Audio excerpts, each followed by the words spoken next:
Evening, everyone. I call to order the December 10th, 2025 meeting of the Planning and Transportation Commission. Mr. Tavera, would you call the roll, please? Yes. Chair Aiken, Here. Vice Chair Chang, Here. Commissioner Heckman, Present. Commissioner James, Here. Commissioner G, Here. Commissioner Templeton, Here. Commissioner Peterson. He should be remote. Oh, and Here.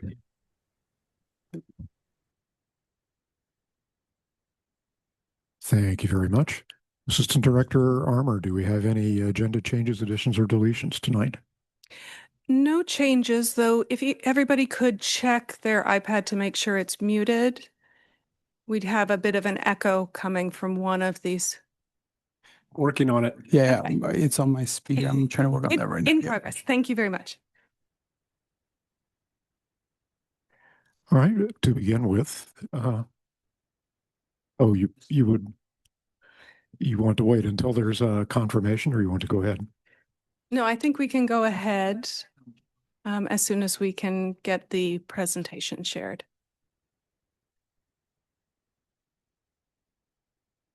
We'll just give that a moment for the technical issue, because that can be distracting.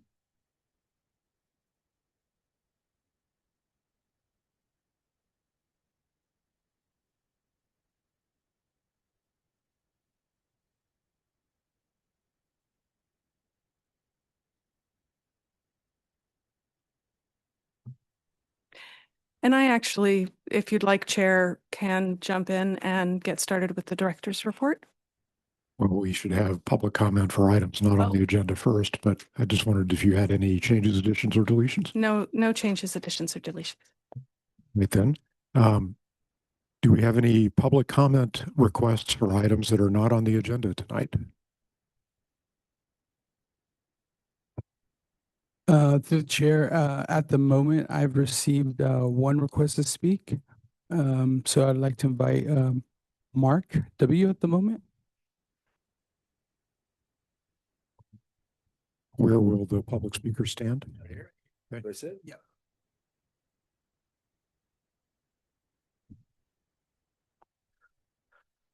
Good evening, staff and commissioners. Thank you for your leadership and service. My name is Mark Weiss, and I'm here to speak briefly about live music, and specifically live music as it pertains to the public sector and our use of resources, staff time, commission time, etc.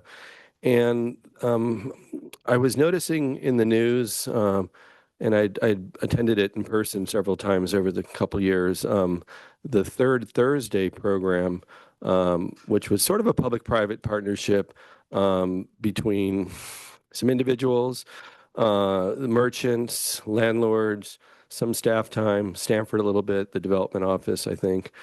And it sought to use, from my estimation, as someone who works in the music world, it sought to use, excuse me, it sought to use live music as an attraction that would be like stimulus spending for the restaurants and the merchants, and I guess indirectly the landlords. And I thought it's a worthy idea, although there were a lot of flaws inherent in the idea. And so I hope it's sort of at an inflection point, which is just as well. I think it should really be a seasonal program from April through October. That's one recommendation. I hope we do put some resources in terms of staff time, commission time, and some money. I also noticed in the audience is Mr. Wydens from the Chamber of Commerce is here, and he's quite knowledgeable on this topic as well. But secondly, I wanted to bring up, as I do every 11 years apparently, that there is a very large property in town, 456 University Avenue, that in its history, there have been at least two initiatives for suggesting that leadership could work proactively with the landlord and think about turning that into a cultural asset for public benefit. And the precedent of this is, for example, in Menlo Park, the Guild Theater was turned into an entertainment venue featuring live music as compared to its previous permit use as a movie theater. And in that case, it's a bit of a red herring, but they raised a nonprofit raised $35 million to turn a movie theater into a performance space. I'm not saying that's perfect precedent for trying to work with the landlord and raising $35 million for the Varsity Theater, but I think it is opens your mind to something like that. And also Berkeley had a program at the University Theater that became a nonprofit performing arts space. So that's three ideas. Seasonality of the street fair, continue pushing out with the Thank you. That street fair, concludes your time. and to work with the well-known landlord, and you could do some kind of a trade out where you let him develop something bigger somewhere else in exchange for him giving we the people a favorable deal towards working with some type of cultural program. Thank you. Thank you, Mr. Weiss. And through the chair, I have no other comment cards for general public comment and no raise hands on Zoom. Thank you. AD Armour, do we have an official city report? We do, thank you. Good evening. Jennifer Armour, Assistant Director for Planning. And we will go through just a couple of notes on upcoming meetings and recent occurrences at council. So for next slide, what would have been the regularly scheduled second meeting in December has been canceled, as previously mentioned. We have two items tentatively scheduled for the first meeting in January. We'll be bringing you the South Palo Alto Bike Ped connectivity item, and then a planned home zone PHZ project at 808 San Antonio Road. There's a third item that is potentially as well, but we will publish that information once we have it available. The next slide, couple of updates, just that on Monday this week, we brought the dark sky or lighting ordinance to update to council, and it was approved with modifications at about 11:30 p.m. on Monday. So really excited to have brought that to a conclusion. There's now some implementation to make sure that we're getting the word out and everybody's understanding those new regulations. With that, it concludes my presentation, but we also do have information from transportation this evening.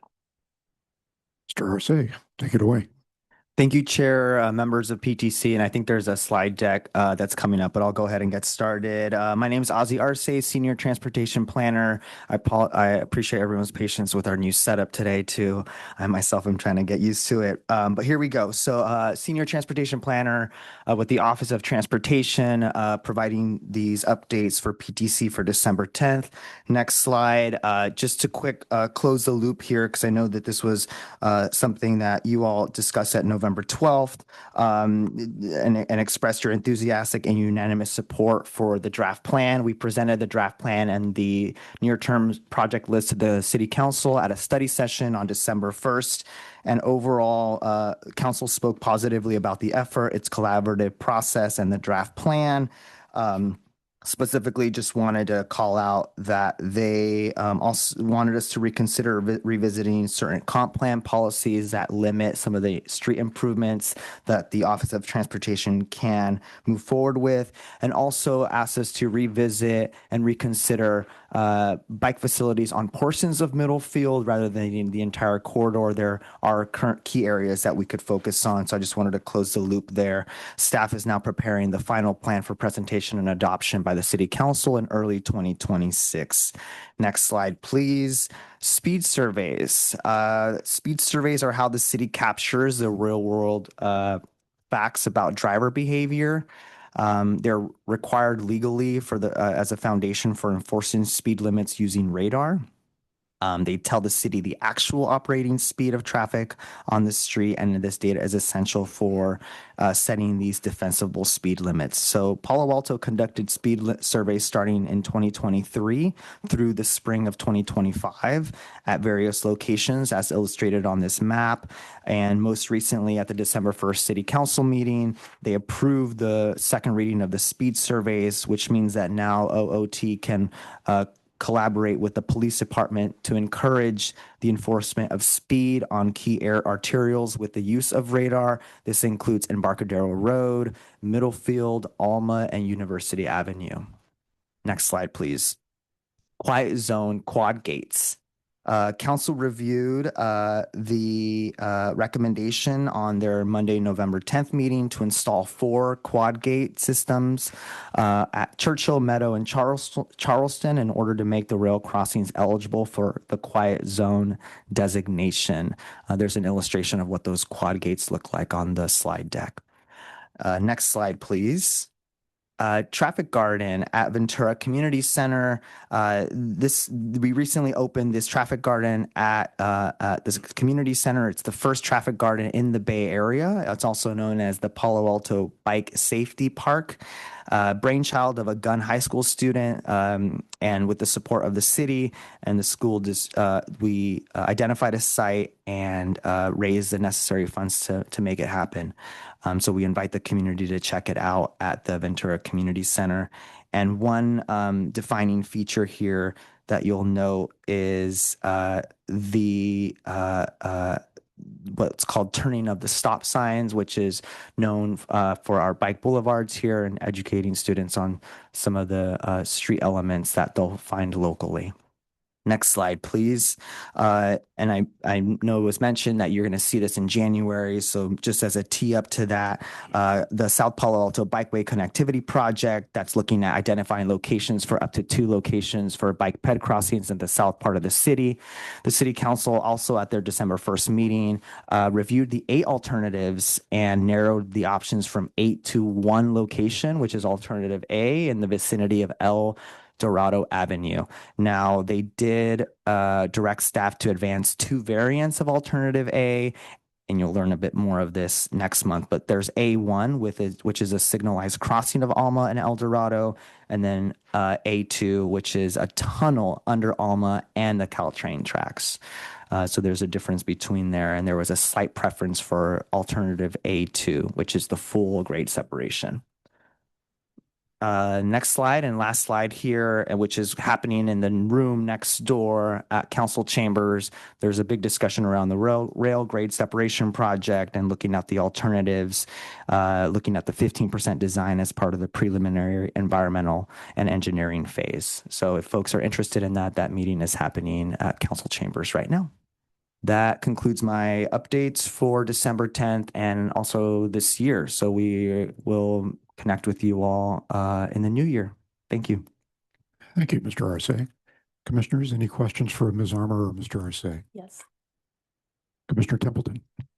I just wanted to say thank you for bringing up the traffic garden, the bike garden project. Just want you to know Nara Kamek is the young woman's name, and you should mention it when you mention this project because it was brilliant and it was her project. She came here to us, to this body first, and it was part of her Gold Award for Girl Scouts, and I really love that she was able to give back to the community. So I wanted to call her name out and ask you to do so as well. Thank you. Thank you, Commissioner. Any other questions, comments? I think we'll have to do a hand raise tonight. So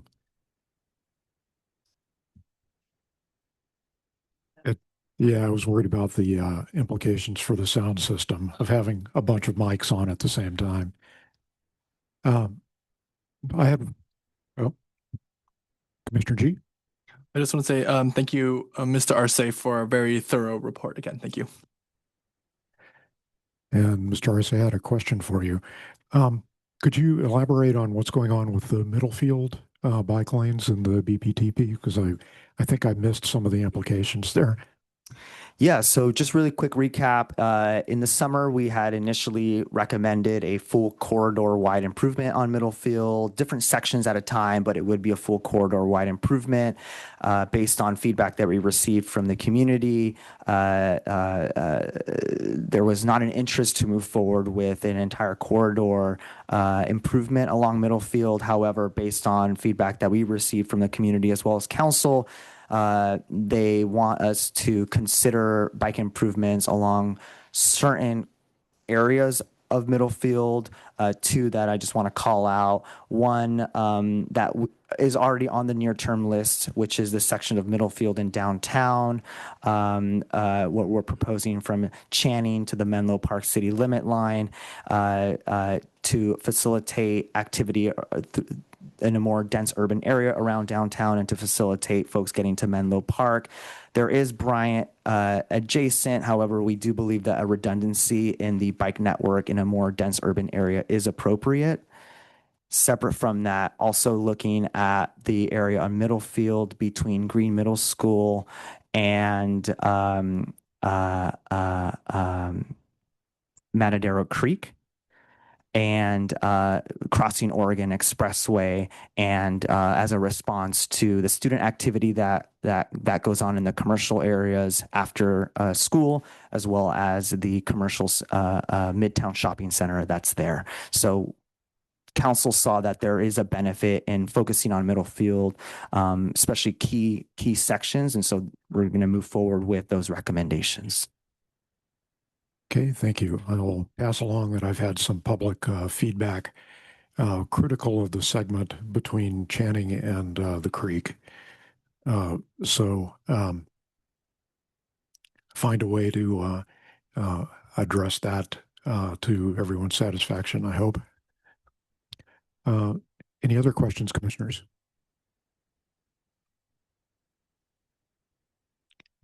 All right, then. Thank you very much.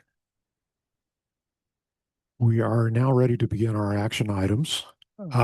This on the agenda is item number 2, quasi-judicial hearing for a recommendation on site and design, a conditional use permit, and a vesting tentative map for a project at 2100 King Road. For those of you who are following on the packet, this begins on packet page 9. We begin with disclosures. Commissioners, do you have any disclosures for this item?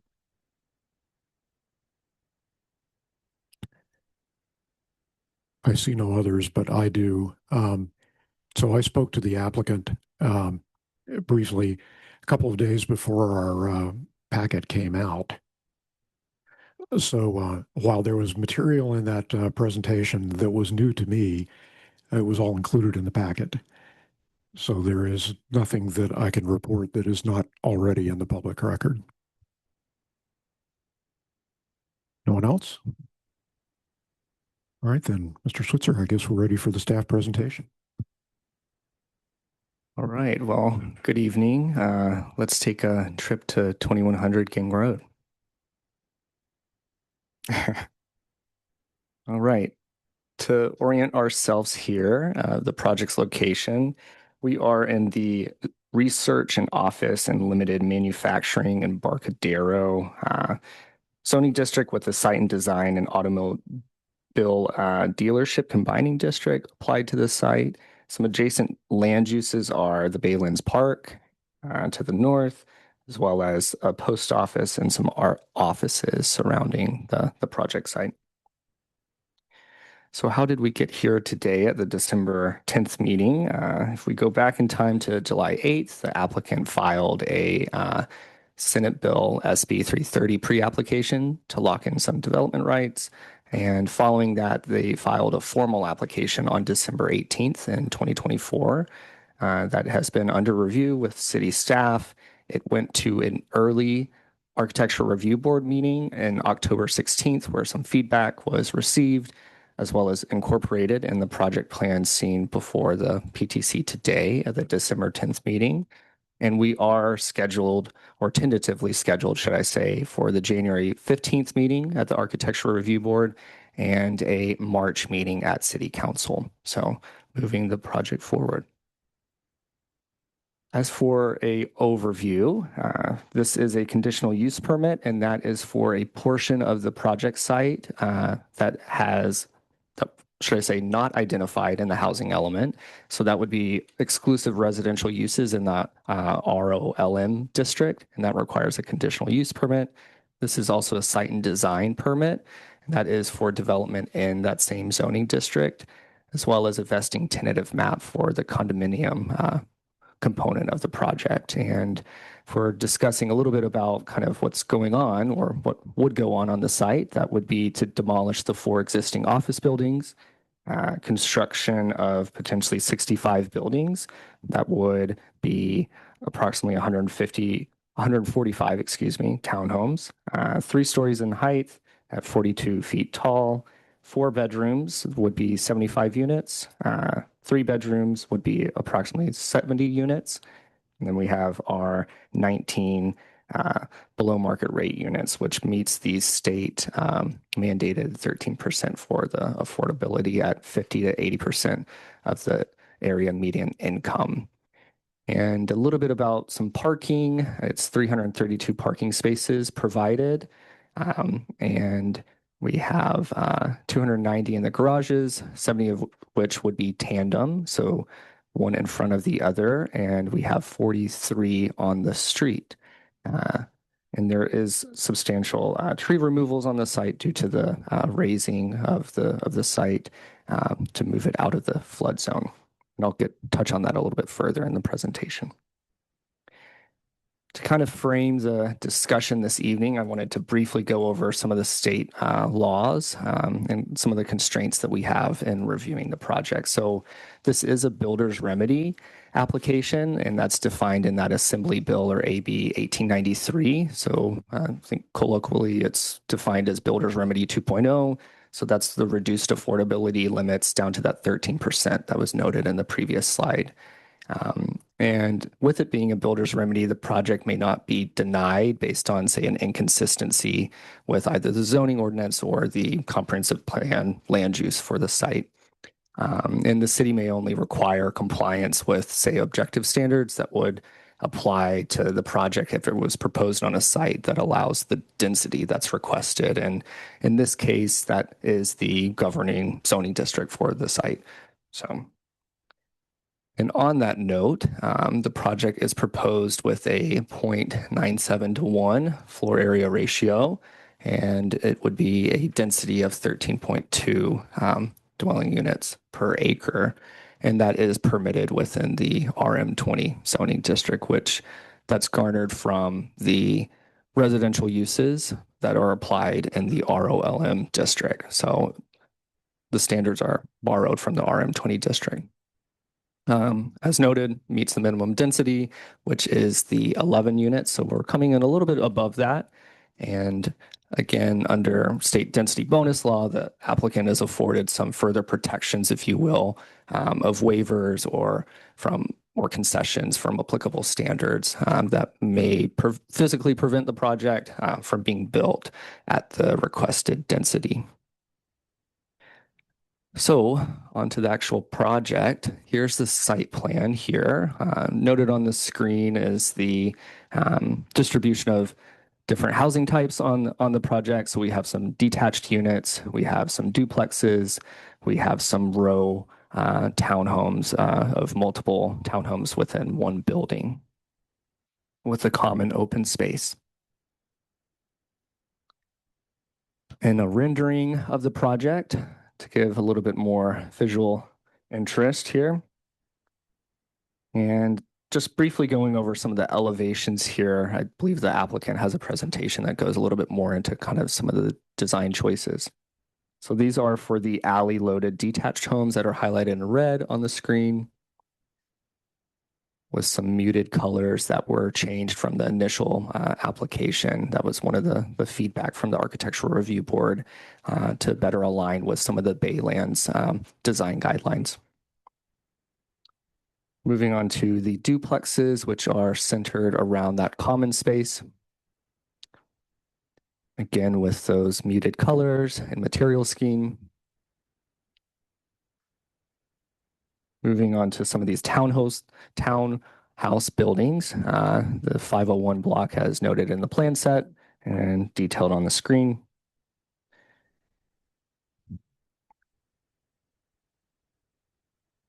And then what's called out as townhouse building 601, centered along Ging Road, as well as on the southern portion of the site.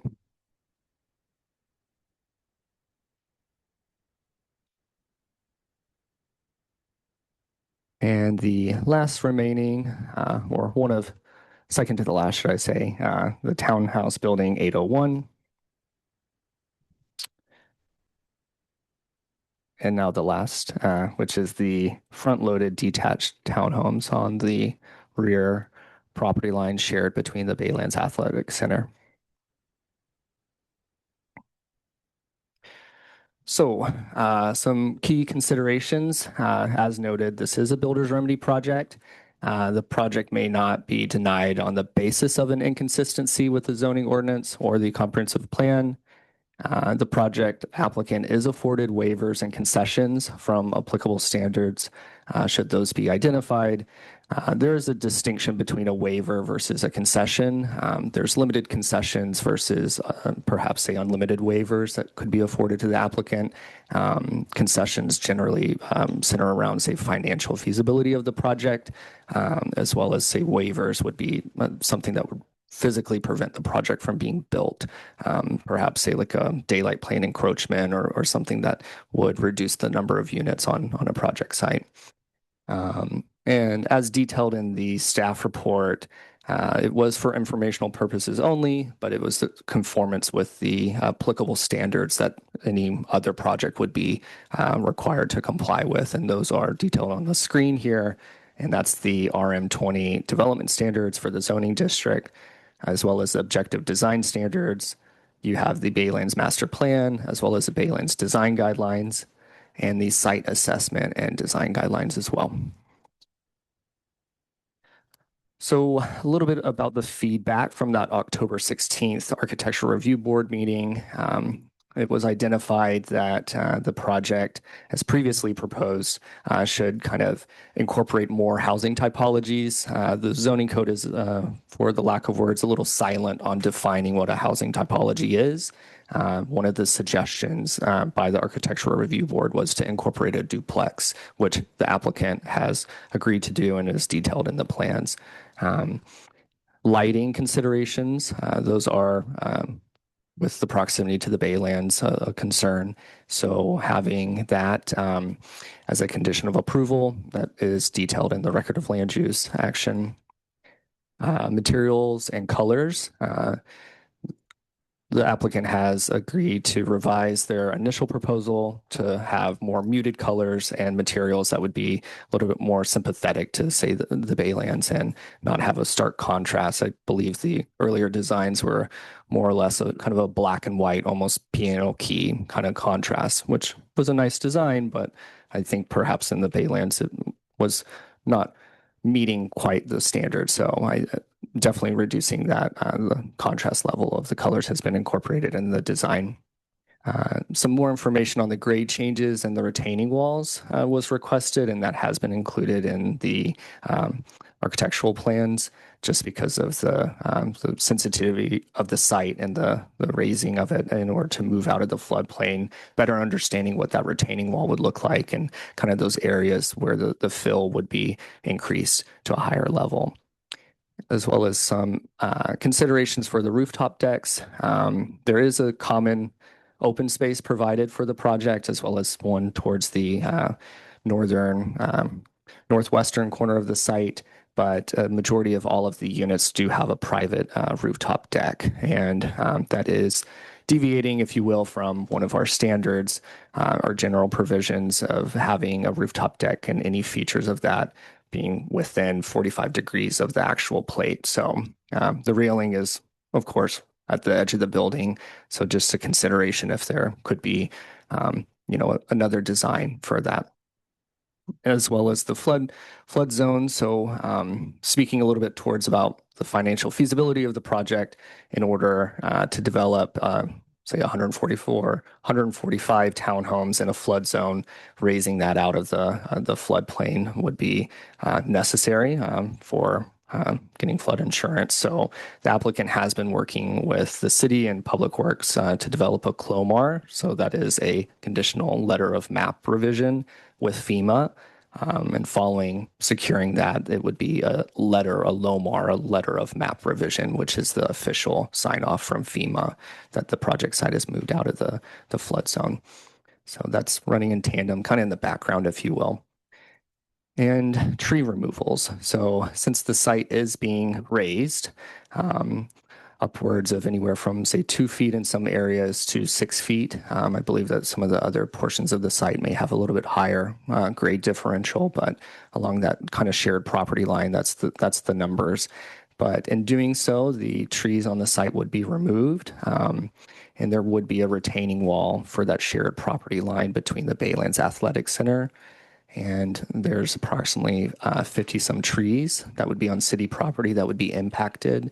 The arborist report does detail about the sustained impacts. Those are blue gums or eucalyptus trees.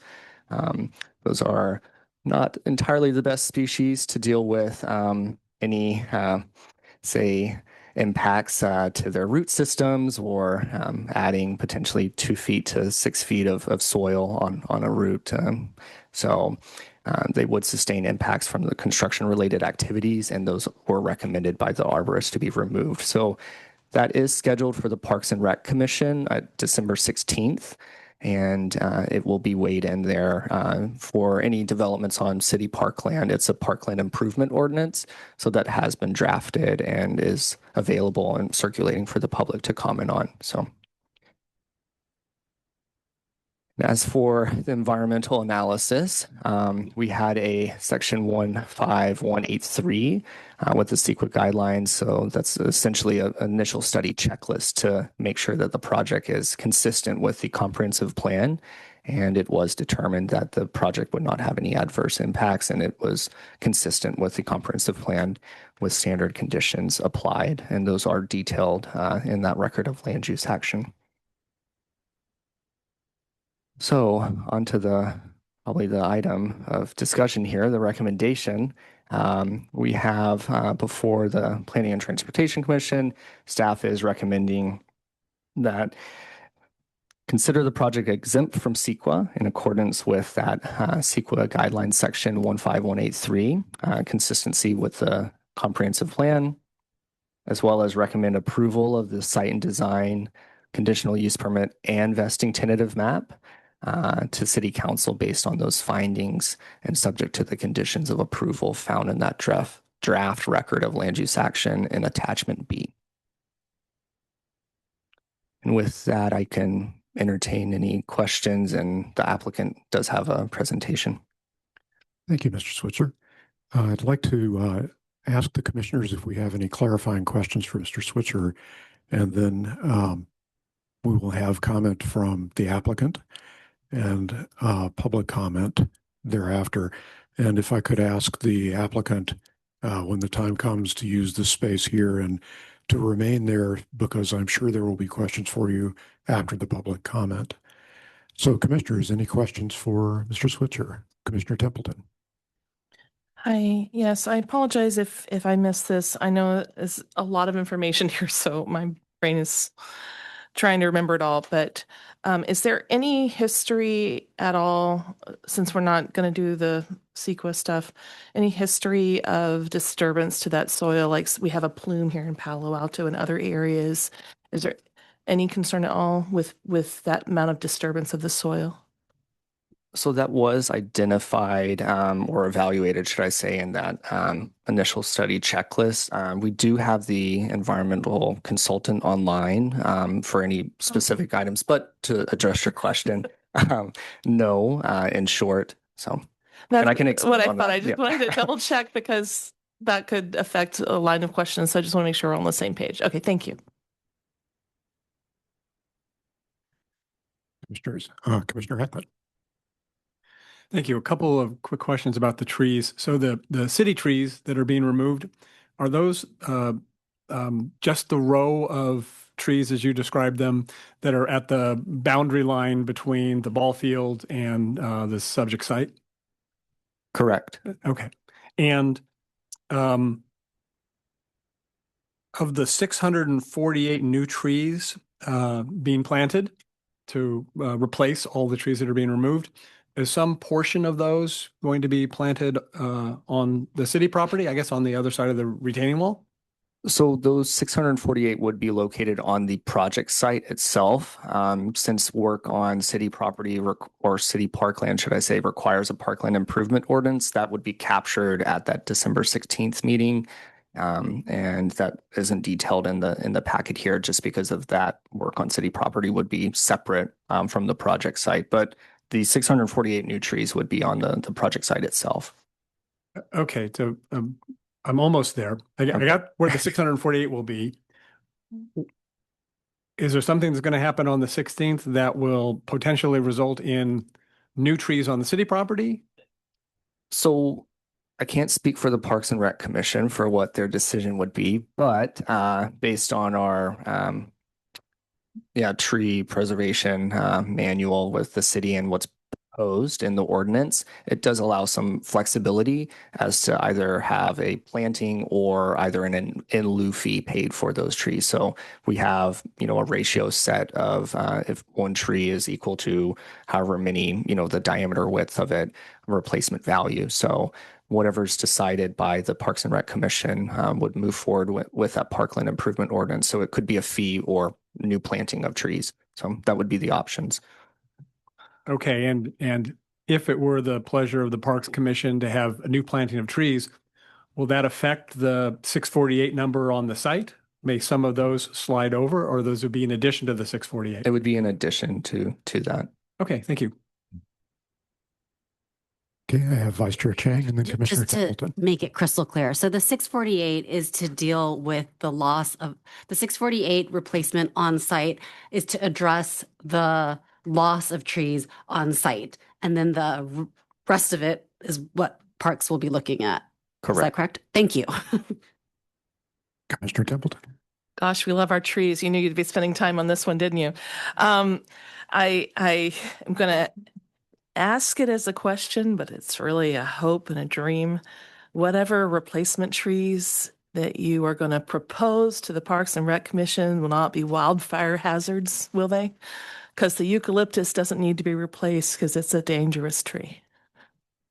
I think the applicant has, at least for the project site, indicated that a majority, more than half would be native species. So so not eucalyptus. So Thank you. That seems like an improvement, but I'll save my opinions for the next section. Thanks.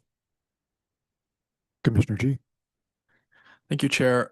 This is kind of more of just a general question. I'm pretty new to the commission, and so I was looking at your slide deck, and you said that we cannot recommend. So on packet page 21, the options are to recommend approval of the project with modifications, or to recommend denial based on revised findings.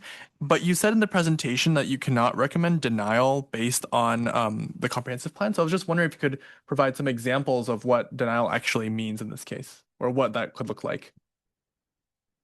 yeah, so I can start that, and then I believe that we have some other folks that might want to chime in. But when we're dealing with these builder remedy projects, that would be reserved to either a public safety or health kind of issue that the project would impose, rather than say an inconsistency with the zoning standard. It's exceeding the height limit or it's exceeding the floor area ratio. Those wouldn't be reasons for a denial of a project, but yeah, I can chime in. Stephen's absolutely correct. The grounds for denial on this project are very, very narrow, and those are difficult findings to make. So if you believe that the commission believed that there were specific adverse impacts on public health and safety based on objective standards, we could look into that further, but it's not something that staff is anticipating at this time. Thank you. Commissioner James. Just have a couple of questions. I was very interested in the flooding remediation, but I think you covered that, and then presumably that's sort of to allow, as you said, the map to change so that homeowners can get FEMA insurance, flood insurance. Is that the basic understanding there? Is there anything you'd like to kind of add to summarize that? I think that's probably it in a nutshell. So and is there a strong sense? Well, how do you determine? Let me ask it this way: how do you determine how high that should be given global warming and bayland flooding, and it floods on the other side of the highway? That's a pretty So I'm just curious. That seems like a pretty flood sensitive area. Sure. So definitely not a engineer or civil engineer for that matter, but my understanding would be it's above the base, the BFE, the base flood elevation, and it's a certain number of feet that would be above that in order to remove it out of that flood zone or the hazard area, if you will, from FEMA. So it can range in the number of feet, whether it's 1 foot above or perhaps 3 feet. So. I also wondered if the plan, and I may have missed this, but does the plan, since these are 3 and 4 bedroom, presumably family dwellings, does the plan include does it contemplate a safe route to school for bicyclers? So there, if in the multimodal component or the staff report, I mean, there's a mention of kind of the transportation that's afforded to the project site and kind of the access points, if you will, bus lines. The applicant may provide a little bit more details, but there are bike lanes and then, of course, the trail network. Obviously, you wouldn't be necessarily taking the Baylands Trail to school, but that is available for that. So I think I do remember reading there was a description of what the bike path potentially would be to Caltrans or Caltrains. So Caltrain. Yeah, the staff report does note the distance, from the project site to the station. So, but so that must assume a path if you're calculating a distance. So what would appear to be the safest path for like the students, presumably students in those families getting to public schools? Well, I think that there's definitely options, right, for say a prospective buyer of one of these townhomes to get to school, but there is the Palo Alto pedestrian and bike bridge a little bit further south of the project site. I think that probably would be an ideal opportunity for those residents to use that to cross over. But there's of course the other roads that lead to the project site. So. And I would add that while we always encourage applicants to be thinking about how their development's going to fit into the existing fabric, and our transportation team is always looking to where additional facilities are needed, something that could extend to a full safe route to school is often beyond what we could require in terms of improvements for a development. So we do try to identify those kinds of immediate connections that we could require as part of a development project, but there are often limitations as to how far afield that could go. Right. Lastly, I just wanted to, I kind of wanted to better understand and wonder if you could summarize for me the income qualification process and whether or not I'd just like to know, understand better how that works and whether it favors certain jobs that we tend to want to have those folks locate here, like teachers and public service workers. Do they have any advantage in the selection process? And I think it's funny because I've had a lot of people ask me, like, in a income qualified purchase, is there any mechanism if the owner, is there any deed restriction or something if the owner then sort of their income raises above that category? Is there any remedy there, or it's just they just were lucky and they managed to get in when they were at a certain income level and did well? All right. Well, I think the governing document that you would have all the answers to your questions would be the BMR agreement, that below market rate agreement that does specify, timelines for, say, the longevity of a BMR unit. This is a for sale model, so that is a little bit different than, say, some of these rental properties that we've seen in more recent development proposals. So capturing that BMR unit would be that medium, that 50 to 80% AMI at time of purchase. The city does utilize Alta housing to have, say, like the selection of a BMR unit. So as for the specifics of, whether it favors either a teacher or maybe some other industries that might be in the area, I'm not privy to exactly that selection process, but that would be through Alta Housing. And I'll add to that there is some preference given to those who live and work in Palo Alto, though not usually type of employment. And so it has to do with a variety of things depending on the unit size and therefore family size, income. We have a wait list for those who are available to participate in applying for one of our BMR units. And as mentioned, Alta Housing does provide services to the city to review those applications and consider potential future owners to ensure that they do qualify with our criteria. They are general.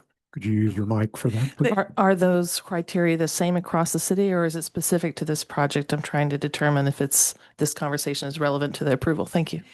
The criteria are the same across the city. There may be some projects that choose to have additional criteria. I know we've talked about one recently where it was employees But is this one of the schools. But is this one? But this one does not have any further. Thank you for clarifying. Thanks for your answers. Very helpful. Commissioner Heckman. Just to follow up on the bikes, because in case that safe routes to school is of concern to any of our speakers, today there are bike lanes on both sides of Gang Road. So which will be, I would call it the back side of the project, if you will, away from 101. Mm-hmm. And if so a child would be advised to come out that way, mm-hmm. take the bike lane to Embarcadero Road where there's a signal and a crosswalk. And once you cross that, you're on the Mercedes-Benz property, which a couple of years ago, we required them to do a 10-foot bike path wrapping off street around the corner, which heads you down East Bayshore until it meets the bike lanes, which take you to the bike bridge that takes you over into sort of behind Oregon, the Oregon Expressway side road. Thank you. Commissioner Heckman, is that it? No, that's it. Thanks. Commissioner Templeton. I know we're asking clarifying questions. I'm trying to figure out how to phrase this as a clarifying question, Chair. I think we can be flexible. But nothing that the commissioner just described would get you to Duveneck or Walter Hayes. Thank you. Thank you, Commissioner. And to the chair, I did want to note that Commissioner Peterson has his hand raised on Zoom. Thank you very much, Mr. Tavera. Commissioner Peterson. Thank you. Thank you. Quick question. Refresh my memory. What is the distance from, is it a Caltrain station or public transit? Give me the rule real quick, clarification for a builder's remedy project. Well, there isn't a distance requirement for a builder's remedy project. I mean, there's AB 2097, which affords a project reduced parking requirements, but aside for, a builder's remedy project being a certain distance from a quality transit stop, there isn't a requirement. But for the sake of conversation, it is 2.2 miles from the nearest Caltrain station. Thank you. Which would be the university.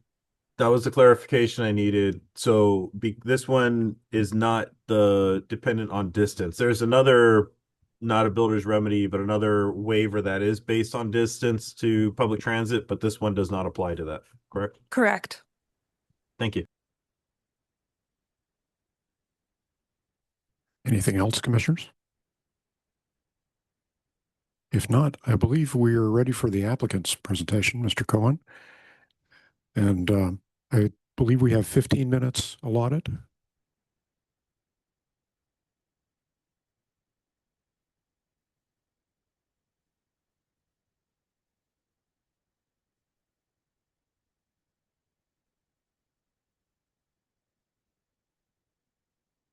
There we go. There you go. Red light. Oh, red is good in this case. Okay, thank you. My name is Michael Cohen. I'm a founding partner of Strata Investment Group. We are the developer of this property. And if you could move up one slide, that would be great. As you heard from staff, this site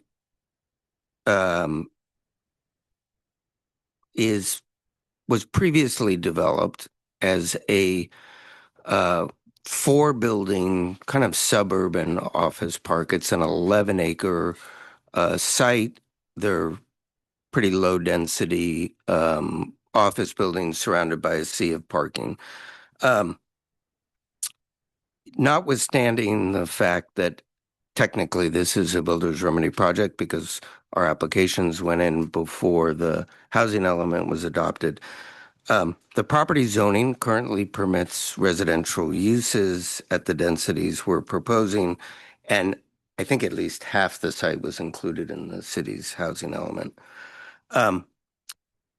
Under state law, we could have developed a much taller, more dense multifamily project here, but we had elected to develop 145 single-family small lot and townhomes for 2 reasons. Part of it was sensitivity to the adjacency to the Baylands, but really the biggest driver is there is a massive undersupply in this area for first-time home buying opportunities, especially for families. And as you'll see, we've designed this project with that goal very much in mind. If we go one forward, as you heard, the homes are all 3 or 4 bedrooms, and they're at a really wide variety of sizes and price points. They range from 1,600 square feet to 3,000 square feet across 4 different building types. The homes all have 2-car garages and roof decks, and many have side or rear yards. And approximately, these guys will correct me, 50% of the homes have ground floor bedrooms with baths that support multi-generational families and aging in place. Similarly, the layout and landscape plans are very focused on community building. We have a mix of central gathering spaces, pocket parks, community gardens, family play area, all linked by a network of pedestrian pathways. And all of this is wrapped in a very robust planting program. As you heard, we're going to triple the number of trees on the site from what currently exists. There's currently 18% native species. We're going to be doing more than 50%. And I promise you, we will not plant a single eucalyptus on the site. It was interesting when I saw the calendar pop up because I had a year in my head, but I guess it's been a year and a half. We've had the pleasure of working with planning staff. It's been very constructive. As you heard last month, we had a very productive meeting, kind of a study session with the ARB. We got some very concrete feedback, which is incorporated into the designs that you have. We've also reached out to a number of stakeholders, including we had a really positive meeting with the Palo Alto Airport Association. And we spent a lot of time talking with them. I think we had the majority of their board, and we explained to them a couple of very important things. One, understanding that we have legal requirements which we'll be complying with, deed restrictions that provide notice to buyers very clearly that there's an airport in the vicinity, something called an avigation easement, which among other things requires home buyers to waive nuisance claims against the airport, which is generally the biggest thing that airports are concerned about. And we also talked a little bit about from a construction typology perspective, how we deal with sound attenuation. At the end of the day, we told them, I think being close enough to the airport could be a really wonderful amenity for this project. Finally, I did want to say this is not our first project east of the 101. We've done very similar, largely townhome projects, both in Redwood City and San Mateo. And through that experience, we've learned some very important things. One that you've already raised, which is a very clear understanding of what we have to do to lift the site out of the floodplain. The real answer to the question is FEMA sets these ground rules. Our civil engineers understand what those ground rules are. We built to that. And then the Clomer process that was described is the way FEMA signs off on the fact that we're adequately lifting this out of the floodplain. In part, there are local, state, federal laws that we have to meet, but also so our home buyers can get flood insurance. The other thing is just on a more general matter, we've developed some experience in how to design and implement this process of converting former office properties into really thriving residential communities. So with that, I'm going to introduce the design team. We're going to start with Darian from Dahlin Architects. Good evening, Darian Wagner. Thank you. Red is good. Red is good. Darian Wagner, my principal and senior architect at Dahlin Group Architecture and Planning, and happy to kind of walk through some of the ideas behind the architecture with you. So as you'll kind of see, we thoughtfully thought of the architecture not only of the community itself that we were creating, but of its surroundings. And so the placement of the homes and the typologies were very thoughtful as well as so how we were interacting with the edges of our community. As mentioned, the houses range from 1,600 square feet to 3,000 square feet, which is a pretty good range and even in a good dense community. And really that is starting to create different price points for different affordability and attainability. Through each of these typologies, the attached and detached and duplexes creates opportunities for different lifestyles and livability. Different home styles have more open first floor plans of just bedrooms and bonus kind of living areas. So again, it has a really great diverse mix for multi-generational living and aging in place as well for a lot and families as well for this. So it's a really good diverse mix. So next slide. We'll start with talking about the detached detached townhouses, the single family detached, thoughtfully tucked to the north part of this site, starts to transition that density for the Baylands Athletic Center there. And it really starts to create some gaps of space. So as it's for its surroundings, you really start to see glimpses between those buildings for perceived density. Next slide. As you'll see, there's the front loaded and alley loaded. The architectural character, since they face each other, respond to each other as well in terms of colors and materials. And really just thoughtfully kind of craft on the space to face each other for those. Again, different layouts of living spaces on these first floors. Next.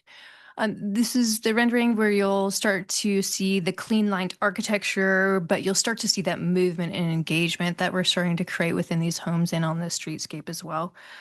So inviting and how you can start to bring those materials down to that first floor as well.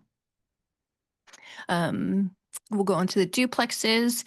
So tucked to the core center of the site, again, starting to blur the lines of density and really start to transition so it's not so abrupt.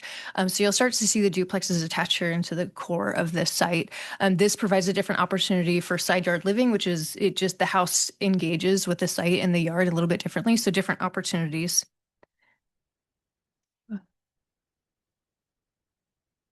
And go ahead. As you'll start to see on all of these, we have roof decks on all of these. So the livability and the healthy living, as we've really started to study more of, the opportunity for open space and outdoor is really important for healthy living. And so being able to provide balconies and roof decks that face these open spaces like the park is really important. It's going to be, I think, really an awesome amenity for these homeowners. Moving on to the attached townhouses, start to see it more on the fringe and those borders. It is a modern architectural style, and it relates to the square-shouldered commercial building on the adjacent parcels nearby. So really, and these have a variety of styles as well. So tandem and side-by-side garages, again, creating attainability and affordability for different types of people living in these spaces. See that. Actually go back one. The other thing that we paid attention to is on some of these townhouses, paying attention not only to the fronts, but some of the sides. You'll start to see some of the relief in the articulation on the sides of the buildings, paying attention to what's going on within our community in the streets and the surrounding streets and in the commercial as well. So you'll start to see that it starts to separate so it's not so canyon-like. And so we did try to pay attention to the sides of the buildings as well and what that feels like. Go ahead. The colors, we'll just touch on this quickly so we can get to landscape. But the colors is a lot of there's a lot of rich materials and textures in these. Smooth stucco, metal railing. And then if we move on to the next slide, you'll start to see in the duplexes and then in the townhouses, the siding materials. We're using trespa siding and cementitious siding. And then you start to get introduced the richness of the brick for the tactile and texture. And that starts to come down by the entries. And so it adds it, so it's impactful, right? Trying to be conscious of cost, but where does it matter? Where do the materials matter most? It's where you tactfully feel them at that ground level. Go ahead. And yep. Some of the changes based on ARB feedback. Again, the duplexes, softening of the colors from an architectural perspective were the main things that we had focused on to incorporate. So those are the changes that you saw today. And then that tiered retaining wall, which that's a good segue for me. My name is Morgan Burke. I'm one of the principals of the Gazzardo Partnership. We're the landscape architect. Actually, I don't know, there might have been one slide in here that you want to talk. Keep going. Yeah. Keep going. There you go. Yeah. Oh, okay. Okay. Well, we'll run through this quickly. The goal of the landscape design was to create a comfortable, lush garden style community with ample opportunities for the residents to gather outside and engage with nature. Next slide, please. So we worked with the design team to carve out open space throughout the site. So we have one larger central green open space flanked by 2 pocket parks. And then those open spaces would be connected via a robust pedestrian network of sidewalks throughout the site, connecting all these pieces together. All told, these 3 parts of the project total in just under an acre of open space. And I do want to touch on that the single family homes and the duplexes would have their own fenced private yards in addition to these community spaces. Yeah, the slide before you here is the central green. This is really the star of the show here. This is where we're hoping to build the community that Michael's talking about, with residents coming together into this space. Has a variety of program elements. Open lawn area, 2 fenced tot lots for a variety of age groups, community garden. There's a stage with not an amphitheater, but there's a stage with a trellis overhead. There's barbecues, cooking areas for large gathering, and then benches throughout here for more intimate seating. There's also, through the network of sidewalks here, there's also some slimmer decomposed granite paths that cut through the planting. So we're hoping that the residents can actually engage deeper with the plant material on site. Next slide, please. So this is just a shot of the central green. You can see the character of the planting. Next slide. So you've seen these before. So this is the open lawn space. Next slide, please. And then again, another view of that central. But yeah, you see the variety of seating elements there. Next slide. So this is the pocket parks. They'll have the same character as the central green, but just slightly less in terms of programming. They'll have areas for large gathering and then more intimate seating elements throughout. Next slide, please. Landscape amenities will be made up of a rich material palette that will complement the architecture, both color and style. And you can see here some precedent imageries of the community garden and the tot lots, and then a variety of seating options and paving options. Next slide, please. So, and last but not least, as Michael touched on, the real star of the show here, the California native planting palette that will stitch the site together. And we've selected plants that come in a variety of shapes, sizes, textures, and colors. We worked with an environmental design firm to create a palette that's both drought tolerant as well as hopefully will create habitat for small animals, pollinators, and birds. Just to give you some quick numbers, 85% of the shrub types are California native, with 62% of those as habitat defining. 50.5% of the tree types are California native, with 55.6% habitat defining.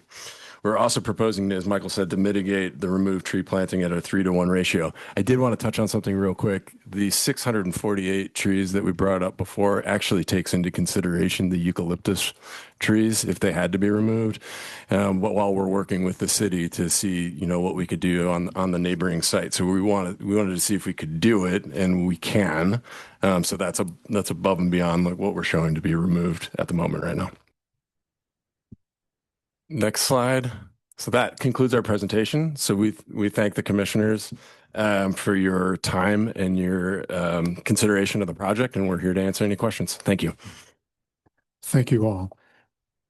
We have a slightly odd convention for how we proceed at this point.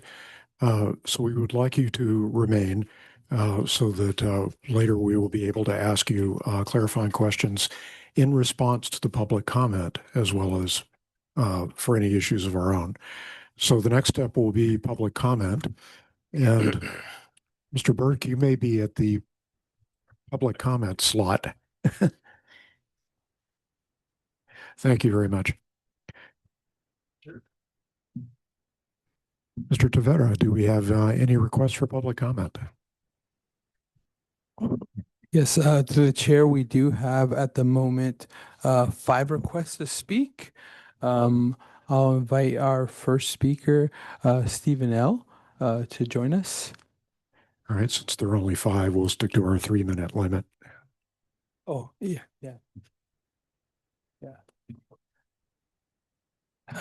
Stephen L. Yeah.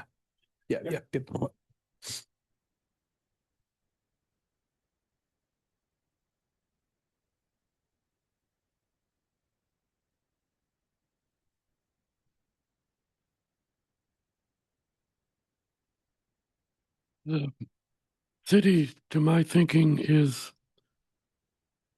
finally making substantial momentum on approving housing. And I thank the commissioners for their effort. For me, I look forward to supporting this project when it gets to council. And I always, excuse me, look forward to the thoughtful suggestions from the ARB and the PTC. As you heard earlier, some of the ARB suggestions have been taken into account, and so I'm hopeful that the commissioners will offer suggestions within the builder's remedy constraints and the need for project feasibility. The applicant really said to me the main thing. We are critically short of ownership that is remotely affordable to first-time homebuyers. This project adds a substantial number of units, and as a bonus adds, as you know, 19 units that under state law will be affordable to families or residents earning between 50 and 80%. I think, as most of you know, the lowering to 13% was a trade-off to ensure that the units, the BMR units, are affordable to low income instead of to moderate income residents. It's part of the legal training trade-off. Let me just mention in closing one thing that's not related totally.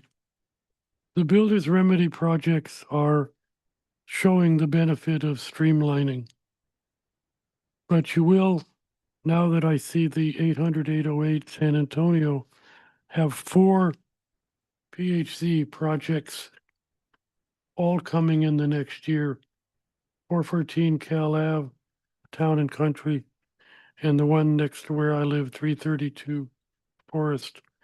I'm hoping the commission can work with the staff and the council to get some kind of streamlined process so we don't have the 4 years that it took for 660 or the 6 years Elaine Wong said last Friday for the teacher housing project. That takes incredibly critical staff time away Thank you. That and concludes. will add to the cost of the project. So thank you. Thank you, Mr. Levy. Our next speaker is Herbie. Herbie, if you are here. I think I saw him leave earlier. Yep. Just wanted to ask one more time. Our next speaker is Winter. Winter, you may now speak on Zoom. Yes, I'm not pleased about this development in any way whatsoever. I realize that builder's remedy limits our city's options in this project, but I still want to say this. 145 townhomes with a mere 13% BMR set aside, down from our normally required 20% for builder's remedy, is the lowest in our town's set aside history of decades and decades and decades. A new law allows this reduction. It can even go down as far as 7%. It gives the lie that Sacramento's priority is for more affordable housing. It is not. So there will only be 19 BMR units, 126 unaffordable units. And in addition, can correct me if I'm wrong, this developer wants to build segregated housing with the low income dwellings all clustered together in one area, and not only clustered together, but lower income residents would be restricted to 3 bedrooms only, while richer occupants can opt for either a 3 or 4 bedroom unit. And this would result in larger low-income households that need 4 bedrooms unable to live in this development. Again, correct me if I'm wrong. The justification by the developer for segregation is that to save money, it's lower cost. And that's not a justification. And our city council has pushed back on this sort of thinking before and succeeded. And we shouldn't have this kind of housing in Palo Alto. Our city council, as I said, has pushed back on it. Please don't grant us a concession for this. Also, the Baylands location is bad housing for our city's sustainability and climate goals. The flood zone site is susceptible to both sea level and groundwater rise. Zillions of greenhouse gas emitting trucks loaded with fill will raise this entire flood zone site by several feet, making earthquake consequences more severe. More light means more stress for local wildlife and migrating birds. Putting rooftop decks will exacerbate this with that lighting. The trees, not just native trees, but large canopy trees are needed for cooling and for carbon sequestration. We need more affordable housing, but we mustn't turn a blind eye or abandon critical thinking when reviewing this project. Should push back to the extent that the law allows. Thank you. Thank you. Our next speaker is Scott O. Scott O, you may now speak. Hi, my name is Scott O'Neill. I'm with Palo Alto Ford. I'm speaking for myself tonight. My wife used to work at that site. She got her start in tech right out of college, working at a startup near there or on that site. Today, I live a little bit south. We live a little bit south and across the freeway in a complex that's not dissimilar from what the applicant has brought forward. All of our units are like a little bit on the smaller side, but than what they're offering, but it's pretty similar. I think this looks like a really great project. Like my own home, the access to transit isn't amazing, but I enjoy commuting by bike using the Bay Trail to various office complexes along 101 over my career, and I expect the residents of this project will as well. I love the community spaces. My own complex lacks one, probably because the parking requirements were insane when it was being proposed. So we have one guest. I think one half of a guest space per unit, which is just nuts, right? And so that starved all the space, and we don't have any room for green space like that. Getting that done with the original project is just really amazing. I love that kids are going to be able to play in that space, and without like risk of like balls bouncing out in the streets and kids getting hit. Maybe some kids who grew up in Palo Alto will be able to avail themselves of these housing opportunities, and some more of our adults, our adult residents of the city will be able to hug their grandchildren without buying plane tickets. Too many can't. I love the diversity of the unit size, and I want to align myself with everything my friend and colleague Steve said earlier about the benefits of streamlining and how we need more housing. So thank you very much. I appreciate it. Thank you, Mr. O'Neill. And I forgot to thank Ms. Dellenbach earlier, but thank you as well. Mr. Tavera, do we have any other speaker requests? To the chair, I have no other requests to speak on Zoom or public comment cards. All right. Normally, the way this works is that will have up to 3 minutes for a rebuttal presentation, and then the commissioners, I'm sure, will have many questions to ask. Great. I will try to be brief. Three things really, and most importantly about the affordable housing. I'm looking at Darian's site. It's A7. I'm not sure where it is in your packet. But what you'll see is one, the affordable units are scattered truly across the site. They're not aggregated in one place. They are also proportionately set across the 3 and 4 bedrooms. So we put a lot of thought into making sure when you drive by one of these units, you're not going to know the affordable different from the market rate units, and that it's the opposite of segregating in one area. Second, I will note, even though we weren't legally required, we have agreed to comply with the new dark sky ordinance, I think in part given the proximity to the Baylands. And then the last thing, which is something that's come up through our experience with these kinds of projects, and it's kind of remarkable when you think about it from an environmental perspective, but when you take an old office park and you convert it to residential at this density, not a big high-rise tower, we significantly reduce the amount of traffic to and from the site. These are rough, but roughly 2,100 trips a day go down to 1,100 units a day. You're almost cutting it in half. The opportunities as a matter of public policy to increase housing and reduce parking are rare. And it's one of the reasons that we really love these kinds of projects. Thank you. So, Ms. Wagner or Mr. Burke, anything to add? All right, then. I believe we are ready for clarifying questions of the applicant from commissioners. Commissioner Templeton. Thank you so much. Thank you to the applicants. I am really excited about this project. Your presentation was really helpful, and so were the visuals. I mean, I could imagine myself living there, and I would say before I saw this project, I was not very excited about developing in this area. So that's quite a transformation in my perspective. Thank you to your talent and vision. I would suggest I have a few things, and we're all going to have a few things, so just strap in and get ready.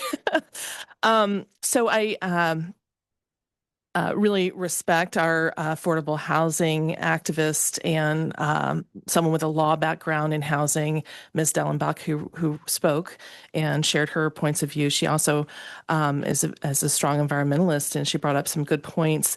So one of the things I would encourage before you go to the next step with this project is to really talk in more depth about the environmental benefits. I mean, you're taking all this paving and you're turning it into these lush parks in this space that people can enjoy. Nobody's going out there to sit in the parking lot on the weekends right now, right? Think about what could be happening in this space, and it's an incredible gift that's part of your vision if this should go forward. So I really appreciate that. I wanted to ask, are you thinking about having any kind of shortcut park access? You've got that whole back wall next to the ballpark. You're going to have to think about it, because if you don't build it, they're There's a path connection on the upper left-hand side of the drawing. Is that blue arrow that you were showing? No, there's actually a sidewalk that there's a sidewalk that'll connect. Look at you, already thinking it through. Yeah. So that's great, because we want people to use this space. And right now, there's not a lot of homes in the vicinity for walking to use it. People are driving, so that's even more trips that will be reduced. I am concerned about the access to the schools. This is something we've discussed many, many times as a commission, and having biked over Embarcadero and 101, and also the corollary down the highway to San Antonio. That is terrifying.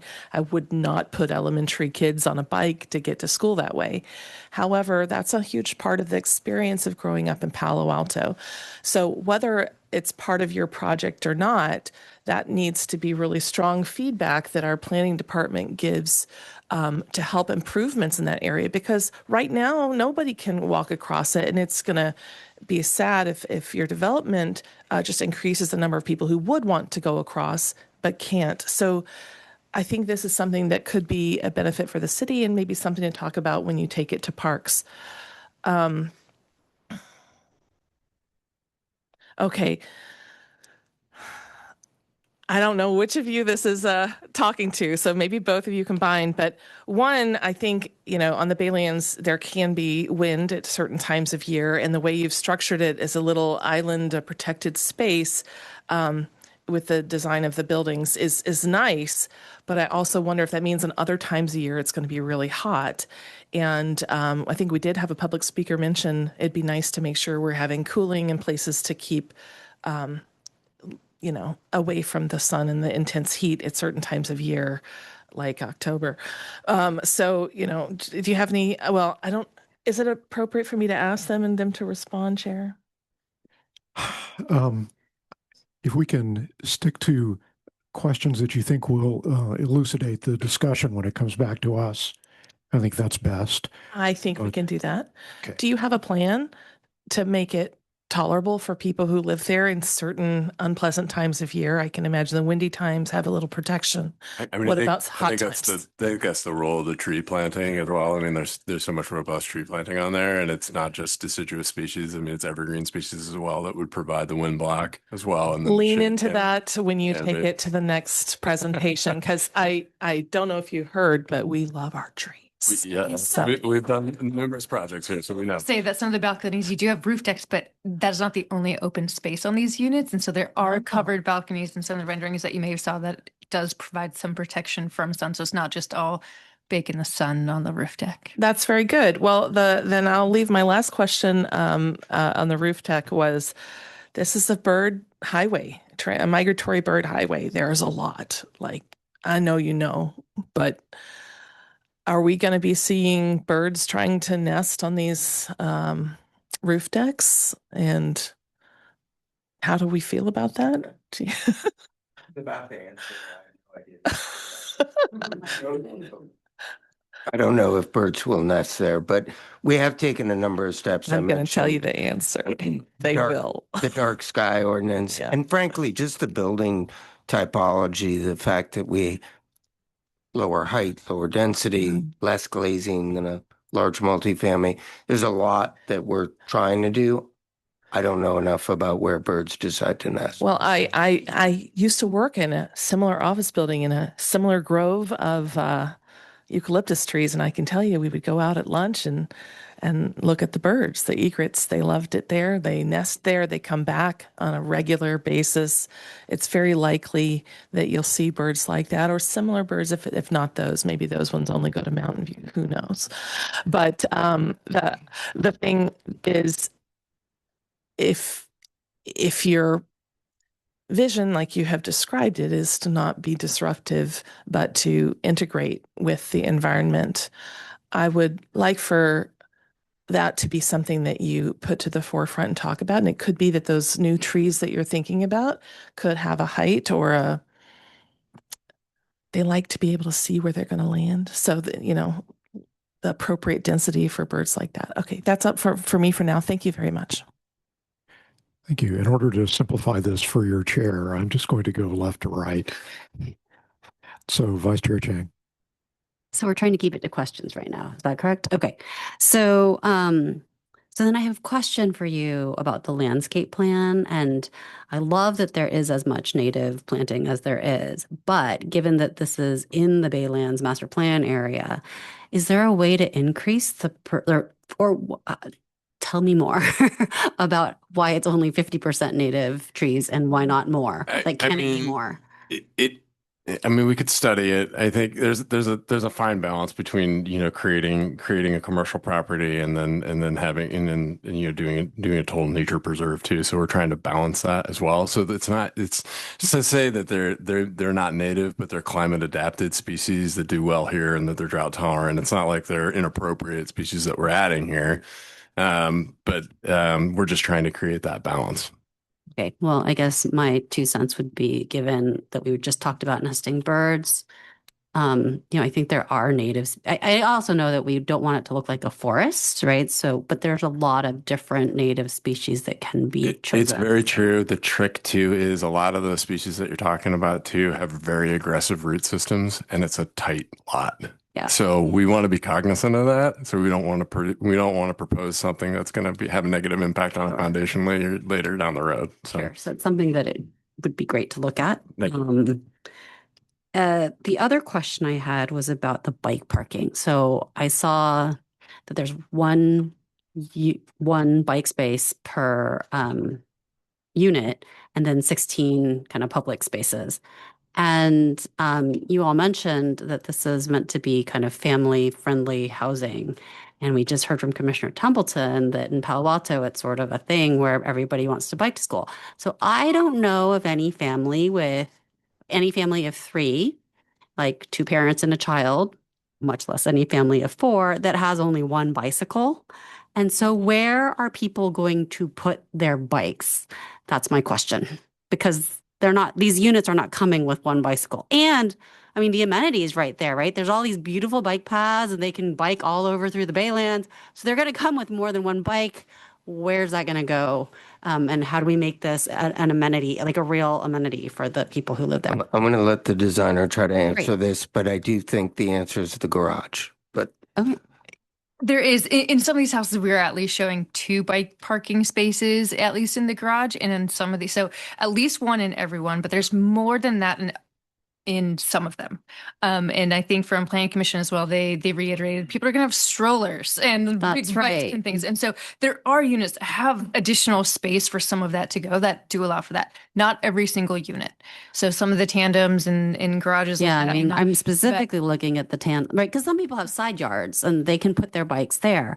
It's those other units where, we want this to be truly livable, and we do want the car trips to be as low as you hope that they are, that you've projected. Yeah. So every unit was not, in those garages, was not designed to complete minimums on every single garage. So in some units, there's ample opportunity for more. And so it'll just depend on the homeowner and which house they want to buy, and maybe that may be a buying point for one of the house plans over the other. So is that, you said in some of the units, can you be more specific about how many? And to the extent that there is a design for more than 145 bike spaces, I think that you should flag that.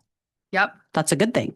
Yeah. So looking at it, Plan 1 and Plan 2 of the single family detached, the duplexes offer more space than that. Yeah, and I'm least concerned about the Texas and most concerned about the unit with Townhouses. the townhouses with tandem parking spaces. The tandem, the cars. They don't have a side yard, so that's why They don't, but they have some I'll call it like leftover kind of storage space that there's some L storage space that potentially far more than just the two cars could fit and along on the side as And well. is it secure? Yes, within there. Okay. Yes. All right. Thank you. And then finally, you had mentioned that even though it's not required, that you're going to abide by the new dark skies. Is that mentioned anywhere in the conditions of approval or anything? So the dark skies was only know. adopted on Monday, I know. and there were some modifications made as part of that Right. adoption. But it could be part of the PTC's recommendation that that be added Okay. to the conditions of Thank approval. you. Thank you, Vice Chair. Commissioner G. Thank you, Chair. One of the questions I had was about the number of units. So I'm looking through the housing element here, and I see that for lot 2100 to 2200 Gang Road, which is about half the size of this lot, it's listed that there's supposed to be 175 units per the housing element. But I see here that you've provided double the amount of space with 145 units. So can you just talk a little bit more about that? Excuse me, I think I'll defer to staff on that.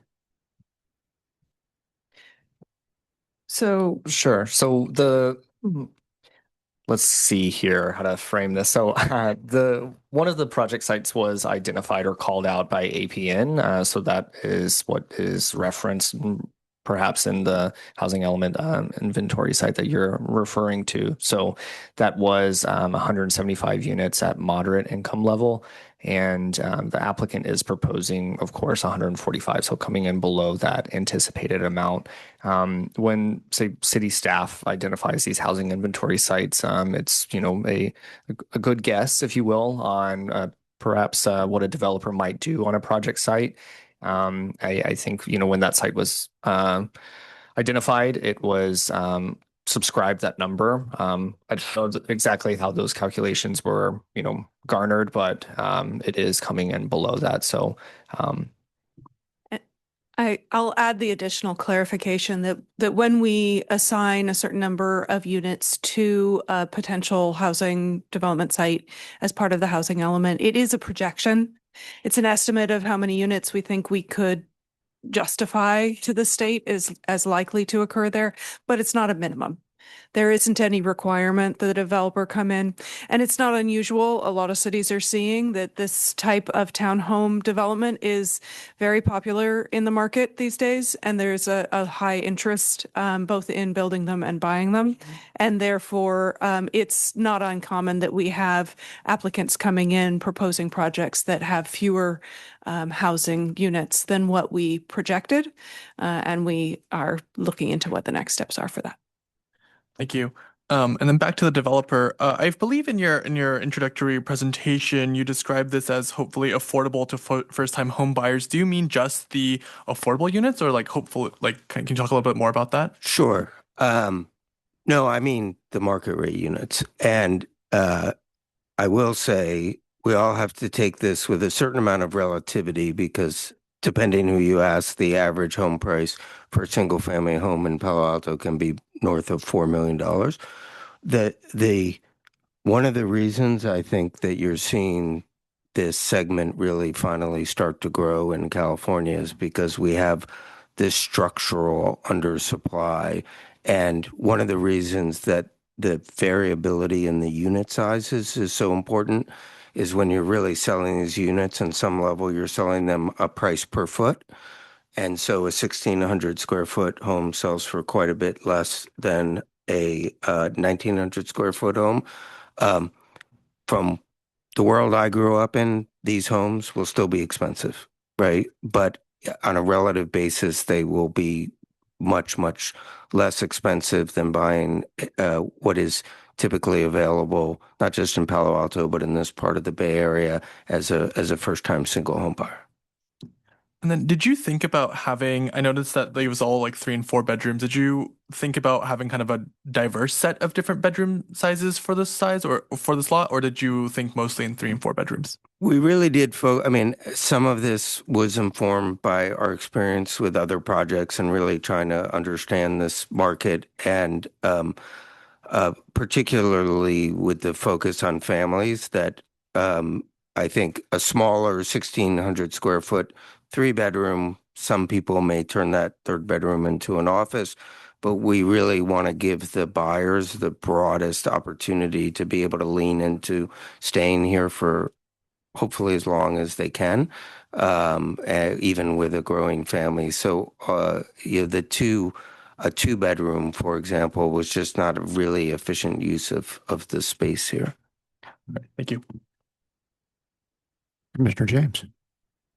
I feel very comfortable with the questions that have asked. I'm going to pass to my colleague, right? Thank you. So the path to the ballpark, is that depicted, for example, on A51 as the space between building units 14 and 15? There's a 20-foot gap there. I'm just trying to. I don't know. What sheet? I'm looking at A.5.1. I'm sorry, I only got the landscape drawings in front of me. No, it's to the left of unit 1 there in that triangular area on the far left side. Okay. There should be a path in there. All right, thank you. Next question, just a sort of a safety issue. We've had sorry. Just through the chair, we are sharing on the screen the illustration of that location of that path in case that's helpful. Okay, so that's that kind of squiggly blue line gets you into the sort of the back of the back. That's it. That'll get you. Okay. Yeah. And then it's just kind of a free walk through there. Okay. Correct. So we have actually had a few kids who are now who now or have played pro ball, hit baseballs out of that park. And so I was just a little curious, your homes are closest at pretty much dead center on the larger field. And so is there any thought to sort of risk of broken glass and maybe stronger windows just at that straightaway point where you're the closest? If not, you might want to. I don't know the exact measurement. I know we measured it before. I think from home plate to where the big eucalyptus trees, which will be replaced with big, beautiful new trees, but maybe more native, was about 415 feet. And then there was about another 20 because they all have backyards. And my first thought on this was anyone who could hit it out should go play for the Giants right away. We have thought about it. It has come up in conversations. I think the short answer is obviously in growing a community like this over time, putting netting up feels like it'd be really unattractive. And honestly, if somebody can hit it that far, it might be kind of cool. But there's a very healthy distance. I would have to defer to Darian in terms of thinking about where the windows are in the back in relation to that. But we did measure it because it has come up in conversation with various stakeholders, and it was a Ruthian shot to get out of there. And I was mostly, and I was expecting, but mostly concerned that you had at least given it some thought and decided on your course of action. All right, related to that back line, so it sounds like today we don't know what the Parks Department will do in terms of having you put trees on city property or retain them all at the edge of sort of the back row that we're talking about. And so I was just curious about sort of your landscaping vision for that row of front-loaded units, which, their back windows are going to look out in the direction of the ball field.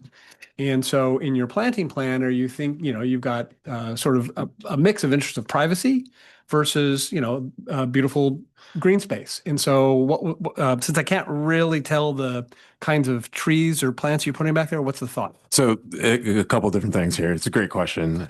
One, it's a private yard, so we're not going to do any program in there. We are planting a tree or 2 trees per yard back there, which is a tall upright tree that'll fit in the conditions of native tree. It's Catalina ironwood there. So that goes along that entire back row. There's also a good neighbor fence that'll be there. It's a 6 foot tall fence. And on top of that, it'll be mounted on top of the retaining wall that has to hold the site up as well. So you have that, you're going to have that grade separation as well, to screen. So for their vantage point, I mean, they have carte blanche to design their backyard as they see fit, but we're going to provide that one tree to provide screening for the overall property. So that, that's the vision as it stands now. Okay, and that retaining wall, is that, so I've heard from staff that the sort of the range of fill is going to be in the 2 to 6, depending upon the area of the site. Is there what's the average height of that retaining wall along that back road? Jason's here. It's like 2. About 2? 2 feet, yeah. Okay, all right. And then final question is really about sort of the product type. I understand entirely why you have selected the product type you have. That is the hot market, and I am hoping that this project will move forward fast enough for you to get it approved and built in time to catch that market. That'd be great. I know we've got not the same, but a similar product type that Summerhill is finishing across 101, and reports we get from them are there's a lot of excitement. And that's going to move. And so I think that's great. But you may have noticed in our staff report, and Commissioner G just alluded to it, in our housing element, this part of this land was contemplated for moderate income units rather than market rate. And so, and again, I understand why you went market, but I was wondering if you contemplated, could we do a moderate rate development here? What would that look like? How would that, obviously it'll change the economics, probably the number of units, but, and the only reason I ask is, and this is more the city's problem, not yours, but because this is such a big chunk of the moderate units that we were contemplating, when those no longer become feasible here because you've built something different, we've got to start a process of finding another place in the city to designate for moderate. So I'm just curious about your, if you thought about it, and I obviously, if you did, I know how you came down. Yeah, I mean, it's a good question. The short answer, we focused initially on the zoning. What did the zoning permit, and meeting that density range between 11 and 19 units per acre. As much as there are things I love about this process of being able to convert an old office park into new residential housing, which I think is really a great opportunity across the region and the state, it does come with a cost. Office parks have value. They're not as valuable as they were 5 years ago in some cases. You'd never see this in Stanford Research Park or on Sand Hill Road. It just wouldn't work. But even in this location, so I don't think that it is a feasible strategy given that. And if I wasn't around on the housing element, given that there were existing office uses here, I probably would have said maybe put it somewhere else. We've done a lot of work as a company with middle income housing, and the math tends to work a lot better in multifamily rental projects. I think there are going to be a lot of opportunities in Palo Alto and the San Antonio Area Road Plan and other areas to make up some of that ground, but it's not economically feasible given you're starting behind a cost basis scraping an office park. Okay, thank you. Commissioner Peterson. Sorry. Thank you, Chair. Quick question. So on this site, educate me on the builder's remedy requirements, if there's skilled and trained workforce requirements under the builder's remedy, or if that has been triggered through either CEQA process or through any of your funding sources, if you have public funding. There's not any such requirement on this project. Thank you.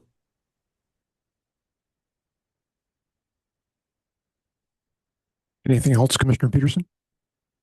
No, that's it. That's all I wanted to ask. All right. The advantage of going last in this process is that most of my questions have already been answered. But I just did want to confirm um, the packet describes many of the modifications that you expect to undertake in order to be as compatible as possible with the Baylands wildlife.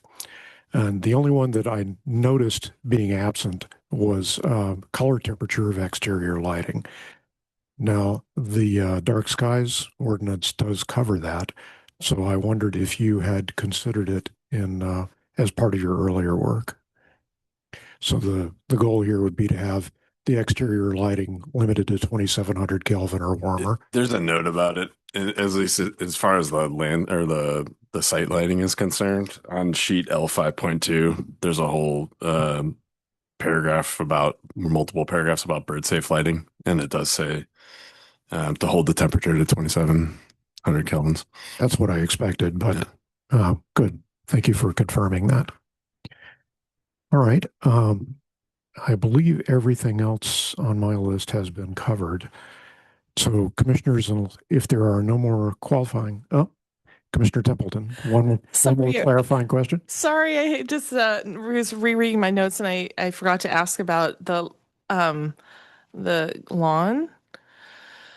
The grass is that we're expecting that's going to use up my lawn that I don't want to keep, uses up a lot of water. Can you tell me about your lawn choice? Thank you. It's, I mean, I think you can do it a variety of different ways, and you can offset that water use by keeping the shrub planting demand, that water demand down throughout the rest of the site, so that you can have the actual turf in that space. The other option that I'm not a huge fan of is to use synthetic turf as well, and then you don't have any water. But you don't want to do that. Don't do that. Well, no, I think it's a balance game between what we're going to have so much low water use planting on the site, given the amount of native planting that we're going to have here in terms of the shrubs, not talking about the trees, that it should offset, what we would need to carry that. Thank you. Any more questions for the applicant before we begin? Bring it back to the commission for discussion. No? All right, then. Thank you. You're free to withdraw if you like.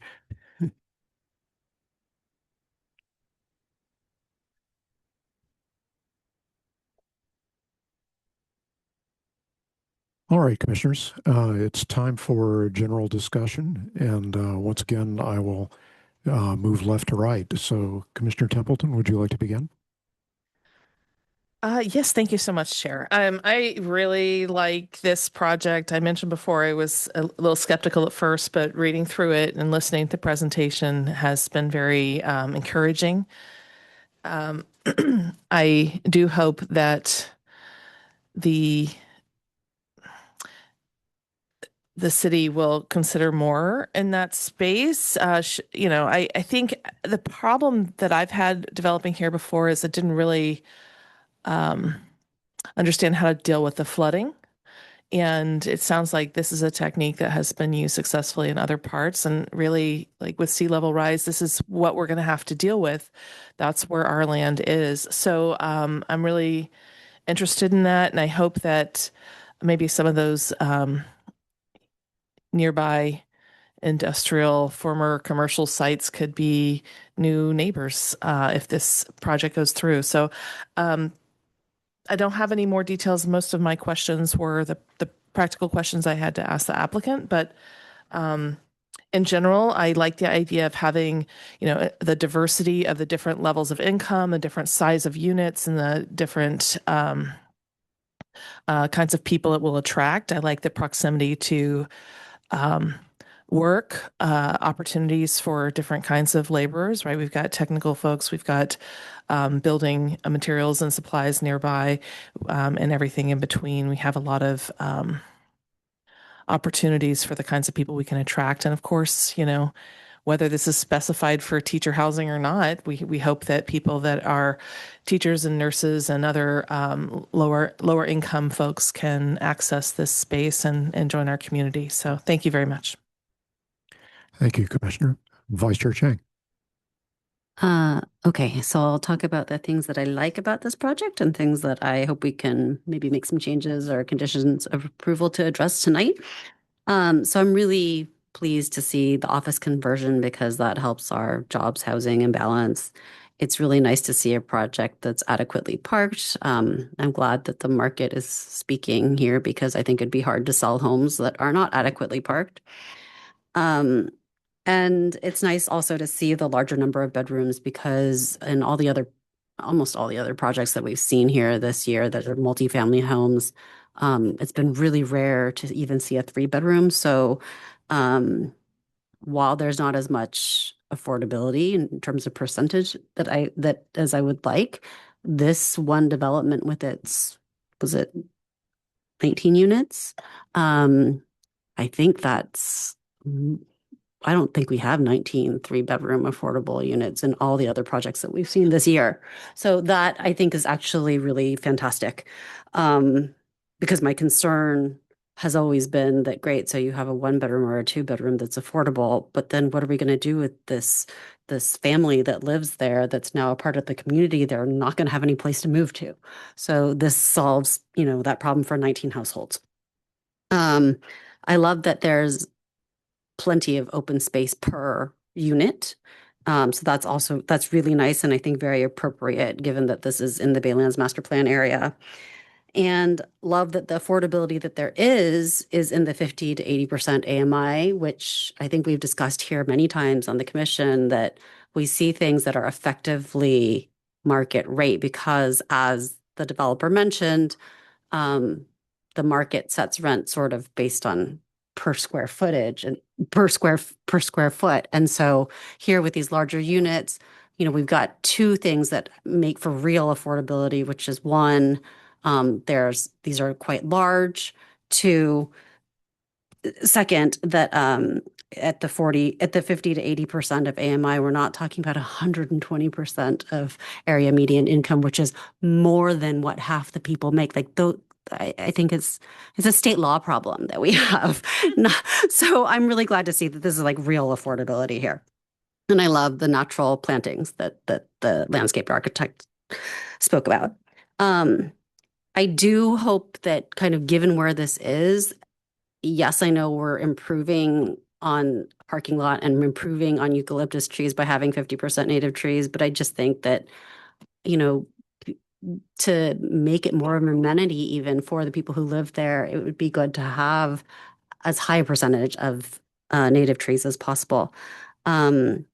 Second, I couldn't really see the bike parking, but I really do think that for the size of units that we're talking about, if it sounds like it's more than 1 bike space per unit, but we really do need to, and that becomes a real problem for a household, I think, a real problem. And finally, I hope, as I mentioned in my questions, I hope that we can add a condition of approval since the developers already said that they will agree to abide by our new dark skies ordinance, that we can add that and codify that as a condition of approval. So that's the final note is that, when I first started looking at this project, I was struck by how it is on a parcel that is now double the size of what was counted in our housing element. So it is about 11 acres instead of the 5 acres in our housing element, and it's going to provide fewer units of housing than what we're counting in our housing element. Now, there's many good reasons for all of that I mentioned earlier in terms of the larger unit sizes. But this is an example of how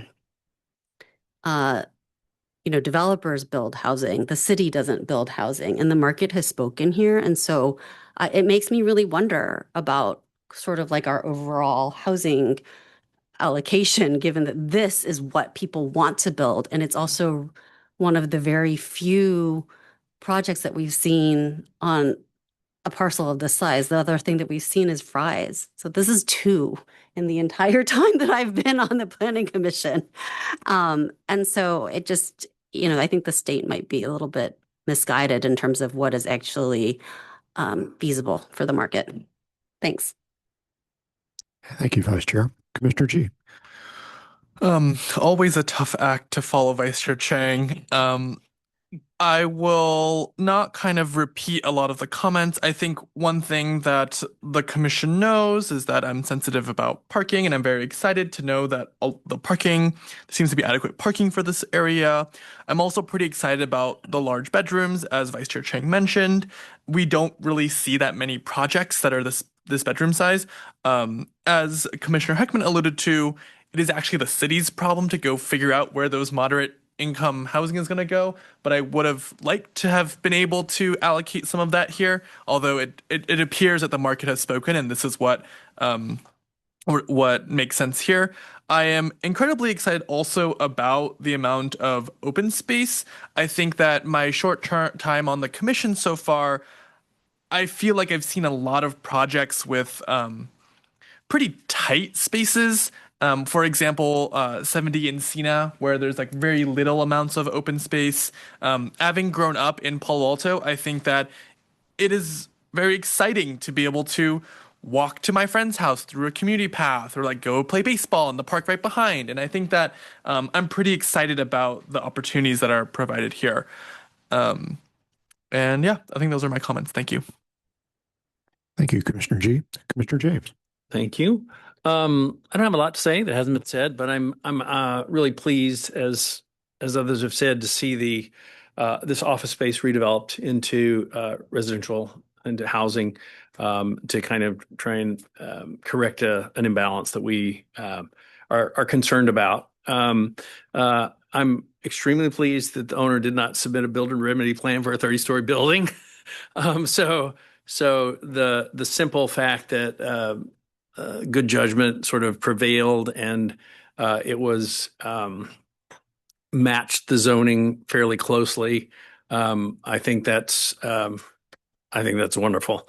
I'm pleased that the study session with the ARB was productive, and just another example of kind of a sensitivity that we would hope all builders remedy projects would conform to or make themselves available to. And lastly, I'll just say that I think you've done a good job of representing it, designing it, thinking about it. When I visited the site, it reminded me that I need to take my son out there and bike on the Baylands. And I echo what Commissioner G said about like sort of being able to walk to friends, and that it's going to be family centric or family oriented, and then to be able to avail themselves of the Baylands. I think that I can imagine that being a very nice place for Palo Altans to live. So good creative problem solving in my view. Thank you. Thank you, Commissioner James. Commissioner Heckman. Yeah, so I am supportive of the staff recommendation here. I think it's a great project, and I'm very familiar with that development. My former law firm, after I worked there, is located in that complex, and it's funny. And so I've been there many times, but I never even thought about it as potential housing. And so I'm glad there are people who think more creatively than I do. Style's not our issue, but I like the style. And I like the sensitivity, and I like the listening you did with the ARB. Appreciate that. Something nobody mentioned, but I appreciate is and I think about this more because of our future plans for that corner of the end of San Antonio, and the sort of proximity to amenities and shopping. But this location, there are two excellent grocery stores, right, in that Home Depot complex, and a variety of other things that families, are going to be able to utilize. And those are close, those are a lot closer to those homes than, many of our folks up in the Palo Alto Hills who have, substantially more of a drive to get to the nearest grocery store and whatnot. So I really like that. Of course, the open space, possibilities here are kind of phenomenal. I am forever plugging the Baylands because I'm there almost every day, very close to my house, and I am often making a pitch that I'm out there alone. So please, ride your bike, come out and join me. So maybe I'll see a few more people once you get that built. And of course, they're right by the ballpark, which is a great place to picnic when there's not baseballs flying. And so I just, I think there's a lot of really good positive things. Let's see. Question for, and again, I'm kind of thinking forward to a motion and question for Mr. Yang. Vice Chair Chang is floated the idea of adding as a modification to the staff recommendation, a condition of approval regarding the application of the dark sky ordinance. And I'm hearing the applicant saying that they're okay with that because that's their plan anyway. But my question is sort of going beyond that, given the constraints we have to our limits in the on this builder's remedy project. Other things that have been mentioned, like increasing bike parking or increasing the natives above the proposed 50%. Do we have can we impose those if the developer of this builder's remedy project is not agreeable? So, this is before the Planning Commission as a site and design application, and so there are findings that you have to make. And obviously, the state law, influences, how you make those findings. But if there are conditions that the commission believes are necessary to make the findings, it can impose those conditions so long as they don't render the project infeasible. And so, it's not something, in some cases, you can tell off the bat, it's not going to render the project infeasible or that it will. And then there are other types of conditions where there would need to be more analysis on that question. Okay, thank you. That's sufficient clarification. So I have some particular corrections for some of the documentation, but I'm going to hold that until we've heard from Commissioner Peterson and the chair, and so on a second round. Thank you, Commissioner Eggman. Commissioner Peterson. Thank you, Chair. So I also agree with I'm in supportive of staff recommendation. I echo everyone else's comments that it does seem like an innovative place. I had never imagined this to be a housing spot, but now looking at it and seeing the adjacent to the ballpark, the adjacent to the golf course, adjacent to the airport, adjacent to the Baylands, the bike path that does cross the freeway. This site amazingly does have a lot of stuff, and there's a lot of employment over there. There's a lot of jobs right there localized over there across the freeway. So one of the questions that I wanted to bring up, and I did bring it up, was the quality of the construction. That's always my first interest. Is this going to be constructed by who? It looks like a great project in the pictures, and they always do. But then we all know what it looks like when something's actually constructed. You don't always get what you saw. But of course, I also saw with my question that the builder's remedy, that this project, the skilled and trained workforce is off the table for discussion. And I didn't see the applicant bring up, step on that topic to talk about. So I'll leave it there. So I am supportive as well. Thank you. Thank you, Commissioner. Of course, most of what I will say is repeating what's been said earlier, but I would like to do it anyway just to reinforce the conclusions. I also will be supporting recommendation of the project. Of course, the state gives us no choice in that matter. But fortunately, the project still has a lot to recommend it.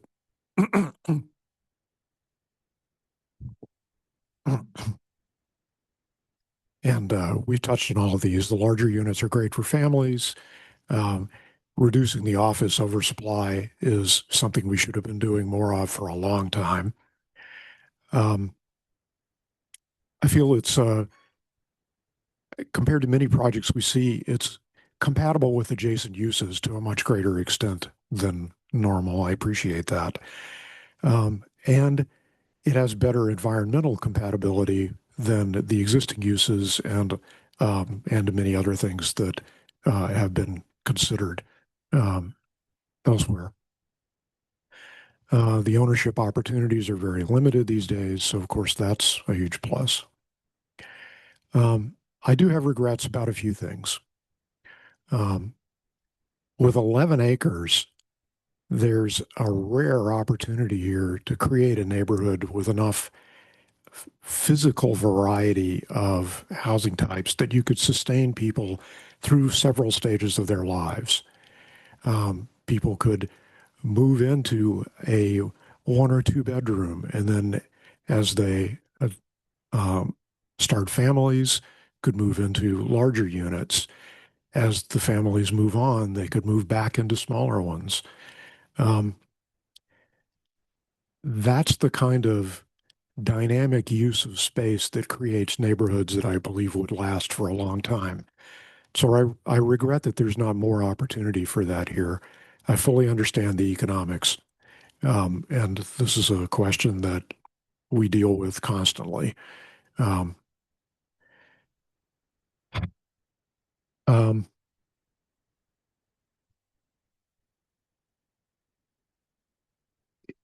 as has been mentioned, it also has less than half the density and much less affordability than what we'd anticipated for the area.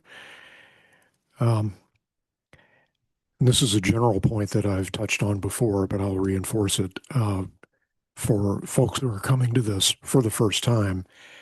Our arena target for low-income housing in this range is 40% of new units. And that closely matches both the existing distribution in the city and the county. So when the state requires only 13% of units to qualify for such a development, if most projects were like this one, we'd be gentrifying the city rapidly.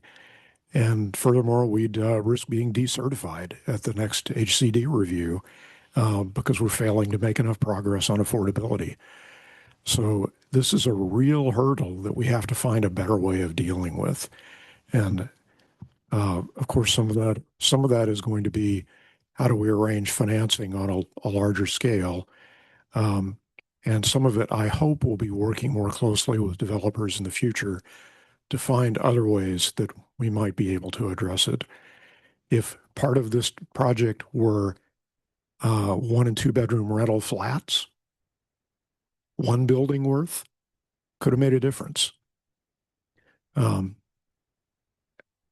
don't see the pro forma, so I don't know what's possible, but it is something that I think about frequently. So again, I'll be recommending that the project go ahead when the motion is stated. But I just wanted to make it clear that I think the constraints that the state is imposing on this process don't guarantee new residents either affordability or the quality of life that we might like them to have. So we're working with those constraints. All right, that's all from me. So unless there are any other discussions that we need to undertake, I believe we should try for a motion. Chair? Commissioner Hackman? Yes. Thank you. I did have some cleanup items to the language of the documents that I'd like to suggest before a motion. Please do, yes. All right, thank you. So as always, when I do this, staff, these are things I have identified that may need to be changed, but I leave it to your discretion to decide whether or not they do need to be changed. Some of them I'm pretty sure you're going to want to change, others I'm not so sure. And so I'm just going to go sort of front to back. I'm going to start with the, and I've got I don't know, 8 or 9 of them. We're going to start with the land use, the record of land use action. Go to packet page 25.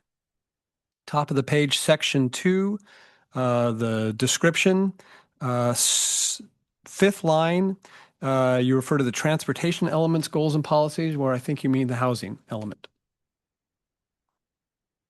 Because we're talking about housing units in imbalance. So I think that's supposed to be housing. Next page, packet page 26, at the bottom of the table, the last policy T-3.9. In the project inheritance box, you refer to the 218 trees to be removed from the site, but don't make a reference to the 52 to be removed from the city property. And I think somewhere in this documentation, we have to acknowledge that to tee up their ability to do it.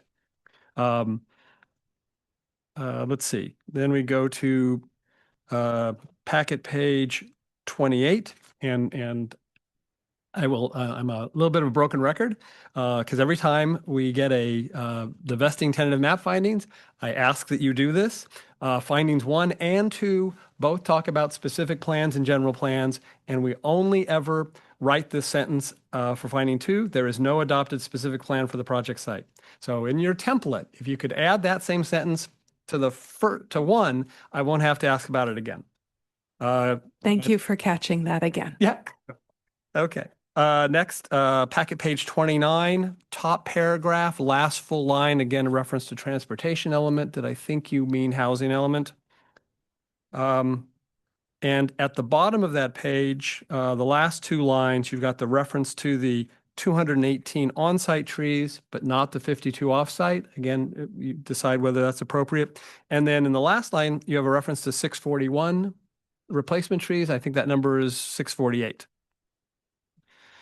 Going to packet page 30, bottom of the page, section 8, final map, 3 lines from the bottom. You refer to the conditions of approval in section 8. Those are now in section 9. Next is page 35. Toward the top of the page, condition approval 17, tree canopy, replacement of the tree canopy for the 2 trees proposed to be removed. I think that's an understatement. So that number should be corrected. Let's see. And then just to, also on the trees, packet pages 46 to 48. Let's see. So this whole public works urban forestry section, I would encourage you to look at. This is contemplating really the typical situation where you're retaining trees on site and you have to protect them. Here, as I understand it, every single tree on site is going away.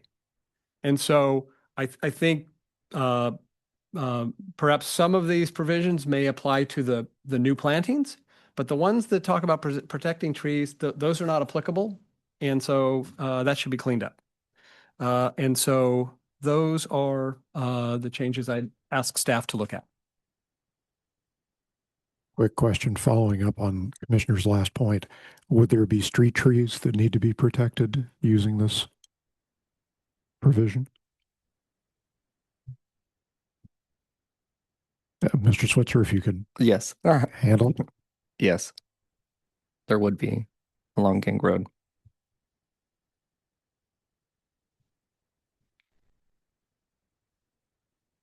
Right. So if I can just follow up to understand that. So that edge of the property along Gang, I guess there's going to be a tapering down of the raised fill to meet existing grade where those trees are, so those trees can stay.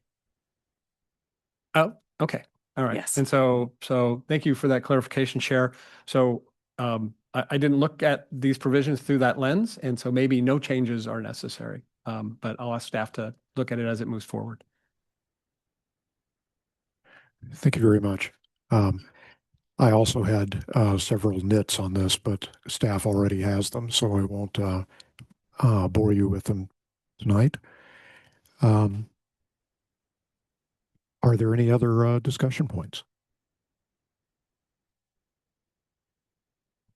All right, then we're ready for a motion.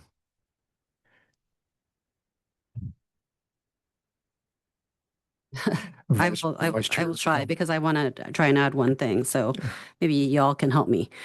So I'd like to move the staff recommendation and add a recommendation that we add a condition of approval that the project complies with the new dark skies ordinance. And then second, I'm trying to figure out how to do this.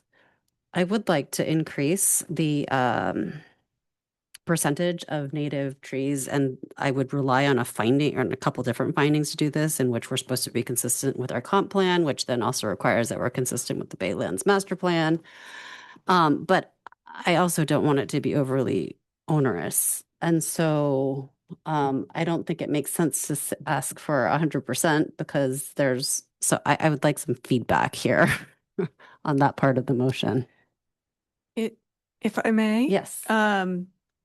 What I would recommend is that your recommendation be that the percentage of native trees be increased without specifying a percentage, That's and good. that staff can work with the applicant to see what is feasible, since that is a critical part of this as well.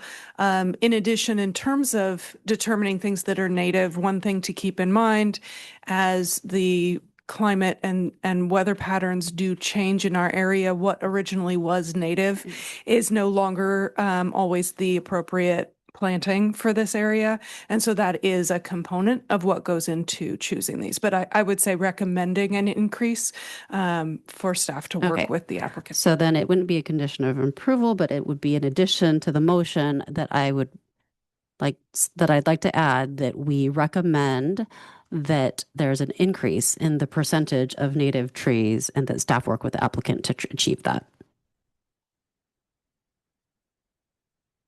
Do you want to say appropriate, or do we need to put any modifiers on increase? Like, I don't know. It's not coming back to us, so we want to give any guidance to council, or just increase? Increase, because I'm not a landscape architect, so, and none of us are. So I know, but they gave us what they thought was the maximum. So we are actually giving them input. Well, they said they could look at it. So I think I have seen a nod from the applicant that they're willing to work with us to increase it. All right. So I think we need a second.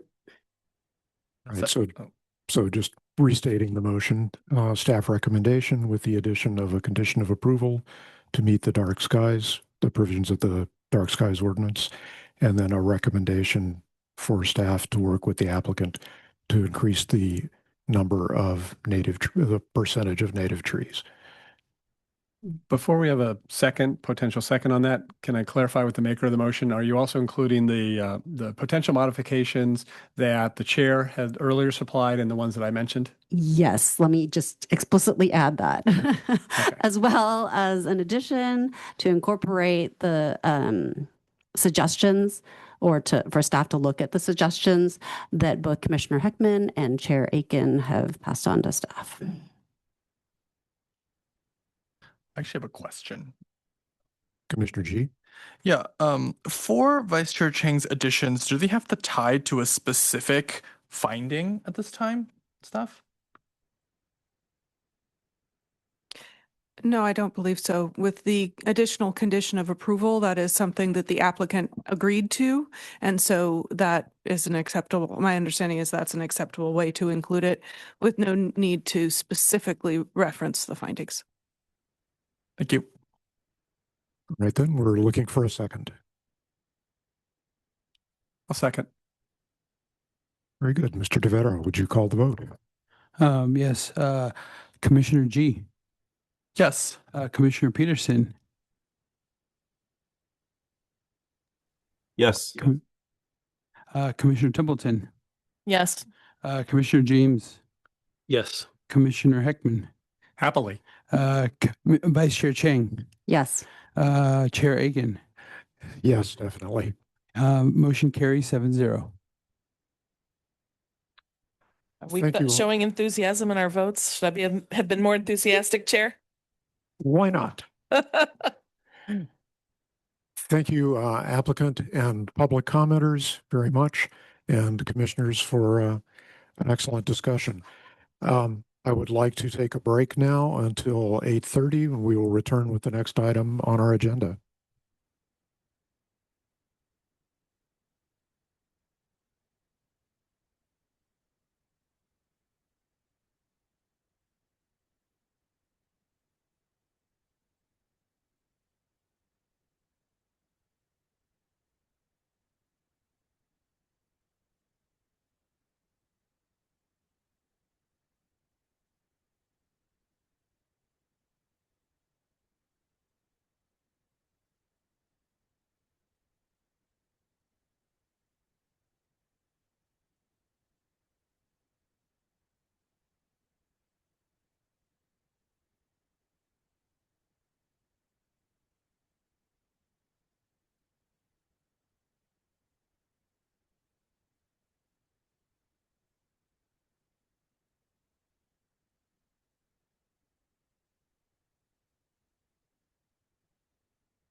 Welcome back, everyone.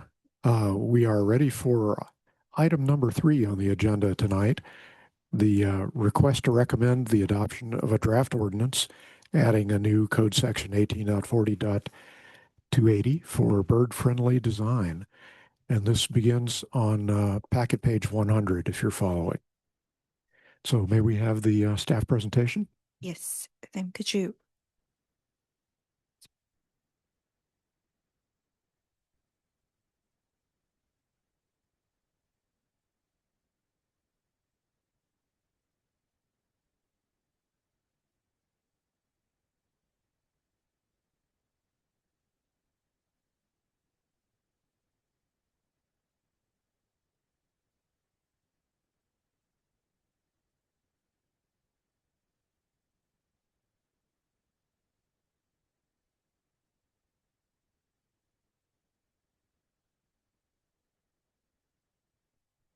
Give me 1 second, Commissioner. Sorry about that.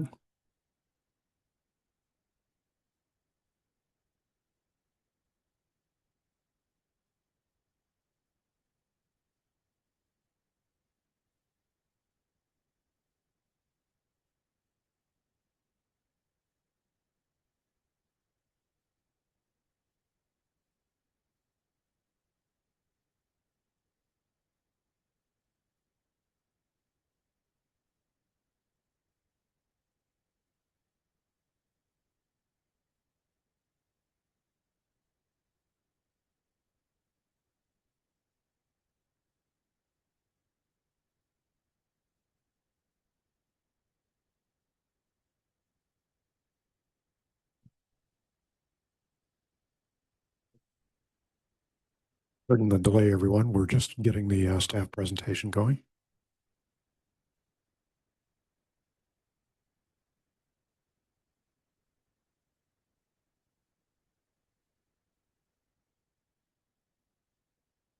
Give me 1 second. My computer froze at the worst possible time.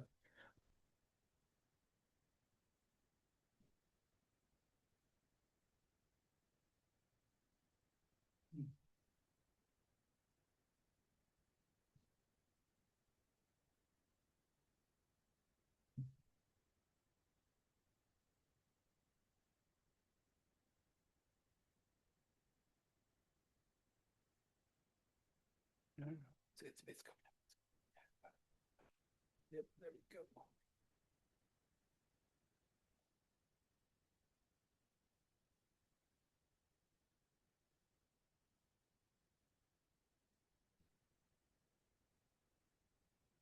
All right. Sorry for the delay.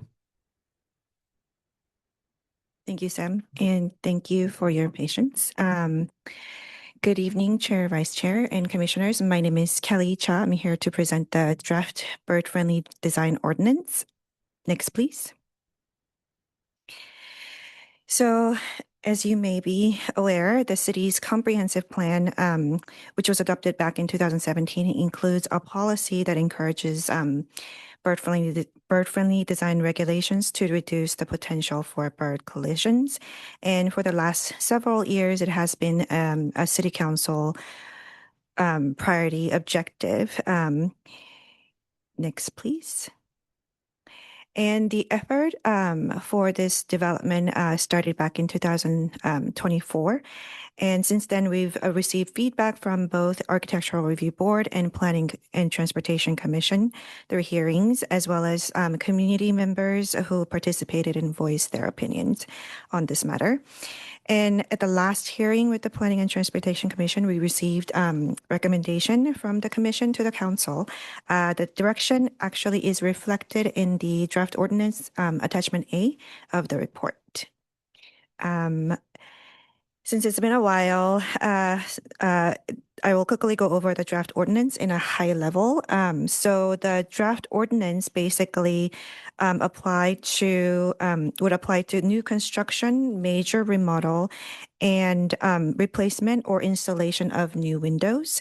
And those applicable projects would need to provide treated glazing of a certain percentage, no more than 40% or no more than 10%, depending on type of development and whether they're located within or outside of the bird sensitive area. And the ordinance defines the bird sensitive area right now, the area east of Highway 101, west of Foothill Expressway, or 300-foot buffer from natural streams. Next, please.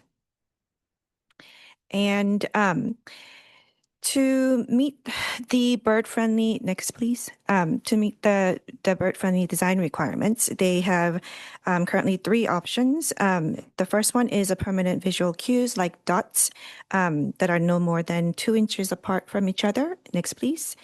And lines that are no more than 2 inches apart as shown here. And next please.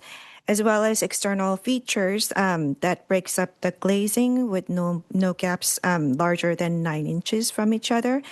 That includes insect screens, any other exterior features. And in addition to that, non-permanent markers like films and decals are allowed, but only for residential projects or residential portion of the mixed-use projects.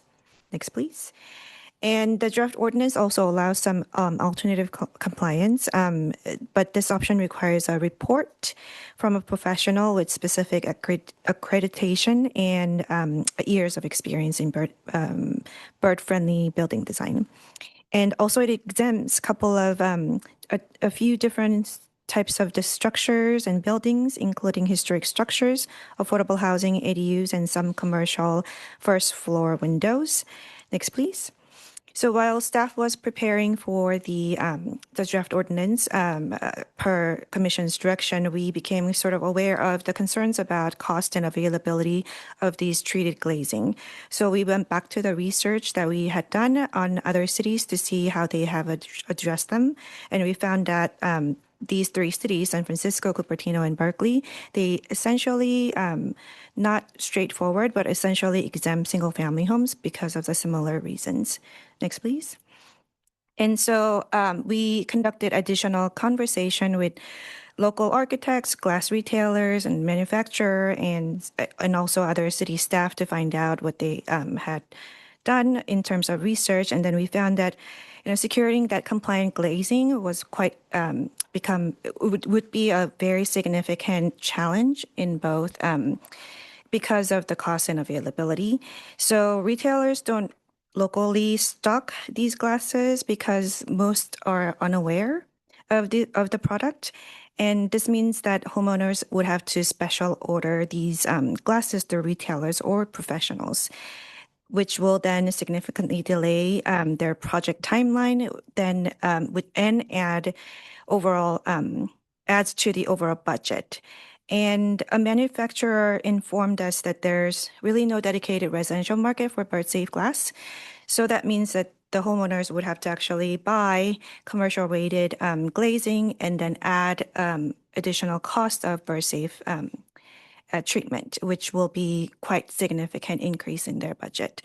And so on top of that, so while the non-permanent options like films and decals and also insect screens, one of the affordable exterior feature option, they are affordable for residential, but films and decals pose some environmental concerns, as well as we've learned that it's a little bit difficult to actually apply without some help from professionals. And also,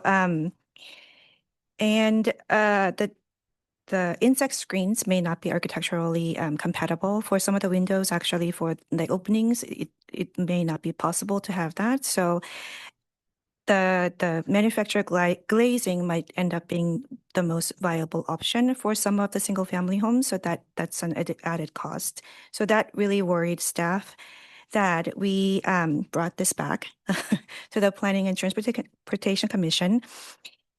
So staff are recommending an exemption for single-family homes, which make up over 80% of the city of Palo Alto parcels anyways. But we do understand that the commission might not feel comfortable exempting the entire single family home. So we have included some other alternatives to consider, which is removing the replacement of existing windows from, oh, sorry, from the so other alternatives to consider is removing the replacement of existing windows from the applicability section, or or apply size threshold for new or replacement windows so that there's some flexibility and you can sort of balance the need for bird safe as well as for homeowners budget for complying with these new regulations. And in addition to that, staff is recommending removing the 300-foot buffer from the bird sensitive area just to make sure that the requirements are consistently applied. Next, please. And finally, the last recommendation from staff is removing the requirements of accreditation and years of experience from the alternative compliance section. We just found that the accreditation mentioned in the draft does not really exist outside of Canada at this point. So it's going to be very difficult, and the years of experience may not really contribute at this time to the professional's qualifications, while it unnecessarily shrinks the number of candidates or the pool of candidates. So that will make it very difficult for homeowners or applicants. So we're recommending that removal. Next, please. So after receiving the commission's recommendation on the draft ordinance tonight, staff will take the draft ordinance to the city council for adoption. And hopefully that will be next year, early next year. Next, please. And that concludes the staff presentation, and open for any questions you may have. Thank you, Ms. Chong. For the commissioners. So once again, we'll do left to right. Any clarifying questions, Commissioner Templeton? No, thank you. Vice Chair Chang. Hi, I had a question under bird-friendly design requirements, so back page 112. So it's 2A. It says within the bird sensitive area, in addition to the requirements of D1, no more than 10% of an elevation of any structure or building shall be untreated glazing. And so I saw that in some of the other cities, they talk about facade versus elevation. What does an elevation actually mean? Because, there's, for example, like, is it everything on, say, the east side of a house? Or is it just, say, like, like I have this funny thing in my house where it's 2 stories, part of it's above a garage. And so there's this tiny little kind of hallway piece, and there is an elevation there that is by itself. There's nothing else that's of equal depth. So what do we mean by elevation versus a facade?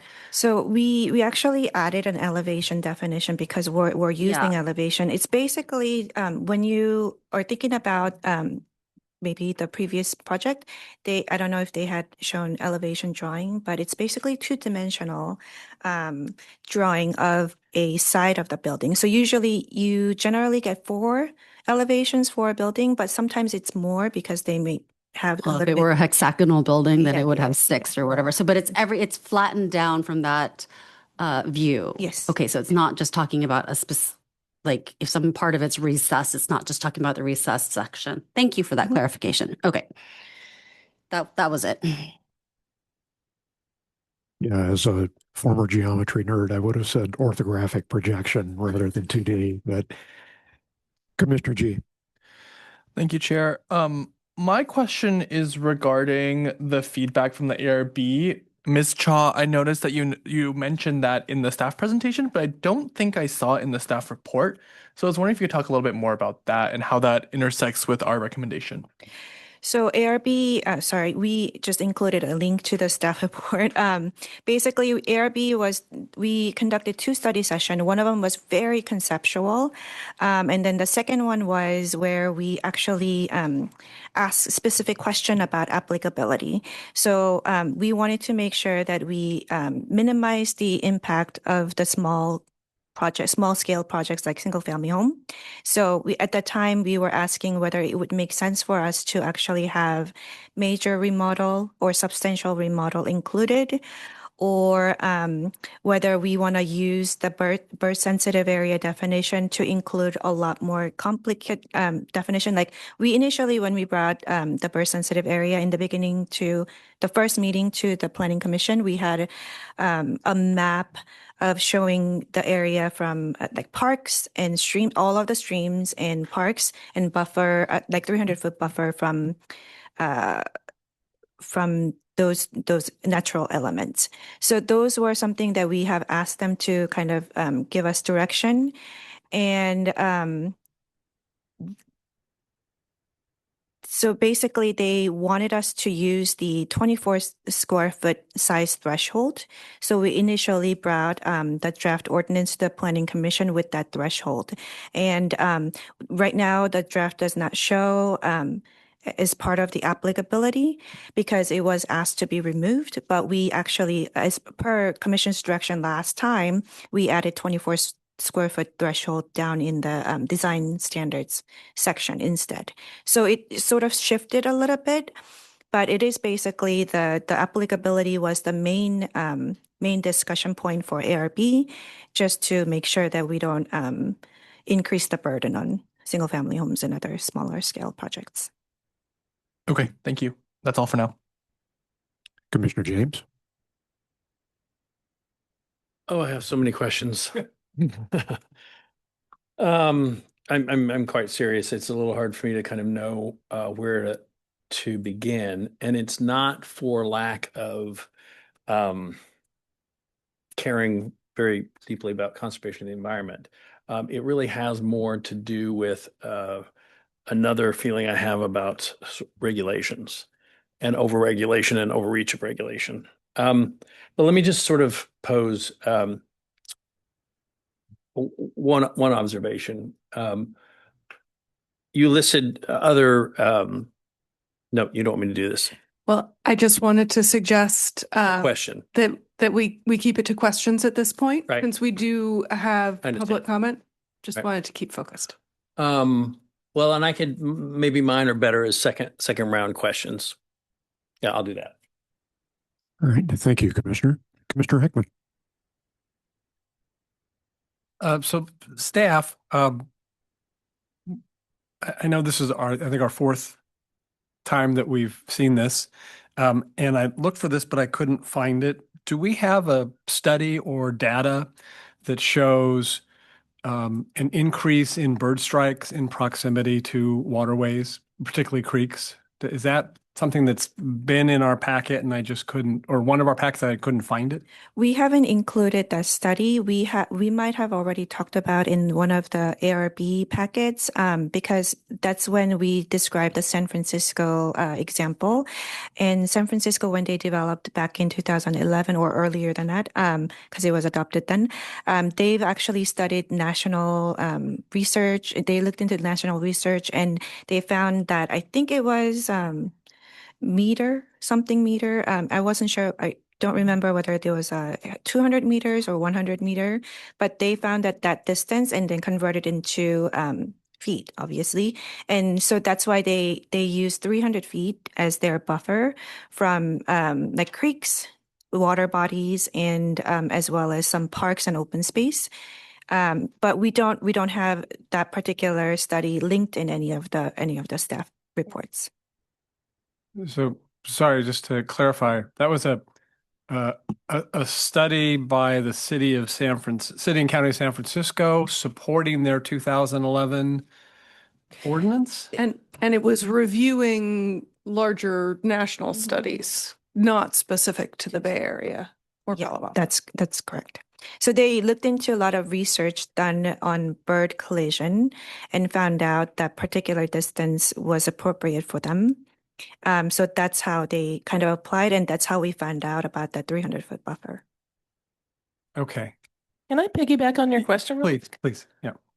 All birds? I wouldn't be able to answer that question at this moment, but there might have been different types.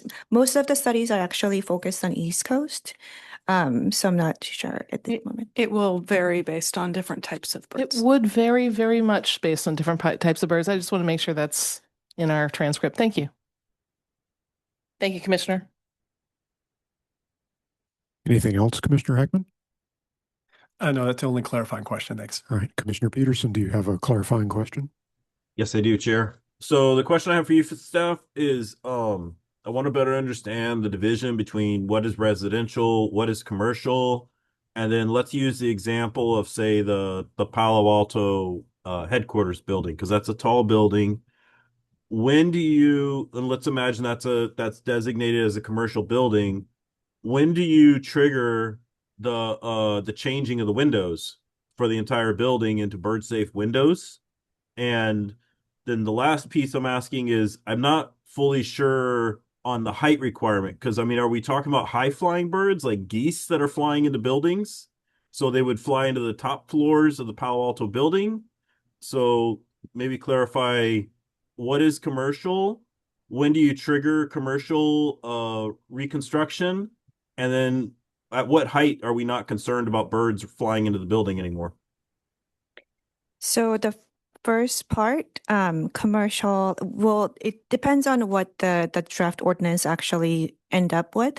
Right now, the draft has applicability basically saying that any replacement or new windows introduced or installed, they would have to actually comply with the requirements. So if that gets adopted, then any non-residential buildings or residential buildings actually that replace existing windows, they would have to comply. And I can jump in and speak to the commercial versus residential. That distinction and the components that have different rules for the different uses is actually more in line, or the source of that has to do with city policy rather than frequency of bird strikes. That this is a balancing of the city's different priorities for environmental, supporting housing, for example, the exemption for our affordable housing projects, and supporting retail. That it is common. I believe we've seen in other cases that for the lower part of a retail project, that area, because it is used for display, that is not obscured with this type of glazing. And so that's an exception, not necessarily because there is less chance of birds striking that window, but because it is a balancing of the different priorities that the city has and a recognition of the needs of the retailers. So that is the source of that distinction. Does not necessarily have to be what the recommendation is. And then are we concerned about geese flying into the top floors of the Palo Alto headquarters? I don't think we have any particular bird species that we're concerned about. We're kind of talking about birds in general, aviation. And in terms of the height regulations, we initially actually brought a draft ordinance that included a height thresholds, but we have received a sort of a direction to make it simpler. So it just became this particular one without any height thresholds at this point. I would definitely like to minimize the discussion to the ones that we have brought in, but that is something that the commission can discuss tonight if that is something commission would like to discuss. Okay, so just to clarify, so we're not talking about, say, like the second floor to the 8th floor. We're talking from everything from second floor up till however high a building gets. For retail buildings, yes. For commercial buildings with retail, then that'll be anything above second story. For residential and non-retail buildings, they would have to look at the entire facade or elevation. Okay, thank you. All right. I have no clarifying questions, but I hear there are a few more from my fellow commissioners. So Vice Chair Chang. I have one that I forgot to ask about. It's regarding the applicability section of the current ordinance. So, this is regarding, like, my recollection is that we weren't trying to necessarily affect the installed base of windows the last time this was at the PTC. So right now it says when a permit is otherwise required, the projects shall comply with the bird-friendly design requirements. But this is on packet page 112. So when any window is required, is a permit required? Correct. Yes. Okay. Okay. So I think that might be that might not have been our intent last time. Yeah, I think that's just an important clarifying question. All right. Everybody catch that. That was a significant. So that would be item 3 under applicability, that any newer replacement fenestration, maybe that was not intended to be part of this. When you're, say, somebody is playing baseball and breaks a window, would that one window need to then be replaced with something that is compliant? Right, because I think that we had extended the applicability at some point to all permitted projects. At least at the time when I did it personally, I can only speak for myself, it was not realizing that every single replacement window requires a permit. So simply saying permitted projects means like every single window that's ever replaced, and that might not have been the intent. That is correct. And so narrowing it down to 1 and 2 might be an area for discussion. I have a question. I was just about to ask if you had something. Thank you. Sorry about that. So in addition to the directives that we've received from council for the city that you were mentioning to reduce bird strikes, we also have other competing goals that the city has, like replace your crappy, horrible, old, leaky windows with something energy efficient. Yes. These are in competition, right? Yes, for those of you not in the room. That is correct, as well as previously mentioned, supporting retail businesses with display that competes potentially with some of these. They're good. Well, we can talk about this after public comment, but thank you very much for the clarifying answer. Commissioner G.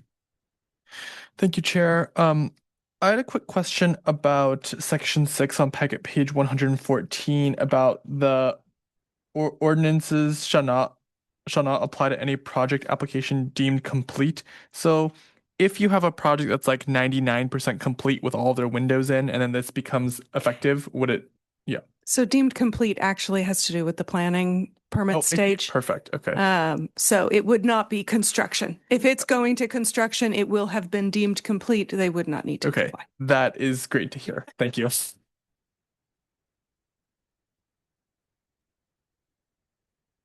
Yes, the application is deemed complete rather than the project. Any further clarifying questions from the commission? I see no others. So it's time for public comment. I know we have at least 3 groups. So we're going to reduce the time limit to 10 minutes per group. I hope that's workable for everyone. That'll get us 30 minutes at most for the group presentations. And we have a number of people who might want to speak individually. So we should expect a fair amount of comment on this. We'll leave the individual comment limit at 3 minutes. All right, And Through the chair, if I may, just a clarification, because I know we do have some people in the room who haven't been to Planning Commission or public hearings before.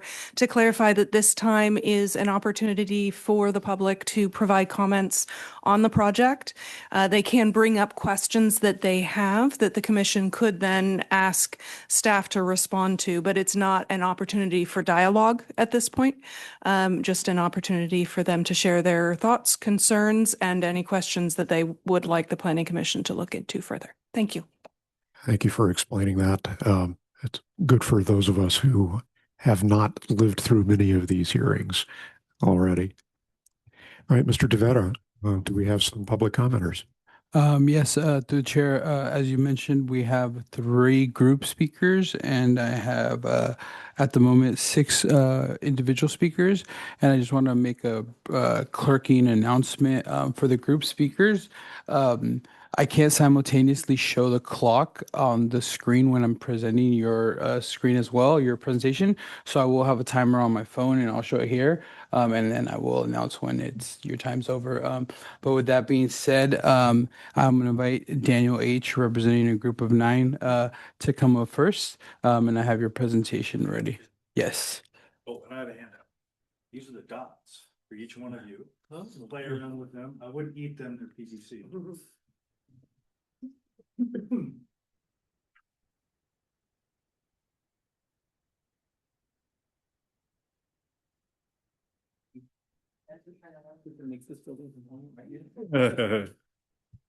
And one more note before he speaks.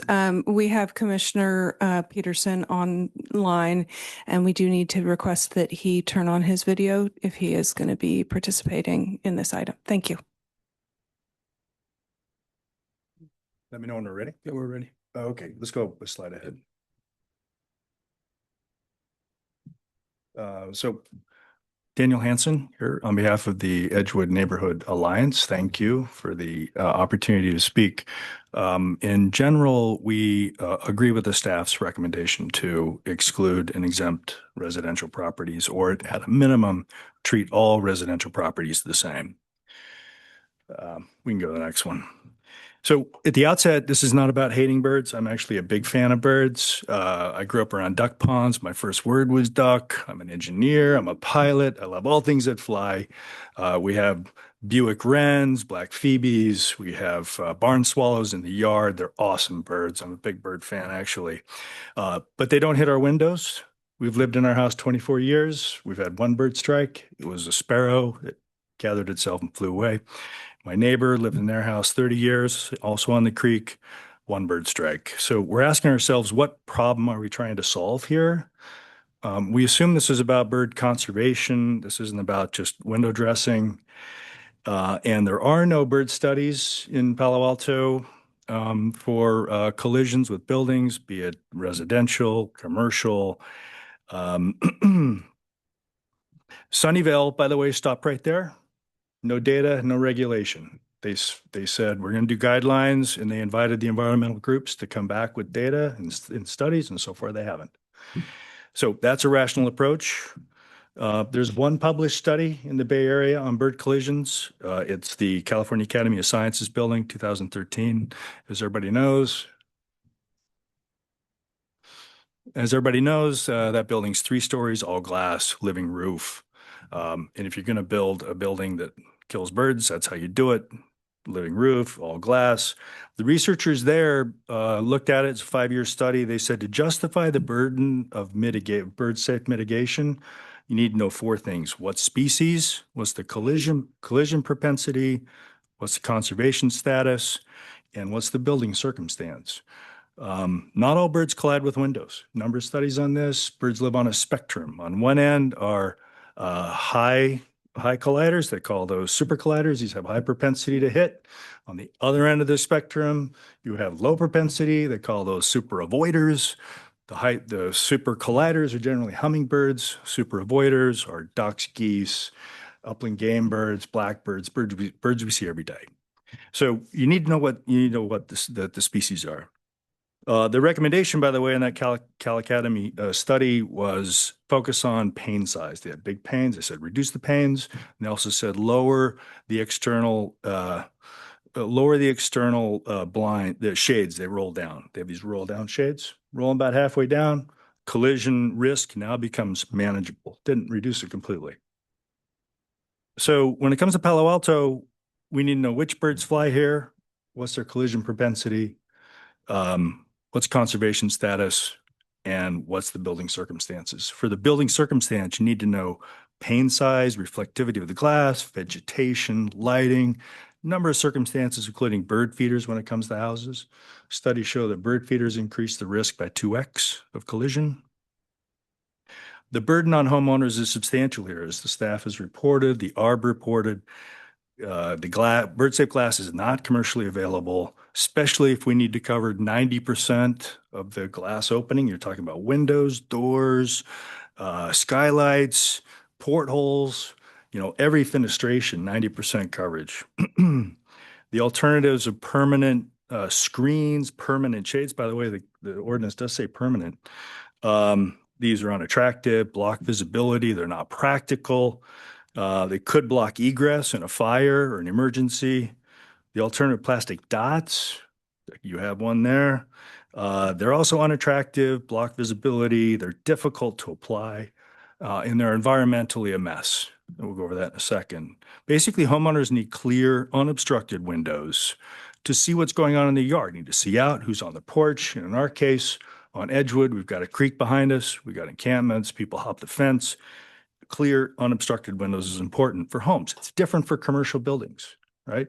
For them, windows matter for light.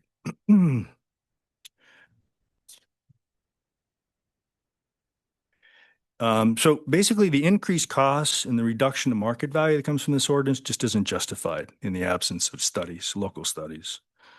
More restrictions mean slower housing development. Also, that was one of the ARB's, Architecture Review Board's issues. It's going to slow housing development. And this leads to exempting residential properties until data is available. Consistent with staff recommendation, consistent with the Architecture Review Board recommendation, consistent with Mountain View. There's a number of cities that have done this. Next slide. So as we look, here's some pictures of what these screens look like. These are permanent screens, not just insect screens, because that's what it requires. Continue on. Here they are, pretty ugly. Can't see out them. Next one. Next slide. These are shades. On the left is a hurricane shade. On the right, these are permanent shades. Next slide. You can see the visibility block and the unattractiveness of these. Next slide.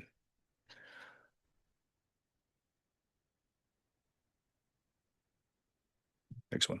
Oh, there we go. Plastic dots. So there you go. There's a lot of waste with these dots. They're very difficult to apply. They don't always peel off. It's a real pain in the neck. And the next one, plastic films. These come in two parts. You peel them in half. One half goes in the landfill. The other half you have to keep wet in order to put on the window. It's difficult to apply. Clumsy. Next one. Plastics are basically bad policy. The dots are made from polyvinyl chloride. Films are made from polyethylene terephthalate, PET. These are produced with PFAS chemicals. They degrade into microplastics. They're on the outside of the window, so those microplastics are going right into the environment. There's a short lifespan on these things, 3 to 6 years. Then they go in the landfill and they do it all again. There's CEQA issues potentially here, and the policy should be to reduce plastic consumption, not increase it. Next slide. So at minimum, you should treat all residential properties the same. There are no studies of birds striking buildings within 300 feet of streams. I haven't seen it, and I've read all kinds of stuff. There is one study that deals with 100 meters. It dealt with, I think it was a Yale researcher, looked at how far birds live within a particular area. They looked at 4 birds, 2 in a pasture, 2 in a forest. They said generally those particular 4 birds live about 100 meters. That's where they go. Nothing to do with bird collisions. We live in an urban forest, as we all know. All the homes and yards are effectively the same. My backyard has plants, grass, trees, just like all of yours. It's no different. So imposing the higher cost and reduction in market value on a few residents just because we live near a creek is unfair, we think. Yale researchers, by the way, that study these types of ordinances, they recommend against distinguishing bird safe areas, bird sensitive areas, because birds fly basically, they fly in urban and suburban airspace. Next item. There are some confusing elements to this ordinance. How is 40% measured? Is it per window, per facade? Can a homeowner cover the little windows and leave the big ones open? The source of the 40% is an HVAC requirement. That doesn't make any sense. There was very limited outreach by the staff on this ordinance. We didn't get notice about it. Notice should go out to people who live within 300 feet of a creek if that's going to be part of this. And there should be a community meeting as well. Next slide. Guidelines is an option. Makes sense. Excuse me, consistent with the comprehensive plan. The plan says to develop guidelines. Doesn't say regulations, and guidelines are non-mandatory. It's also consistent with what Sunnyvale and San Jose have done. Next one. If you are going to do an ordinance, the model to follow is San Francisco, Richmond, Alameda, Berkeley. Basically, these ordinances exclude residential homes unless they're tall and have a lot of glass. But the important part is if it does apply, the bird safe requirements apply to large glass panels, 24 square feet or more. This is consistent with the California Academy building study. And in this way, it gives homeowners a choice. So I have a choice if I want to build an all glass house or not. Next item. Note about Cupertino first. Cupertino is an outlier. There's a patchwork of areas. It's confusing. It does exclude residential homes within certain specific areas. There's no analysis. There's no data. Next one. San Francisco Creek, it's not a natural creek from our perspective. There's a lot of trash, human waste. It's concrete line, concrete banks, concrete bridges, and so forth. Next slide. All right, here's some pictures. We can just quickly skip through these. I guess we're out of time. I will note on this one, that picture on the left right there was taken 2 days ago. It's a brand new encampment. Thank you. This concludes your time. Thank you. Thank you, Mr. Hanson.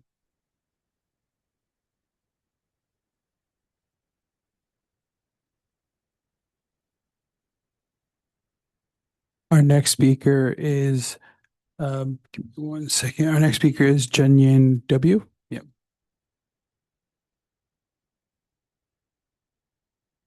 Right here. Yep.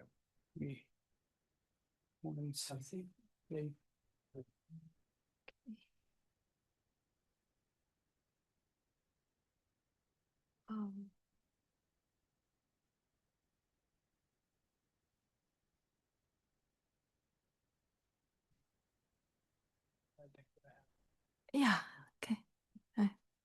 Great. Good evening, commissioners. My name is Junyan Wang, and I serve as the co-chair of Environmental Action Committee at the Santa Clara Valley Bird Alliance. Today, I'd like to talk about a simple question. Are visual cues effective for preventing bird collisions? On this slide, you see two examples. The window on the left is from the Meta campus in Menlo Park, and the one on the right is from Sunnyvale City Hall. Both use bird-friendly fried patterns, lights in the Sunnyvale and dots at Meta. Fried refers to ceramic patterns baked into the glass. These patterns are proven to significantly reduce bird strikes while remaining comfortable and visual pleasing for building occupants. Yeah, you can see you can hardly see them from the inside. Yeah. Next slide, please. See, the next photo shows an office building in Mountain View. Much of it used transparent glass, but some areas include fried and made glass visible to birds. The building is not located in what we typically consider a high-risk bird collision zone. Still, a study conducted by H.T. Harvard from October 2020 to April 2020. From October 2020 to April 2022, found a clear patterns of collisions. Next slide. On these pictures, the red dots show locations of bird collisions. and the blue dots mark where the dead birds were found. The yellow area highlights where bird-friendly treatment was applied. As you can see, collisions were extremely rare in the treated areas. The data also shows that most collisions happen at lower elevations, though some birds struck glass as high as 4 stories. Among the victims was the yellow warbler, a species of special concern. Next slide, please. These slides present findings from a bird collision study in Romania. Researchers observed glass bus shelters and compared clean glass, dusty glass, and shelters marked with graffiti. Their conclusion was surprisingly clear. Graffiti reduced bird collisions. Next slide, please. Here's a summary of the results. Clean glass caused the most collisions. Dusty glass caused fewer. Adding graffiti reduced collisions even further. And shelters with both graffiti and dust had very few collisions at all. Their conclusion was surprisingly clear. Graffiti reduced bird collisions. This photo shows, next slide, please. This photo shows a bus shelter at the Stanford Research Park. The design was originally required by the Palo Alto ARB. In 2023, at Santa Clara Valley Bird Alliance request, Stanford retrofit the shelter with bird-friendly film. And next slide, please. The photo shows a bus shelter at the Stanford Research Park. The design was originally, and these photos for 2 bus shelter on Google campus. The red shelter in Mountain View used vertical light patterns. And the other one in Sunnyvale incorporates fruit with a graceful leaf wing design, which is beautiful. So the takeaway is simple. Providing clear visual cues will help birds recognize glass as a barrier, which is highly effective. Thoughtful design saves birds and supports healthier ecosystem. Thank you. Thank you, Ms. Wong.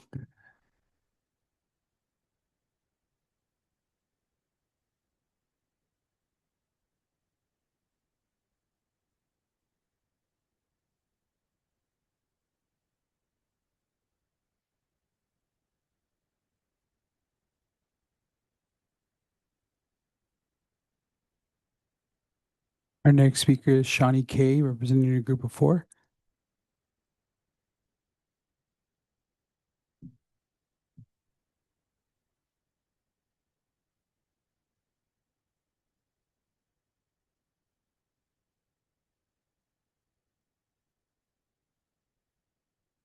Mr. Tavera, can you clarify, is that a group of 4 people, including Ms. Kleinhaus, or 4 plus her? 5 total. Yeah. Okay, thank you. Just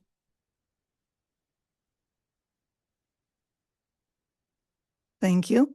My name is Shani Kleinhaus. I'm the environmental advocate for the Santa Clara Valley Bird Alliance. I'm a resident of Palo Alto, and I'm on the Parks and Rec Commission, and I do not speak for the Parks and Rec Commission at all. I was thinking I should tell you a little bit about myself and my background. I have a PhD in ecology from the University of California, Davis, and I've worked internationally as an ecological consultant. For the past 15 years, I've focused on advancing science-based environmental policy and habitat protection in Santa Clara County. I currently I've advised both public agencies and a lot of the local private organizations on urban ecology, bird-friendly design, dark sky practices, and more. The advocacy work and the consulting work involved collaborations with Meta, Intuit, Google, Apple, Microsoft, and others on projects on campuses, and it had to do with ecology, biodiversity, responsible development, and more. I even talked to the group that was here before and gave them some advice on how to enhance their campus or their residential project. So and I want to focus on a few things that came up here, but generally about birds collisions first. Across North America, birds are disappearing. 30 billion birds have disappeared in the last 50 years, and that means populations are shrinking. Migratory birds are at greater risk than residential birds. Some of them are more at risk than others. Obviously, not all birds are made the same way, like people have mentioned here. By the way, at Apple, a goose did collide with a building, the old campus, not the new one. They don't release information from the new one. There is a very large group of municipalities, sometimes even states, that adopt bird-safe collisions at different levels.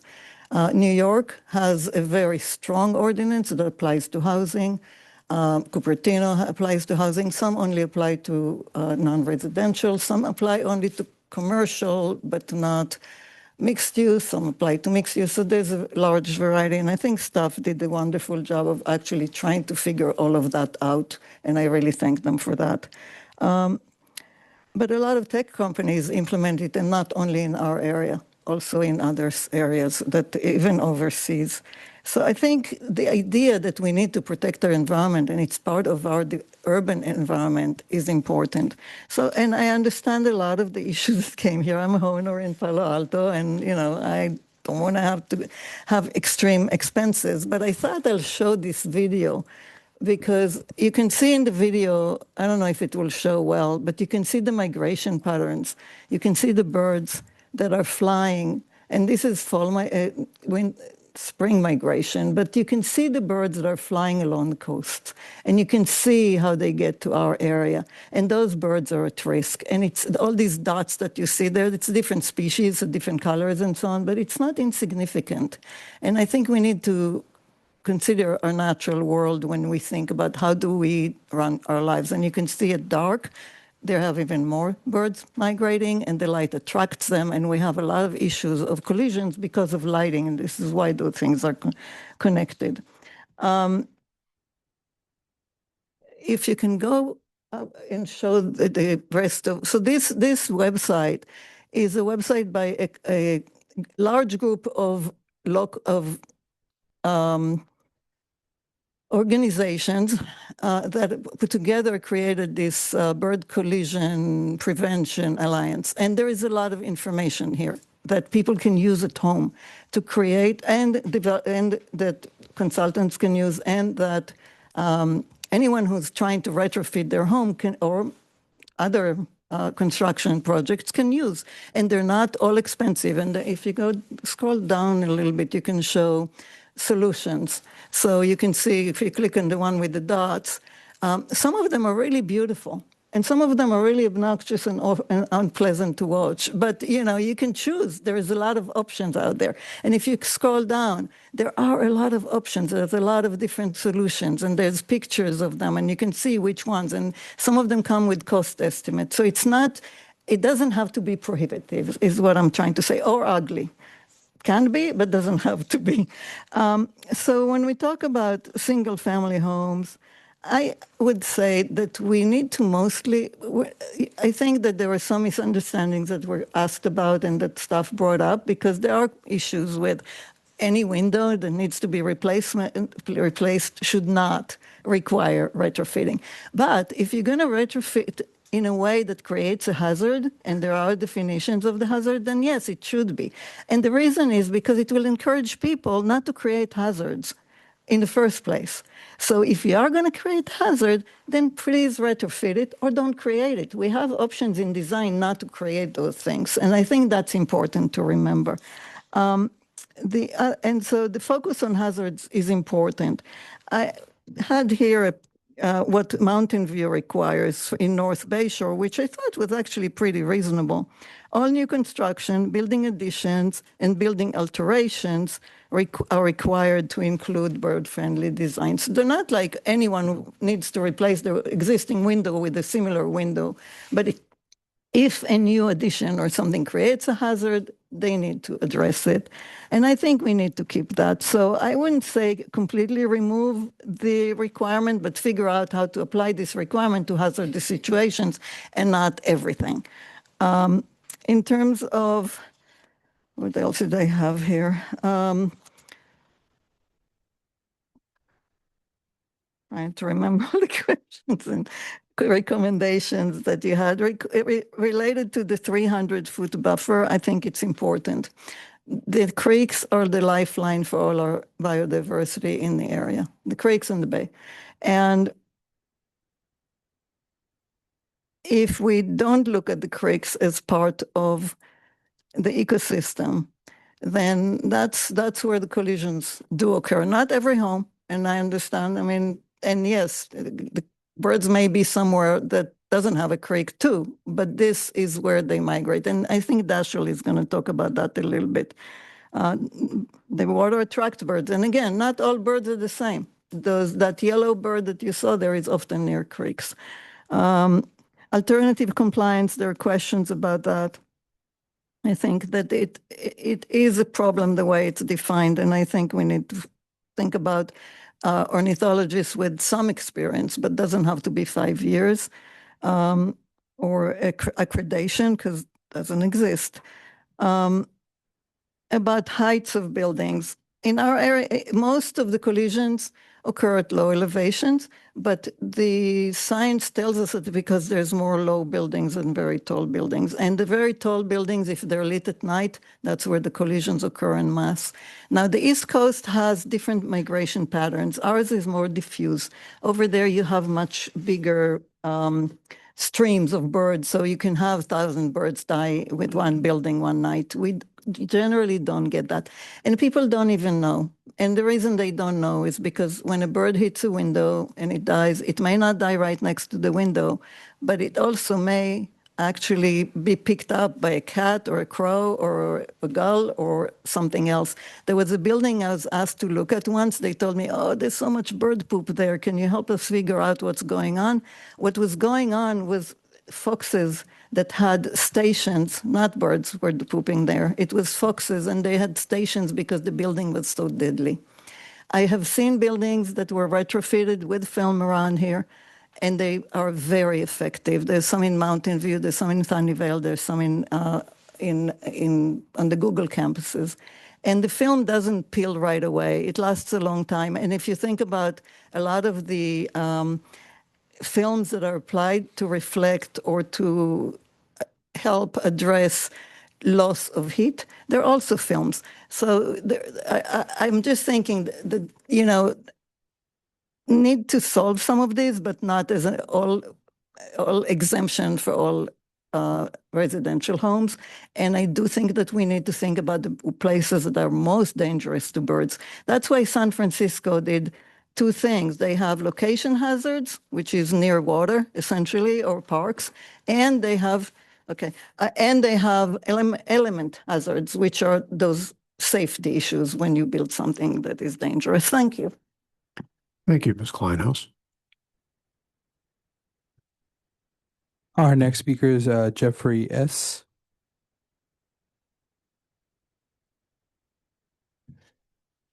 Good evening, commissioners. The Architectural Review Board discussed the bird-friendly ordinance in a meeting in February 24.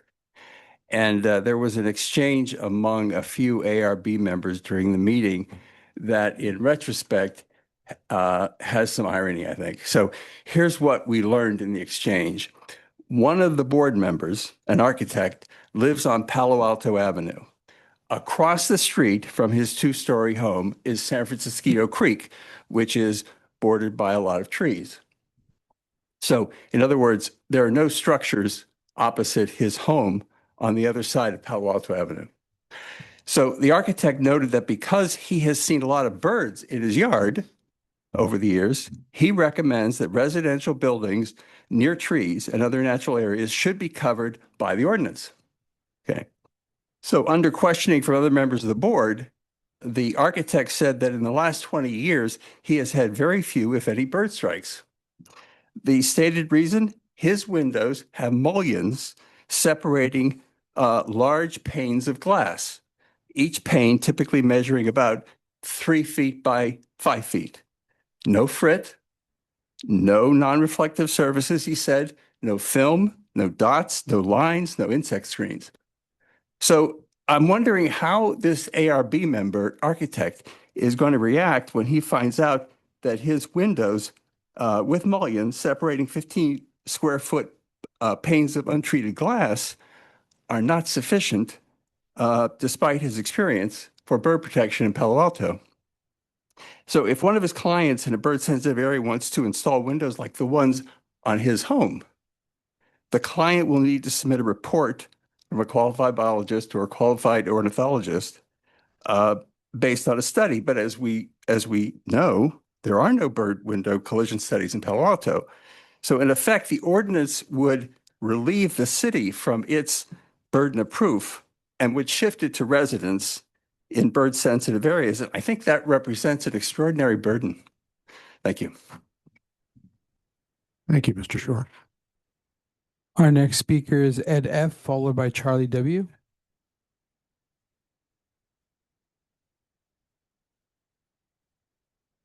Great, thanks. Ed Feitzinger, 34-year Palo Alto resident. My daughter was got her master's degree from Stanford in public policy, and I asked her about how do you decide what good regulation is? And she said, well, actually, to get my master's degree, I had to take a class called cost-benefit analysis. And I had to show that a good regulation was one where the societal impact of the regulation exceeded the cost. And I had a little thing here on the cost side because I did a little research. I tried to understand this, and it just seems like a relatively burdensome regulation. And you've heard from staff, the American Bird Conservatory states using bird-friendly glass when constructing a new home can be extremely expensive, potentially making going this route cost prohibitive. And then we heard staff comments on this that you guys have all read. So I said, well, what are the benefits? And I tried to take a quick look at what the benefits would be. And depending on who you listen to, 365 to 998 million birds get killed by windows in the US. And so naturally, Palo Alto want to do its share. 56% of those birds are killed by buildings 4 to 11 stories tall, only 1% above that. But that makes up about 15% of the building stock.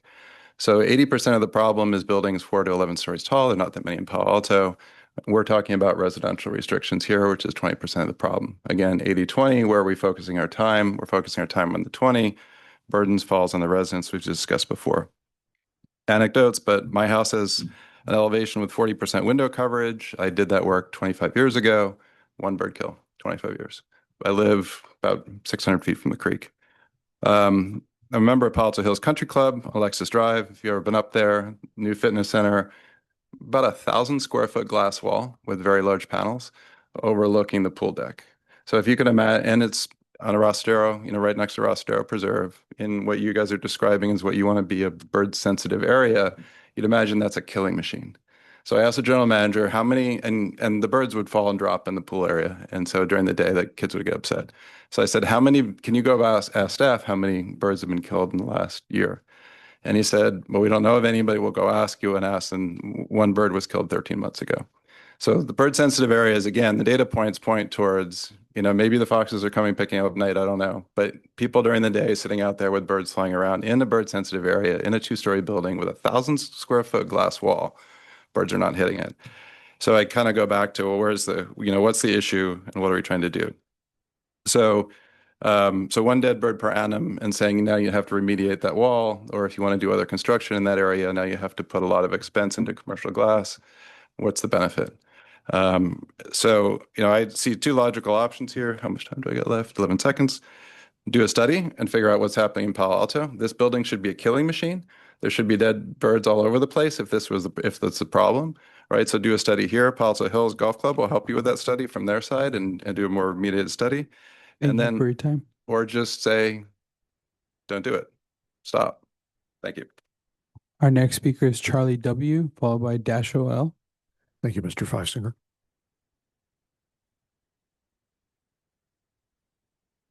Good evening, Chair and Commissioners. Charlie Wydans, Palo Alto Chamber of Commerce. And thank you for the opportunity to share some feedback that we have on the bird-friendly design ordinance. In October, the chamber coordinated a webinar outreach meeting that was designed to give city staff, and thank you staff for being part of that opportunity, to engage with our business owners regarding the ordinance, which at the time most businesses were unaware of and did not understand the details of.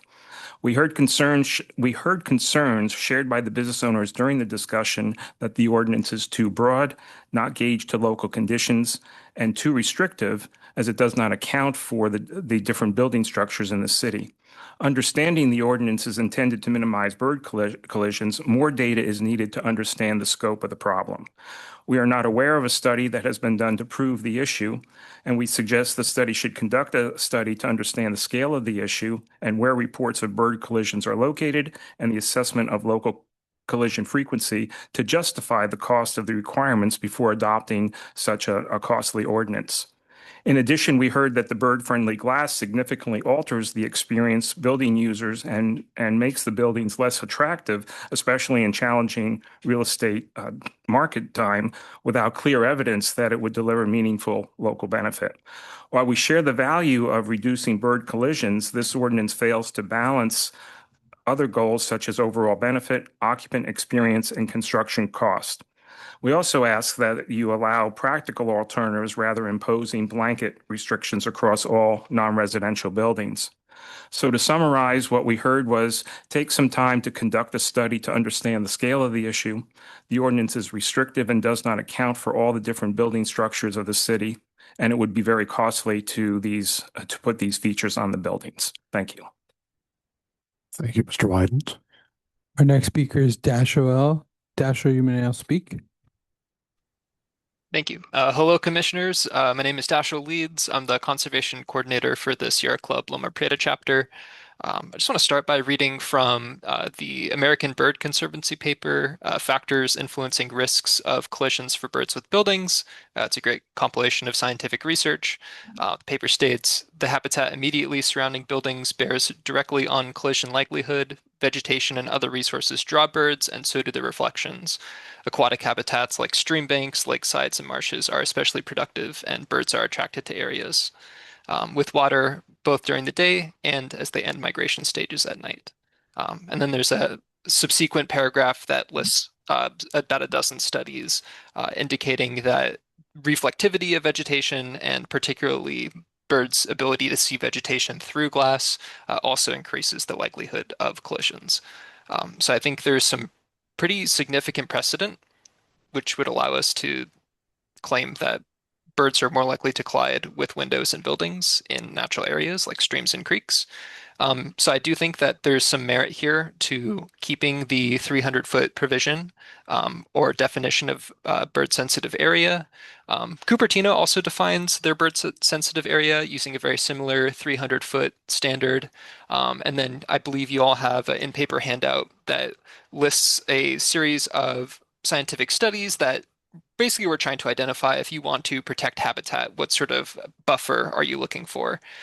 And the studies find that there's about a 300-foot buffer within natural areas, vegetated buffers specifically. So looking at this, I think it's pretty reasonable to define bird-sensitive areas by the 300-foot standard.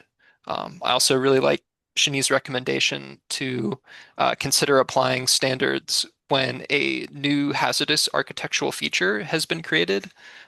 As she explained, I think this could incentivize people to build less parallel panes of glass and freestanding glass corners, or highly reflective glass through which foliage can be seen through or reflected in.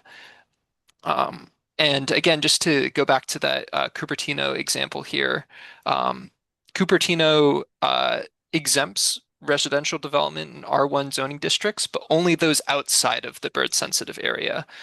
So I think a reasonable standard based on this precedent could be to still apply the standards within the bird-sensitive area, and then for other homes, if they create a hazardous architectural feature as defined. Thanks so much for your time and consideration, and we hope you recommend the ordinance for adoption. Thank you, Mr. Leeds. Our next speaker is Martin B., followed by Kai S. Martin, you may now speak. You can hear me? Yes, we can hear you. Okay, thank you. Martin Bernstein. The first general comment is one that we've heard so far about the definition of the problem. My general comment is the bird population in the Palo Alto area decreasing? Is it stable, or is it increasing? So what is the true hazard? And now I have actually just some 7 specific comments if the ordinance continues to be developed. First of all, number 2 is right now the proposed is that the ADUs are exempt. Please add wording that JDUs are exempt, just to be clear that all forms of ADUs are exempt. It just says only ADU, but it should be JDU. Third comment is the idea for fritted glass. By the way, that fritted glass is about 2.5 times the cost of regular glass, so that could be a huge burden. Let's clarify the wording of the 40% exterior elevation. So that should be 40% of glass area. So for example, if there's a pair of French doors 6 feet wide by 8 foot tall, that's 48 square feet. But only the glass area should be counted as the glazing area, not the impervious solid wood framing of the stiles and rails. So that's number 7. Another comment is so I saw something about if glass pane is less than 24 square feet, then that's just it doesn't have to be accounted for. You can clarify that. It's exempt any basement glazing. So glass that's in a light well, we'll assume a bird's not going to swoop down into a light well and then hit against the glass. So it's exact from that elevation, this exempt basement glazing. If there's an Eichler building, Eichler house residence with lots of many large pieces of glass bigger than 24 square feet, if one gets broken in glass, let's clarify that glass that gets replaced does not need to be meeting any definition of bird-friendly glazing. Let's see, those I think are my comments. And Ken, so if it is implemented and dots or lines and patterns are, can those be of any color? And those are my notes for this presentation. So thanks for entertaining the thoughts. Thank you. Bye-bye. Nice to hear from you, Mr. Bernstein. Our next speaker is Kai S. Kai, you may now speak. Good evening, commissioners and staff. My name is Kai Stockwell with Sandhill Property Company. We are a multifamily and commercial real estate developer and property owner based here in Palo Alto. Sandhill Property supports the staff recommendation to remove the 300-foot buffer from the definition of the bird-sensitive areas. That buffer is highly restrictive, has not been clearly supported by expert analysis, and would unfairly burden properties where there is no avian habitat in need of protection. Not all creeks function as bird habitat. For example, our avian consultant reviewed Matadero Creek and found no habitat conditions that would warrant elevated bird safety measures. Bird safety requirements also carry significant costs for both residential and commercial property owners, as should only apply where there is a demonstrated risk to birds. No study has shown that creeks between Foothill Expressway and Highway 101 represent significant avian habitat. On the contrary, these are predominantly urban areas, and bird safe requirements would have little to no impact on bird safety while placing unnecessary burdens on property owners. If the city does choose to include a creek buffer, then it is important that only the portion of a parcel within that buffer be subject to this regulation. Applying the requirement to entire parcels, especially larger parcels, would unnecessarily add cost to existing properties and new projects and unfairly impact larger properties. The proposed standards are currently very restrictive and should be reviewed by qualified experts for both need and cost before being incorporated into the ordinance. Thank you for your time and the opportunity to provide comments this evening. Thank you, Mr. Zockel. And through the chair, I have no other requests to speak and no other public comment cards. Thank you, Mr. Tavera. All right, we are back to the commission for discussion. So, Commissioner Templeton, would you like to start us off? What an honor it has been tonight to have sat. Yeah, I feel like you could share the glory here, but that's okay. I'll take my turn. Wow, what amazing comments from the public. I appreciate everybody coming in and sharing their opinions. And I think also I appreciate what staff has done, the listening that you have done to improve the proposed ordinance. My high level takeaway here is this is a well-intentioned effort that is not ready for prime time. So we have heard from the businesses that this is painful to them. We have heard from the homeowners this is painful to them. We have heard from the environmentalists that this is painful to them. And I'm not sure that we're all in complete disagreement. When I listened to the comments, I heard Ms. Kleinhaus say that these tech companies were implementing the bird safe protections voluntarily. That's what you said, but nevertheless, that's what I heard, and I could have misunderstood. So, however, the other things that I noticed in the presentation from Julianne was these were also a plethora of non-residential examples, right? Bus stops, commercial buildings. They weren't retail buildings necessarily. We didn't see a lot of exploration of how that would be played out. We saw some things that really don't apply to what's being proposed here for us to look at tonight. But we did see a lot of agreement that we need more information. If we're going to go forward and try and implement something, perhaps we should learn from our neighbors over at the massive research institution next door that we need data to base it on. So that's my high level takeaway. Some of the things that I heard that I will just point out gave me a little bit of pause was vegetation increases the likelihood of collision. That may be true. I do not want to get rid of vegetation. The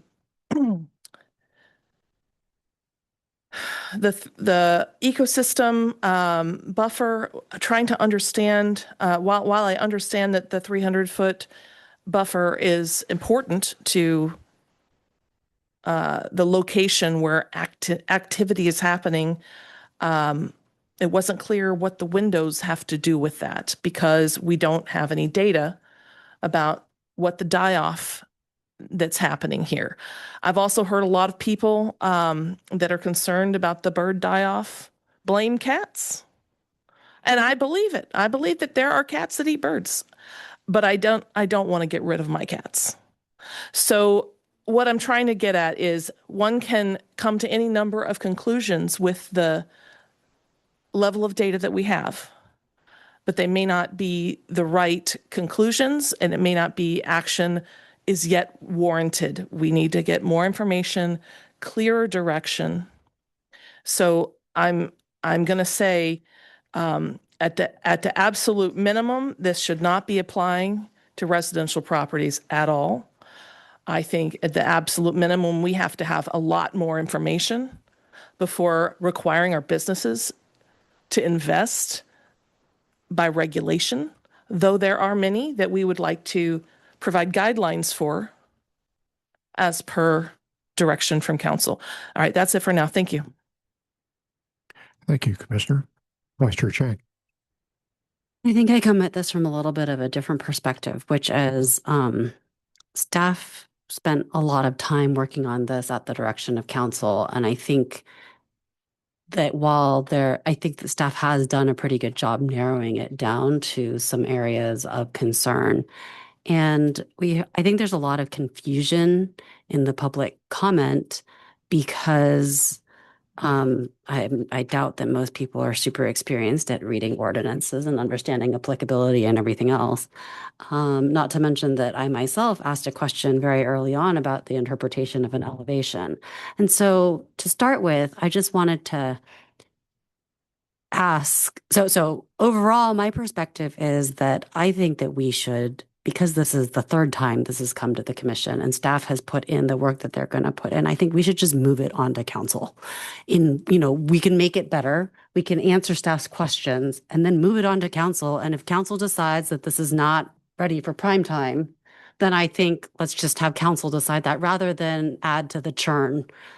So that's sort of my perspective because it has come here so many times. I do have specific questions because as I heard people comment, I don't think that things are necessary. I don't think that the public's understanding is necessarily accurate in terms of what is being asked of specifically homeowners. So I do thank everybody for putting in the effort and the time to come here because it is a lot of work to come here as a private citizen. And I really appreciate that. And I appreciate the careful scrutiny. So the first question I have is it that, I heard something about like only 10% of your windows can be untreated. Is that true, Ms. Jha?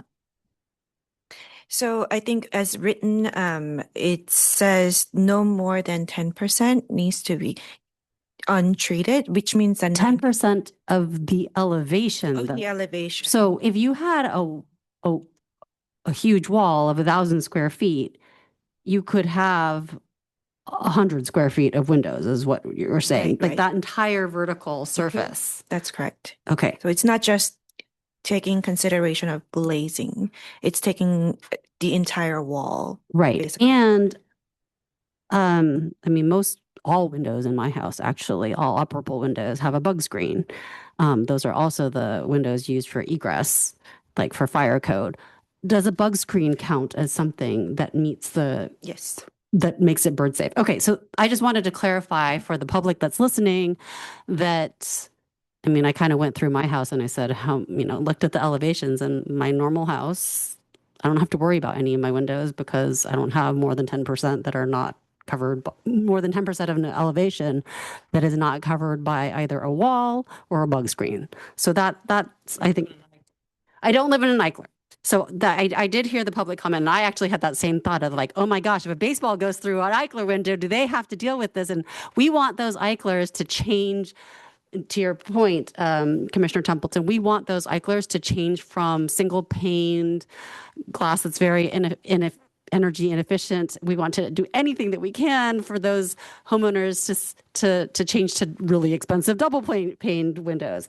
And so I did think that and I do think it was an unintended consequence last time, that we really want to exempt replacement windows. If we're not entirely exempting residential, I think we should be really limiting this to new construction. So that's something that I do think is a bit of a no-brainer, even based on our conversation here at the PTC last time it was here. But I do recognize we have at least 3 commissioners who were not here for that last conversation. And then I had another question, a point of clarification. Is it true that you can't install multiple 15 square foot panels next to each other based on this ordinance? You can definitely. We have so for if depending on what the outcome of the draft ordinance tonight and what the council adopts, but they can definitely install them. It's just that they may have to actually provide some insect screens or other treatments. And it's also subject to the area, the percent area of the elevation. So it really just depends. Depends on how much of glazing you have, based on your elevation. And if we exempted the current installed base of windows, it just wouldn't be a problem for anybody who is replacing a broken window, changing to double paned windows. That would be one way to solve that as well. Yes. Okay. So as a start, I think we should make some changes to the ordinance to exempt replacement windows. That would be my perspective. However, our ordinance also very clearly defines bird hazards, which is where birds can see through. And I think that that is a condition that has been researched and is particularly dangerous. And perhaps that is the one situation that should not be grandfathered in. So that would be my thought. But in terms of new construction of residential homes, I look at what Cupertino did, and they actually had, and staff did a wonderful job looking at other surrounding cities' ordinances, as well as talking to the cities to understand, how much of a problem and burden did this present to those, to residents in those cities. And it sounds like in Cupertino, where they do have the 300 feet buffer zone in a riparian area, that actually there's kind of not an issue because the issue is that for residential homes in general, we don't have walls of windows in an urban area. So I think we're actually really close to something that is not overly burdensome. I also think that with respect to the open space, I do think that we want to keep our wild areas wild, and we want to be respectful to, particularly in our open spaces, even if it's a residential development. So I think that we may not want to exempt those areas in the Baylands and in the foothills. So that's where I will leave it for my first round of comments. Thank you. Quick follow-up regarding insect screens. Are interior insect screens effective or only exterior screens? Exterior is recommended by bird experts for exterior features like insect screen, as well as the films as well for those non-permanent markers. Thank Commissioner G. Thank you, Chair. What I've heard tonight is that no one wants bird deaths. I feel like that's a kind of a commonly agreed thing that I've heard from all parties except cats. But for all the humans that are participating in this meeting, we have all suggested that we don't want more bird deaths. And I think that that's the intention of the ordinance as drafted. But reading through the staff report, I was a bit concerned about kind of the onerous impacts on residential. And I think that one of the things that I appreciate about some of the group public comment was that there seemed to be a lot of comments about commercial. And I think for my first one at a high level, I am supportive of having more strict bird safe last requirements for commercial buildings. The other thing that kind of stood out to me is that the way that this is described is bird-friendly design. I'll tell you right now, I'm not a designer of any kind. In fact, we've had an architectural review board go through this, and I would have liked to see, I think, a little bit more. I think staff did an amazing job going through what other cities have done, but just kind of having a similar amount of detail for what our own architectural review board had described would be helpful. I do agree with Vice Chair Chang that I think that I'm generally in support of keeping wild areas wild, such as what we've discussed with the creek ordinance, with like kind of outside foothill, outside 101 baylands, those kinds of areas. And I am really sensitive to what staff said about keeping the ordinances simple. I think that if we expect people to be able to follow it, they shouldn't have to go through and read this. Like even us who read lots of ordinances, we're still asking questions at this point about the ordinance. And so I'd like to see the final version, if this continues to council, in a form that is pretty easy to understand. That's all I'll leave for my first round. Thank you, Commissioner James. Oh, I have so many questions and problems with this, to be honest.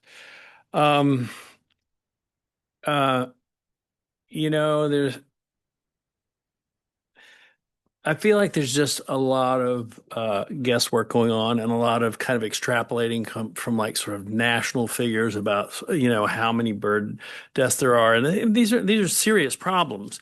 But I think we're just kind of fitting that and sort of and just spreading this assumption across every building that's in the city. And even the wonderful data visualization that Ms. Kleinhaus shared with us was also in a documentary that was heavily the experts there were heavily weighted to Cornell, which is one of the leading places for bird research, and it was largely set in Texas, right?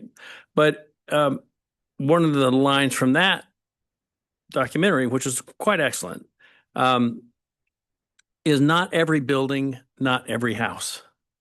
This is so specific. I'm not saying it's not a problem, but I think we can't just assume that every house and every building poses the same risk. And I think in the absence of evidence, we're making some crazy assumptions here. I'm sorry. This is very uncomfortable for me. I worked at National Geographic for 26 years, right? Conservation, environmental, but I find myself aligning on this issue with doesn't seem like my tribe, I mean, in a way. So, but I do think I'll echo some of the things that Commissioner G said, and we've heard from the community. Regulations need to be easy to understand and easy to comply with, and widely seen as valuable to the community. I don't see that here, but I think we're getting down the line on that. I haven't seen. And I may have missed it. I mean, I'm coming in midway on this, but I haven't seen evidence that every building, every house poses an equal risk.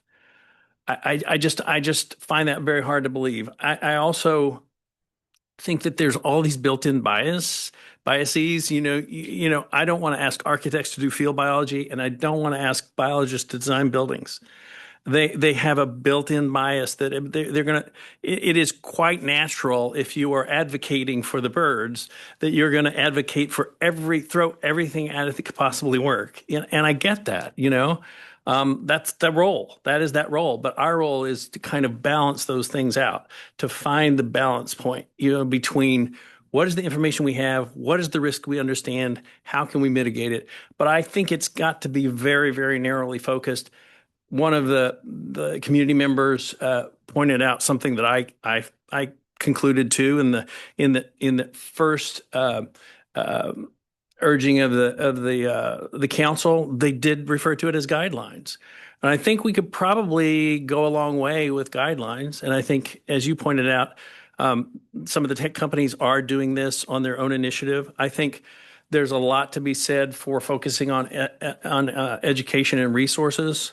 That might not have us creating a pretty large financial burden without evidence. I'm sorry, I just have a hard time seeing it. So I could go on forever, but I'm going to stop right there. Thank you, Commissioner. Commissioner Heckman. So I'm going to break my comments into two parts. I'll in this first round, sort of higher level, and I'll start by just mentioning that as I did before, this is the fourth time I think this has come to us. August 14th and 28th of last year, I was at those. October 30th of last year is really when there was a lot of action that as described in the staff report, led to staff being given direction to make a lot of the changes that they appear to have faithfully made, and then commented on their thoughts on those changes. I was not at that October 30th, so that means a majority of us were not at that meeting. I have, however, read through those minutes to sort of, after the staff report, I wanted to sort of see the flavor coming out of that. And particularly, I looked through all of those meetings for data, for studies, because I thought, well, maybe, because I didn't remember really any from last August. And I thought, oh, maybe that was some information presented in October. I went. And so that was kind of my due diligence. So I want to start by saying that this is a law we're contemplating that is going to apply citywide. that whatever it is, it's going to apply citywide, maybe to some kinds of structures more than others, but it's a citywide ordinance. And our role, I think, as planning commissioners is to give voice to the desires of our citizens here in Palo Alto. And when we're talking about this ordinance, because there's a cost involved, I'm really wanting to hear from our property owning constituents who are going to bear the burden of a regulation that applies to their property. Not so much for tenants, it'll be the owners. And so what I'm observing through all these 4 meetings is I'm not hearing any property owners saying, please do this. Please do this to me. Right? I agree with Commissioner G. Nobody wants to kill a bird. We love nature, right? That is, I think, pretty uniform throughout the city, but nobody is asking for this. And so it makes me feel like we are sort of contemplating imposing something on them because we know better. And I have, some issue with that. And while this did come out of a city council directive, this hasn't gone back to them since they since they made that directive. And I'm interested to see what they will think when nobody is asking for this. Sorry, none of the property owners are asking for this, and the people who are recommending it and advocating for it are, as you'd expect, the environmental advocacy groups, and because it's entirely within their mission, and it makes total sense that they would do that.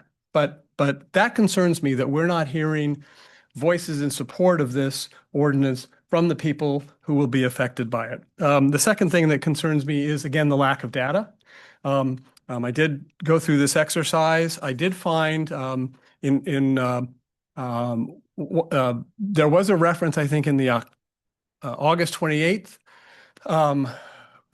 staff report last year to a Yale study and a link to that. So I clicked on that link and I got to the Yale study, which was really mostly about what some cities had, what kind of legislation some cities across the US had done. But it did link to a study called Bird Building Collisions in the US.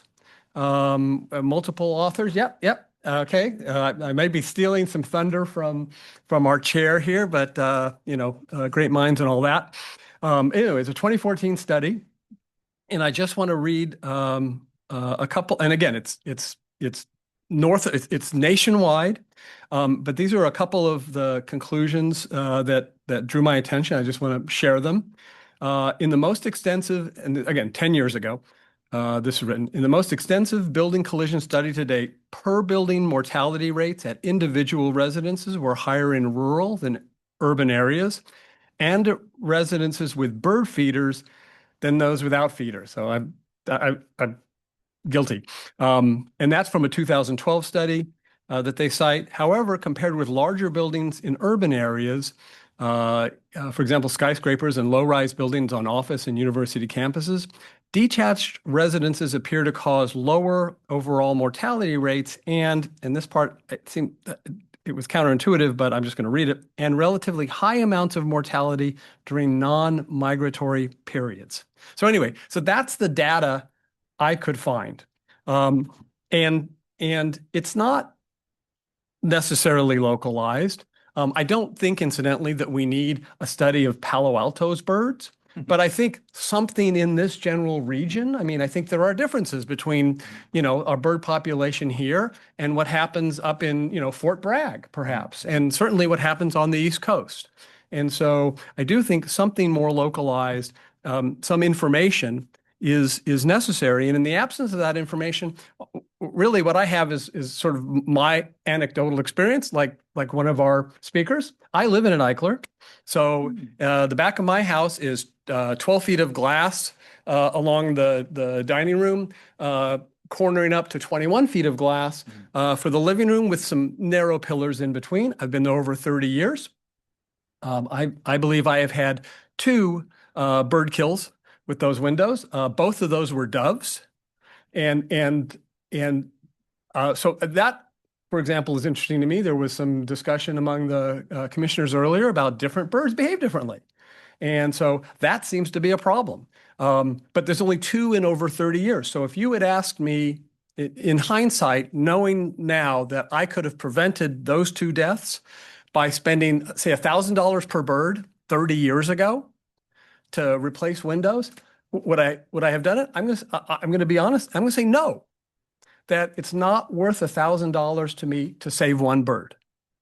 And this really gets us to that cost benefit analysis issue, which I'm really going to talk about more later. But I will tell you that one thing that we did in reaction to that, and we have had other bird strikes. I mean, I've been in the room, I hear the strike, I turn, and most often the bird just flies away. Most often it's a dove. I don't know why, but it just flies away. There has been an occasion or two where they sort of landed on the ground and maybe walked in circles for a couple of minutes, shook it off, and then flew away. It's possible they went somewhere to die, but you know, I care about birds, and so I kind of watched them, and they weren't wobbly, you know, they weren't like flying drunk. And so, but one thing we did when we noticed this is we got these little magnets that you put on the windows, and like we have a couple. It's just a bird. It's a pretty little bird with a magnet, and then we put a magnet on the inside glass, and so it breaks up that plane, and that has actually worked pretty well. We get fewer bird strikes, and we only put, you know, we've got like whatever 7 windows there. I think we only have 3 of those, but it's actually had some effect to just something that simple, inexpensive, and not required by City of Palo Alto regulation. So I'm going to stop there, and I'll talk about sort of my specific thoughts about particular where the regulation should apply in round 2. Thanks. Thank you, Commissioner Heckman. Commissioner Peterson, do you have comments? I do. Thank you, Chair. So I also don't feel like I can support this the way it's currently written. I wouldn't feel comfortable sending this to City Council and having City Council look back and say, so this is what you sent over.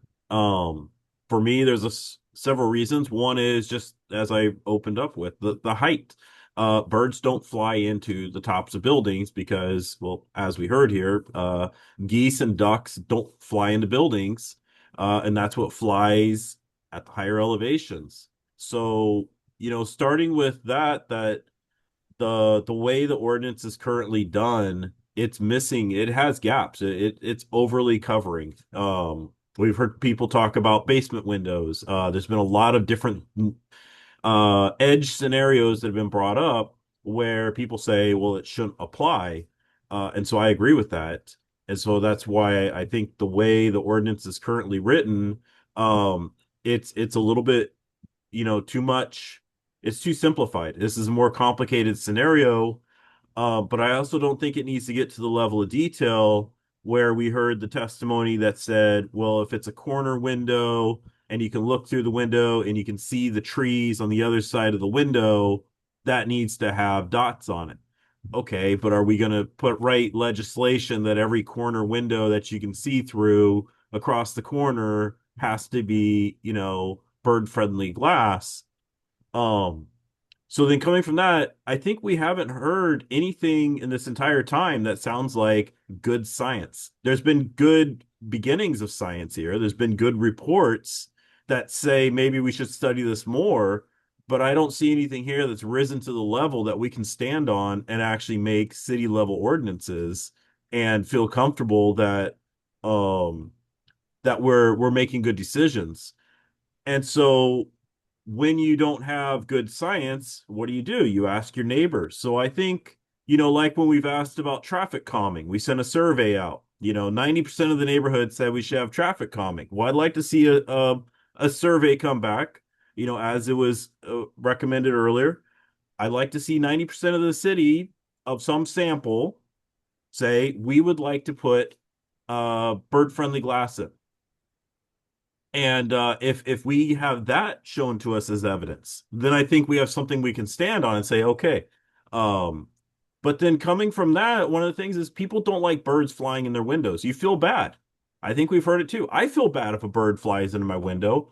And what I'm hearing is when birds fly into windows, people fix it because they don't like birds flying in their windows because it makes them feel bad. So they put stickers on their windows and the birds stop flying into their windows. So there's a little bit of of a self-correction here already that if there's a problem glass window that just happens to be that scenario that we don't have the studies that define it, but the people sitting there have the birds flying into the windows, they solve the problem themselves. There's lots of products out there to solve this.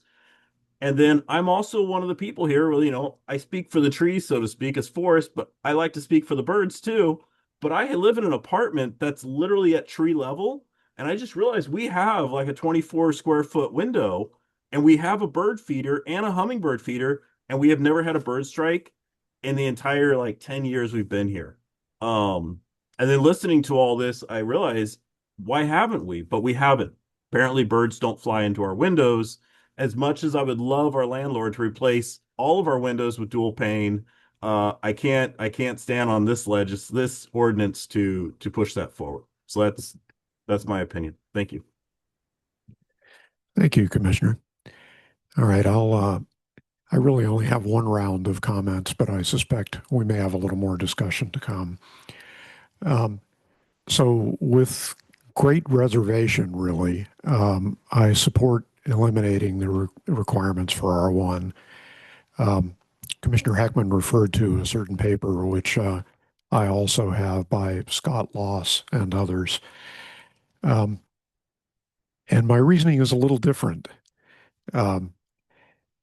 What's interesting about this for me is that the paper makes it clear to me that R1s are really a significant hazard. And that's not because of their design, but because there are so many of them. Now, unfortunately, what that means is if we're going to make a dent in the bird deaths due to R1s, we have to have a policy that scales well to cover very large numbers of buildings. And given what I'm reading from the staff report, I don't think we have that yet. We don't have glass that's cheap enough. We don't have plastic-based solutions that we're environmentally happy enough with. So what I would like to see in this respect is for this issue to come back in a few years, and I think it'll play out differently. I also support removing the 300-foot buffer from the bird-sensitive area, and again, it's for a slightly different reason. I think the requirements should be consistent throughout the urban area. And that's not just for management of the ordinance. I'm now going to extrapolate anecdote into data here, so be warned. The biggest piece of undivided class in my house is 18 square feet. So it's well below the 24 that we've discussed in the past. So I still had 3 bird strikes this year with at least 2 fatalities. They were all during my fall migration season. I don't recall. And amusingly enough, this is pretty much exactly what the paper by Scott Loss and others estimate you'd expect for an R1. My house is 4,000 feet from the nearest creek. It's also 700 feet from the nearest park. So I believe, based on very little data, that we ought to be applying the standards uniformly. Now, there's a moral hazard here in that by stretching it out over a large enough area, you're going to find more people who object to it. But I think that has to be handled by making the case with a little more information than we have. And finally, the easy one, it sounds like the accreditation requirements just aren't workable right now. So we should see if we can't find a better definition for accreditation for analysts for this. So in sum, I'm inclined to support the staff's recommendation. You can easily talk me into something with a little more complexity, but not much. So that's where I stand. I would like to have a second round because I know several of you have more comments. And since I've been uh, told that I'm favoring one direction a little too much. Oh, no, no, no. Yeah, I had to wait through all 7 of you. So. Well, on the other hand, you can have the last word.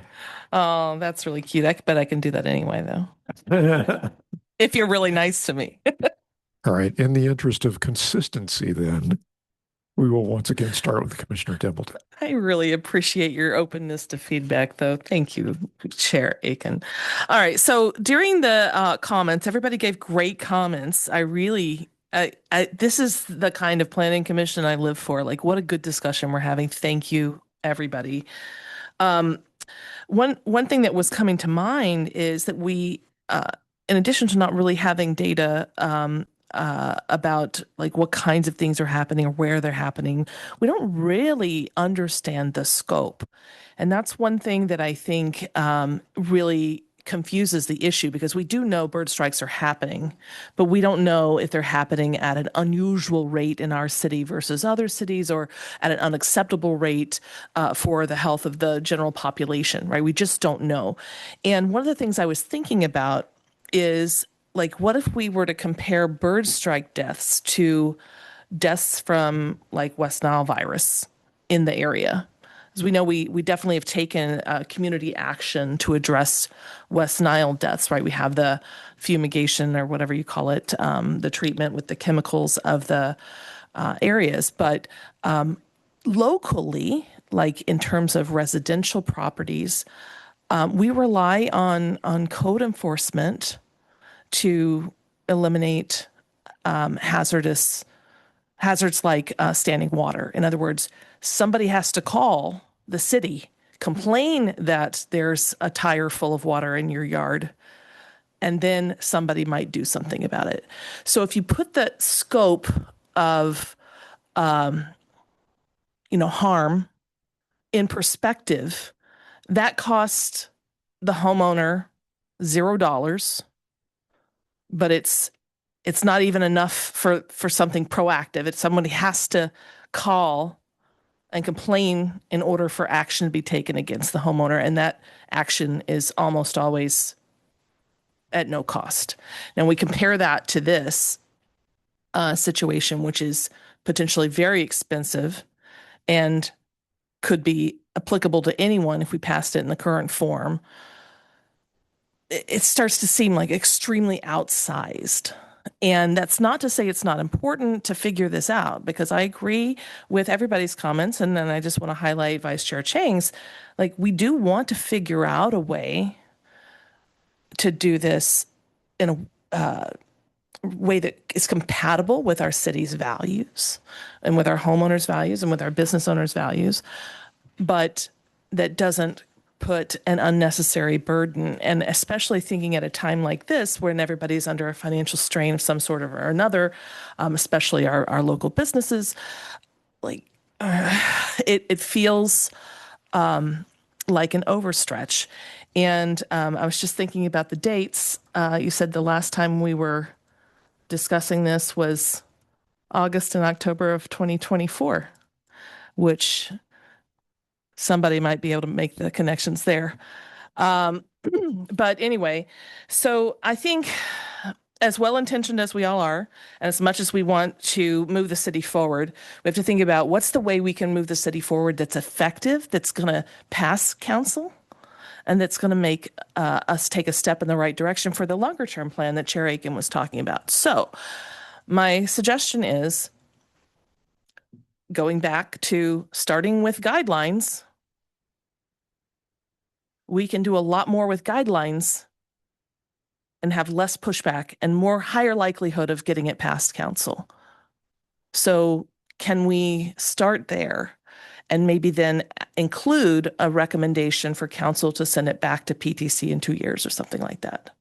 So just wanted to throw that out there. keeping wild areas wild.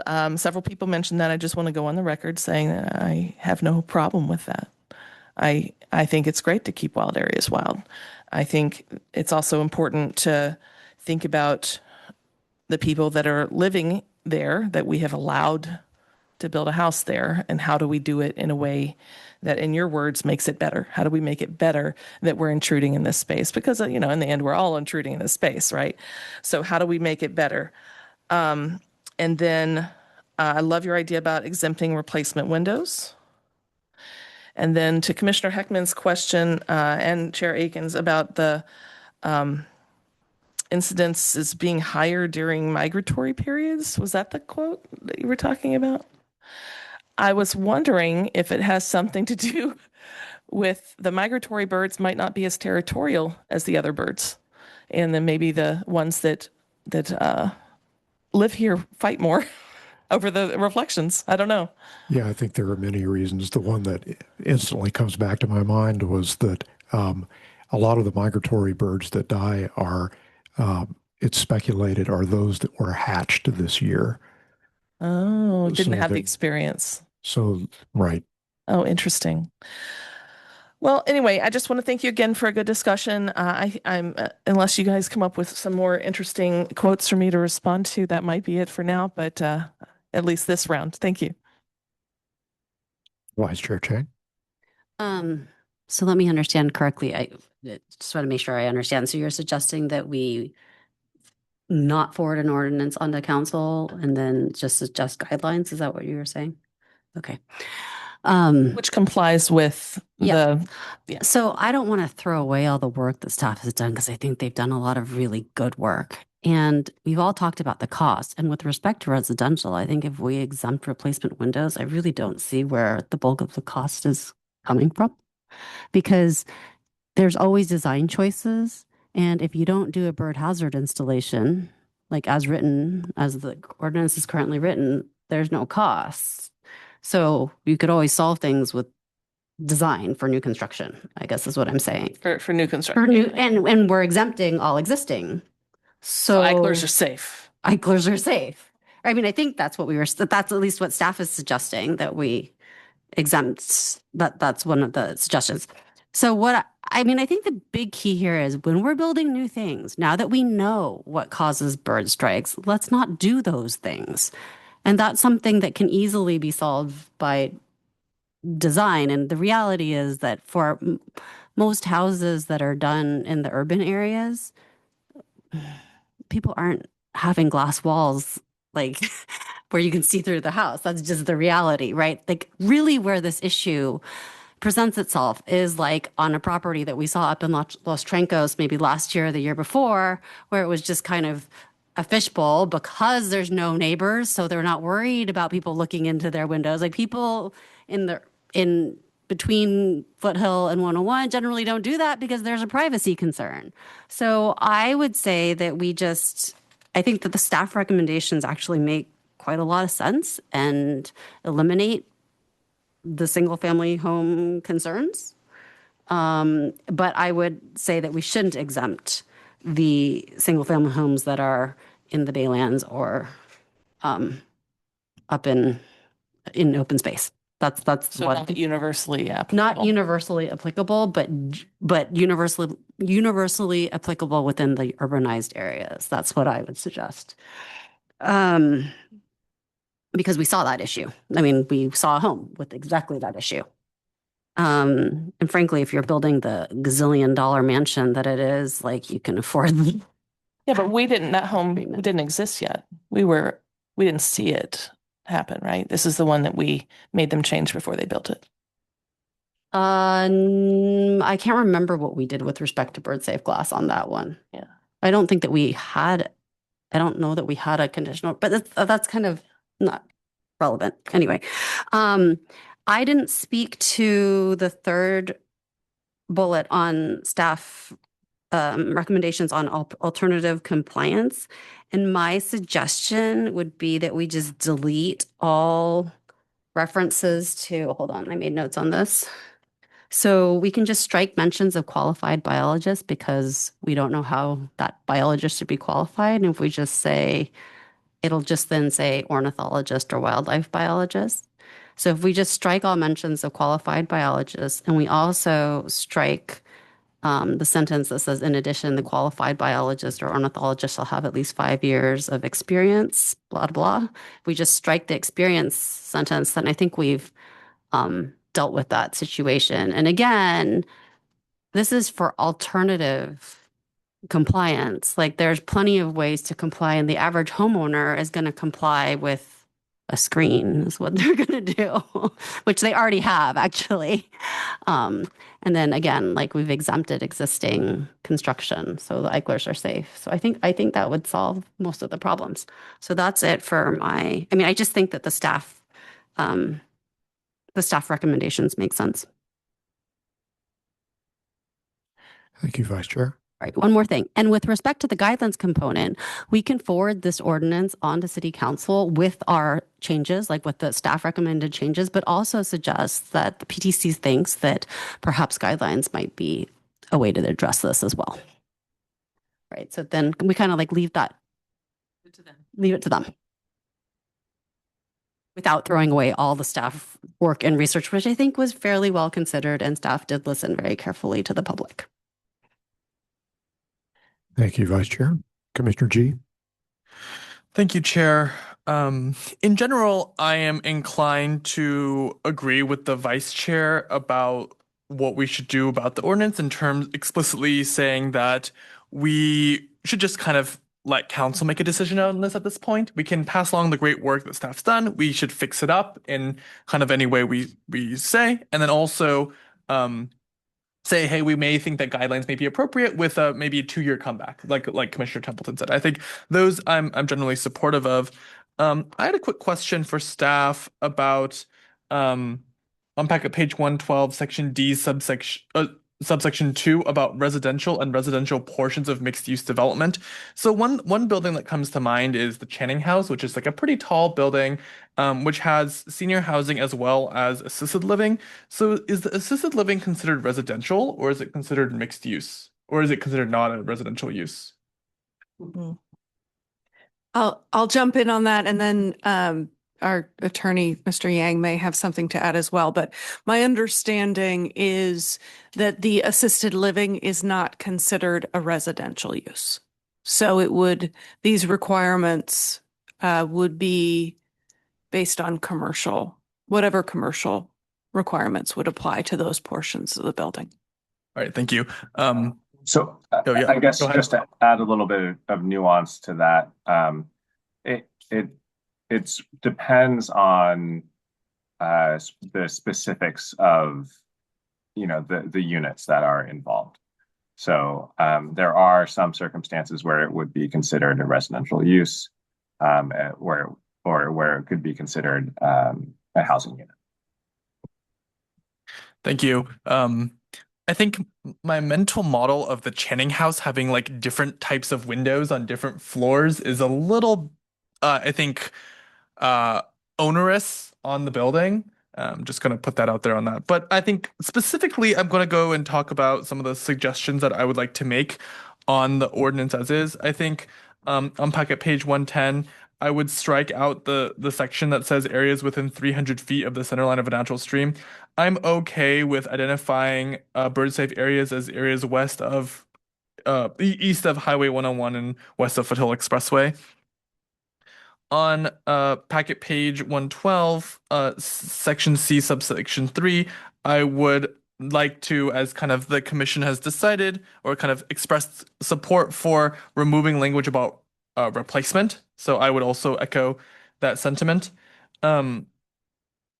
And then I also want to echo the vice chair's comment on subsection E on the alternative compliance. I think we had the commission reacted negatively towards the term qualified biologist for the Creekside ordinance, and so I would agree again to remove that and just say ornithologist or wildlife biologist, and also remove the terming for all the years of experience necessary there.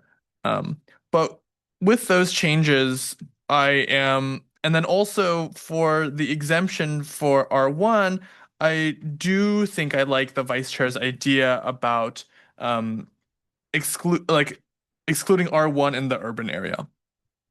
Those are my comments on this. Thank you. Thank you, Commissioner. Commissioner James. Well, I'm not sure I have much more to add other than what I've already said. It just seems really problematic to me that I think we, I agree with many others that the data, the clear understanding of the problem, that without that, it's just very hard to move forward. And I am respectful of the work that's gone into this, and particularly sort of comparing other municipalities. But even that to me almost suggests the fact that they're so different suggests that there's still a lot of guessing going on. So I'm not suggesting that there's not a problem. I'm not suggesting that I wouldn't ever support a solution. I feel like I would be happy to support a solution that I thought clearly identified the problem and how to solve it, even if it was just the biggest known problem and proven solutions. But I'm just having a hard time seeing my way forward with this work right now. Thank you. Commissioner Heckman?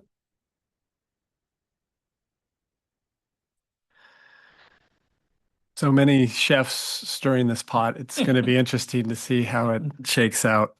All right. So sort of looking at the specifics of the ordinance and really where I'm coming at this from a cost benefit analysis and to badly mangle a pun, really the way I'm thinking of this is what's the biggest bang avoidance for the buck?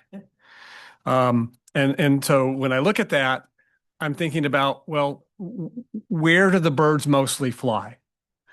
And it's higher than my rooftop. It's up with the trees. I think we had one of the public speakers referencing something about, between floors 4 and 11, or maybe that was out of the staff report. And so to me, when I look at this ordinance and a desire to start Palo Alto toward a path of better stewardship toward birds, I think maybe that's where we should focus our initial efforts. And later, as more data, this is an evolving science, as more data is available, we can come back and look at adding layers. So with that in mind, what I'm looking at is no applicability to single family homes in what we're calling the urban area. In other words, east of Foothill and outside the Baylands. Just period. Doesn't apply to single family homes. I'm a little nervous about using R1 designation because I think there are some single family homes that are not in R1. And similarly, I don't know about other developments that aren't single family home that might be located on R1. So I'm really targeting with that comment, single family homes. Next, within that urban area, only the portion of the structure that's above 35 feet. And I pull that number from Berkeley's ordinance, where the city of Berkeley seems to be comfortable with that as sort of the where you start to apply the regulation. Most of our buildings, as we kind of look forward, very few of them will be above 11 stories. We have a couple builders remedy projects where that's being proposed, but mostly our height limits, even with sort of the bonuses you can get in state law, should be within that range. And so I think that's the right place to target to start. In terms of creek adjacency, first of all, it's perplexing to me why the city and county of San Francisco would be interested in a study of bird strikes near creeks, because to my knowledge, San Francisco has zero creeks. Zero, because whatever creeks once existed have long ago been underground channelized. But I've been all over that city I lived there for 5 years, and I can't think of a single creek. I just looked on my map for any kind of blue line, zero. So I don't know why they would have been studying that. But what I'm thinking about is we're already talking about this planning commission has sent forward to council some rules about development in the riparian area. And we have some different rules that we forwarded, and I'm not immediately remembering if those have been approved or dealt with by council, and if so, what the result was. But like my memory is in the urban area, I think it was either 20 or maybe 25 foot. There was like a setback. We were talking about a riparian setback. And then in the foothills, I think it was 150 feet is my memory, except there's like that one neighborhood where it's 30 feet. And so my thinking is, and in all of those situations, I think there are some exceptions where you can invade that space. Maybe you have to make certain findings, whatever. So, but I think if we're going to worry about bird strikes, it should be consistent with that. We should match those numbers. And so that means, and again, this is only going to apply, it won't apply to any residential in the urban area, but it could apply to non-residential, that is creek adjacent in the urban area. But it could also apply, I think, to residential west of Foothill. That if, for example, it's a property with a 150-foot setback, and they just choose to put their windowed wall at or inside that 150 feet through an exception, I think that's an appropriate place to require some bird safety glass, and people who are contemplating that, knowing that they'll have some flexibility. Maybe they're going to step back and not do that. Or they can, there's a design choice. But I like having symmetry between the different kinds of riparian related regulations. And so that would be attractive to me to do that. Let's see. I agree with staff's recommendation regarding the alternative compliance. And the other thing I would say is I think there's a real opportunity for the advocacy groups here in Palo Alto that have spoken eloquently and passionately about this for a year and a half. There's actually, I was thinking, there's some great public outreach and education they could easily do. And here's how that might look. You mail to every single family home in Palo Alto a magnet. A magnet, a pretty bird, whatever design you want. It's actually got the name of your organization on it. And you include that with a letter introducing your organization, describing your mission, and telling them, just put this on your window and you will actually be taking a step toward addressing this problem. And you can include a donation envelope in there. I would think that an organization could get someone to sponsor that whole exercise, and probably by the time you're done with the donations that would come in, it would pay you back, and you'd have a real positive effect. And I'd like to see, efforts like that as we're listening to our environmental organizations and partnering with them. It seems like this is an easy step for them to take without relying on the city to impose these regulations that could actually have a beneficial effect, if I'm understanding the perspective of these environmental organizations correctly. So those are my thoughts. I think in some ways I'm perhaps more limited than some of my commissioners in what I'm looking for in an ordinance that would go forward to council. I'm a little hesitant with the concept of guidelines. I deal with those a lot in my work, and there can be some confusion about those. There can be some city staff members that I've dealt with, not in Palo Alto and other places, who seem to think guidelines have more force than other staff members. And so it's sort of, which staff member do I get could change how my project looks. So I'm a little nervous about those. I do think it would be appropriate to tee that up for the council to see if that's really a better approach. And I'd be supportive for this whole thing to start as a guideline targeted toward, again, what Ms. Kleinhaus said, where you see mass collisions is high rises with lights on. And so that's kind of where I would like to start our focus. Thank you. Commissioner Peterson. Thank you, Chair. So I heard what the suggestion was by both the vice chair and the chair. From the chair, I heard that there should be a blanket for the whole region, and from the vice chair, I heard that essentially this doesn't apply to existing housing. To save the Eichlers because they do have those huge glass areas. And I like the point that the ordinance has the provision for what was it called, the wildlife biologist to write a custom plan for the project, which pretty much that covers any larger project for sure. I think they're all going to take that route, which covers all those little details we're talking about.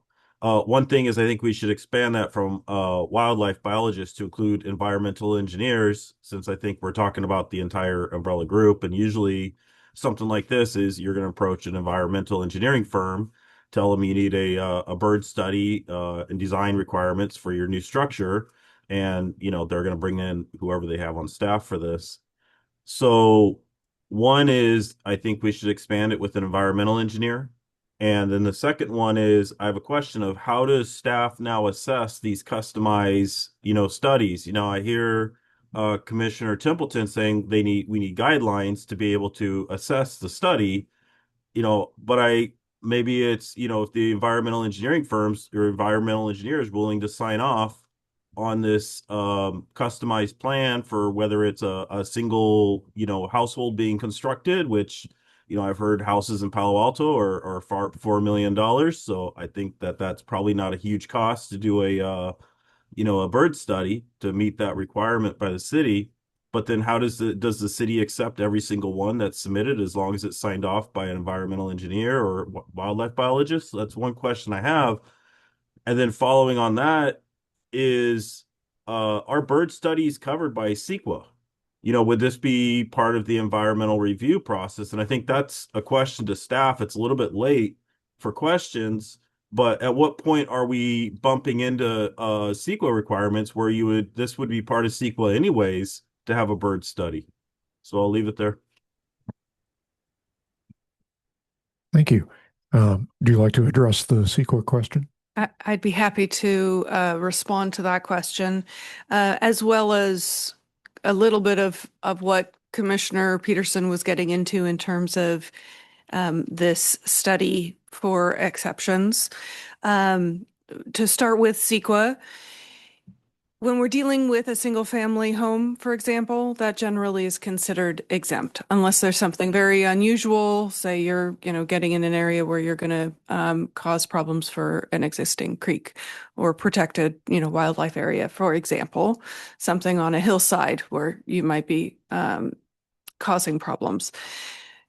But in general, it's an exemption for CEQA. So it's not something that involves detailed studies. When we do get to a point where we are doing biological studies for projects, it also is only certain protected species. So a lot of these, for example, the doves that were mentioned earlier, are not considered protected species and species of concern. And so it is focused and generally doesn't include many of the small birds that we're talking about here. And so in this instance, most of what we're talking about is unlikely to, unless it's, a large campus redevelopment that would be looking at biologists, looking at nesting, some other things like that in regards to birds. But I also did want to recommend that the use of these exceptions in this additional study be something that's seen as a rare occurrence. Having a study like this added to the building permit process every time, that's additional time, cost, delay, burden, when one of the efforts that we as the city are trying to do is to reduce the burden that government is putting on people who are working to make improvements to their buildings or build new buildings. The cost benefit analysis that we were talking about, right? Finding the right balance, not always depending on custom studies for each case. Thank you. Any further comments before we try and drive this to some kind of conclusion? Commissioner Templeton. I'm here for you. I got this. All right.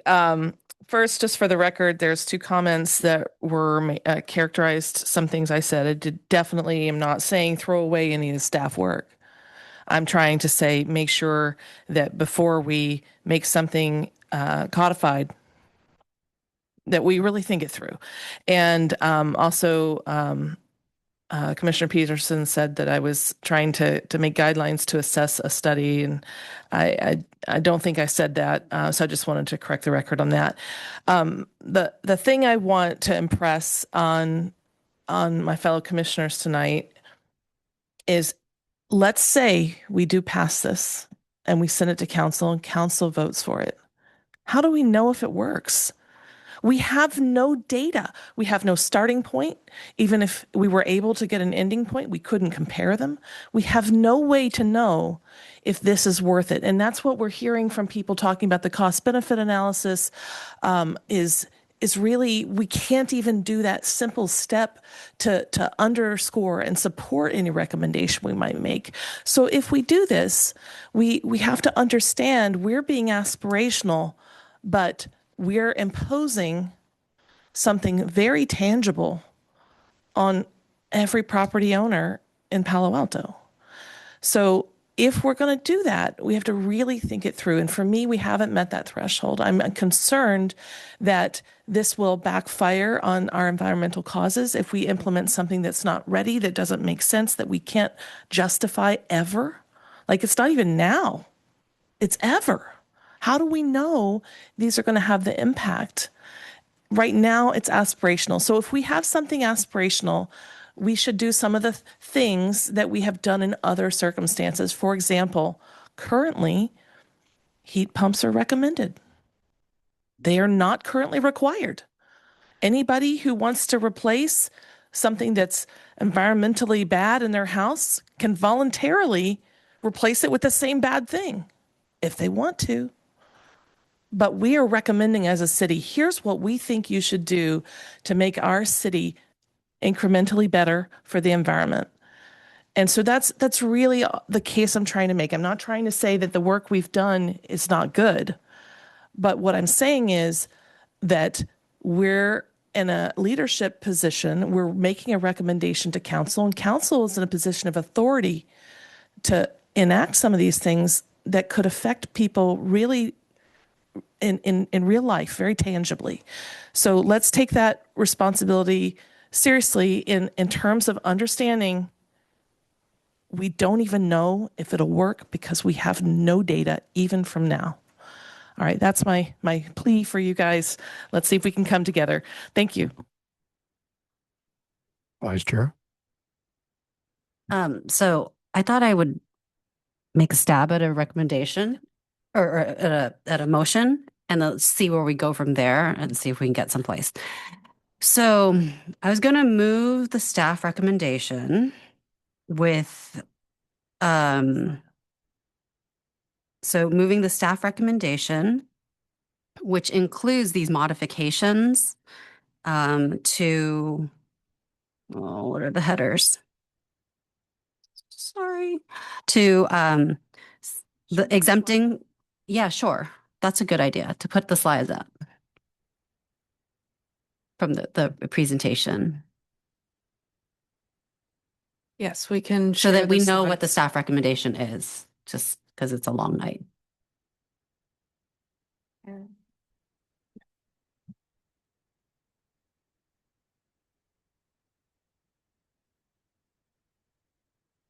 Okay, there we go. So to move the staff recommendation, which includes an exemption for single-family homes, but with a modification of not exempting the ones that are east of Outside the urban area. outside the urban area. Yes. Yes. And then for the bird sensitive area to just remove the stream buffer in the urbanized area.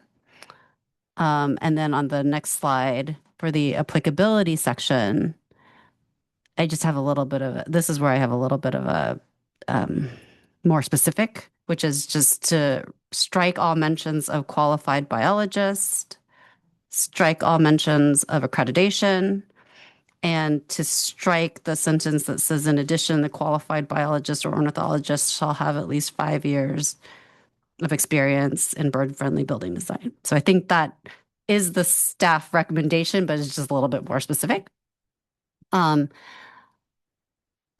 I moved the staff recommendation with those changes or tiny modifications, but then also recommend to City Council that they consider the cost benefit and consider whether an ordinance or guidelines are more appropriate. What can we review what is remaining that affects commercial and retail? So I'm going to actually turn that over to staff because staff understands is going to be able to summarize the ordinance much more. And we can see if we've got something for that. In addition, one other thing that I had heard from you earlier in the discussion was an interest in removing item C, the replacement windows requirement. Yes. From the applicability section. 3, sorry, not C, 3. Item 3 under section C applicability. So that it would just be new construction and substantial remodels that would but we're trigger this. exempting. Yes. I think And that replacement also applies to commercial, correct? that's correct. Correct, yeah. Commercial, just wanted to clarify that if the commission wants to consider entire 3 or just the, or still keep the bird hazard installation. We want to keep the bird hazard installation. That's Back 112. page 112. I'm going to need your help. Like staff Okay. seems to understand what I'm saying, and so I'm going to need your help. Yeah, we're all so tired. I'm hoping that staff can recap this for me. Okay, so but there is the question on the table about what applies to commercial still. So, with that change, the commercial buildings wouldn't have to actually require have to worry about the bird treated glasses for all of the existing buildings. Commercial buildings wouldn't have to worry about it. It'll be just the newly constructed buildings and structures, and if they were to make any substantial remodels according to the definition we have under Title 16. And the change being the one you highlighted that's on the screen right now. Yes. If we remove that.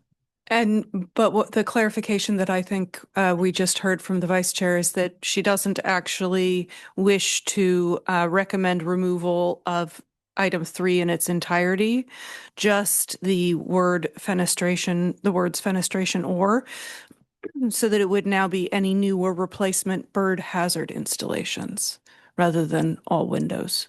Yes. Because I believe the vice chair's recommendation would be that if replacement was proposed of a bird hazard installation, that should be brought up into compliance with this. I think from what I've heard, there's different. Any structure, commercial, retail, residential. However, even if the house was approved and lived like that for 30 years, if there's a new window replacement, it has to be this bird safe class. Except that there is an exemption for single family residential in the urban areas. Correct. So it would just affect businesses. Or single family residential in the hillsides or Baylands areas. Or multifamily residential. Yeah, what's the deal with the single family? Oh, sorry. Go ahead, Chair. Just to clarify there, we're referring to any new or replacement bird hazard installations only, not windows in general, not fenestration in general. That's the current state of this edit. Yes. So if you see the screen, maybe I'll Maybe just make it zoom that in somewhat so we can see bigger. them closer. So I think what I'm hearing is that we will remove, I think the commission wants to, or at least in discussion, Vice Chair, would like to remove the fenestration or from the third applicability condition. And I think there's some questions about whether that is a final decision for the commission. Right. Thank you for the clarification. What I had written down in my notes was to change the order a little bit, any replacement bird hazard installation or new fenestration or bird hazard installation. I think that's what it is. So basically you would like to just remove replacement of windows only. Okay.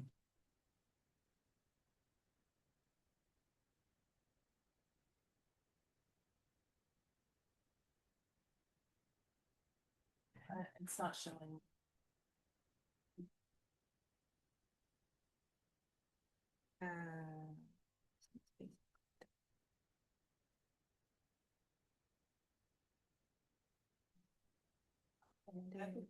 I could deal with that because it's new.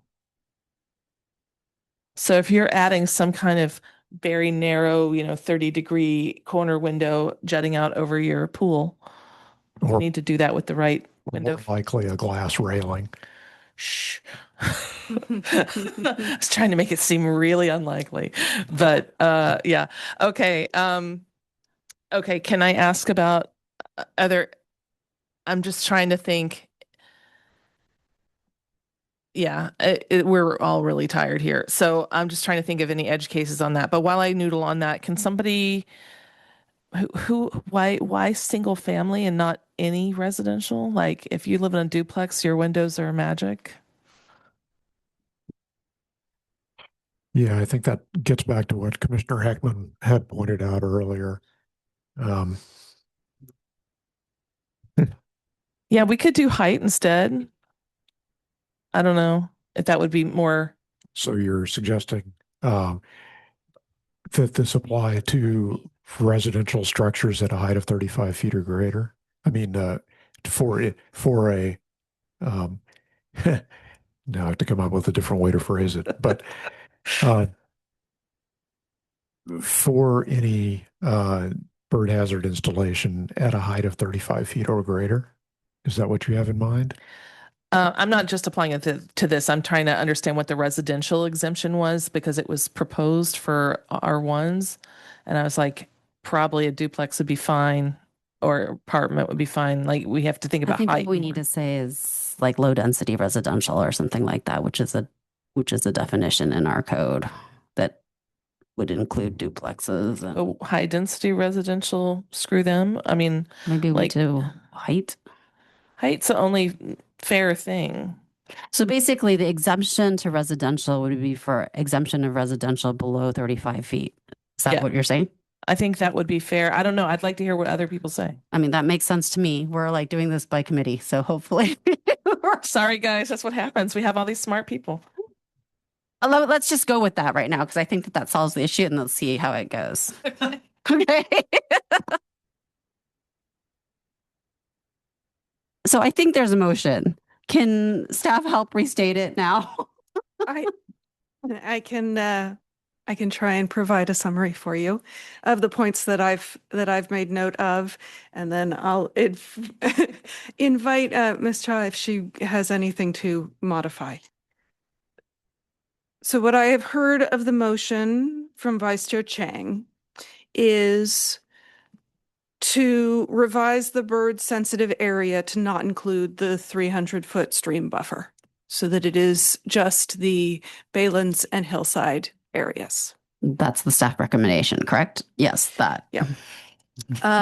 And to provide an exemption from these regulations for residential structure, portions of residential structures below 35 feet Unless they are in the urban area. in the urban areas, yes. And do we have a retail exemption too in this stuff? There is. There is. It already is, right? Yeah. To strike mentions of the qualified biologist in accreditation, also the sentence that started with in addition and continued at least 5 years. Also recommending that council consider the cost benefit of an ordinance versus guidelines and removing the replacement of windows from the applicability. All right, I'm afraid we've monopolized the discussion down at this end of the table. So do I have further commentary from other commissioners? Commissioner Heckman. Sure. So I'm just trying to sort of synthesize. So let me start with the residential, the low density residential in the urban area. If I'm understanding the motion correctly, under 35 feet is exempt unless you are proposing a new fenestration or bird hazard installation, in which case it applies to you. Do I have that part right? It's basically only if you have a replacement. The replacement, replacement, you're still exempt, right? No, a replacement window is exempt. A replacement bird hazard installation is not. That's like, actually, homes are just below 35 feet are just exempt. In the urban area. Yes. Okay. All right. I like that. I think that's what we said. Yes. Right. Okay, so that's in the urban area. Okay, now let's move to the rural areas. And as I understand it, in your motion, all of the rural areas are BSA, right? Yeah. It doesn't matter how near or far from a creek you are, it's all bird sensitive area. All right. And these rules apply regardless of the nature of the use. So a commercial, a residential, it applies, and it applies regardless of the height of the structure. So in other words, your motion does not include any 35-foot or other height below which it doesn't apply. Okay. And then on staff's last recommendation, the alternative compliance, you're essentially recommending what staff is, but more finely articulated. Okay. All right. I understand the motion now. Thank you.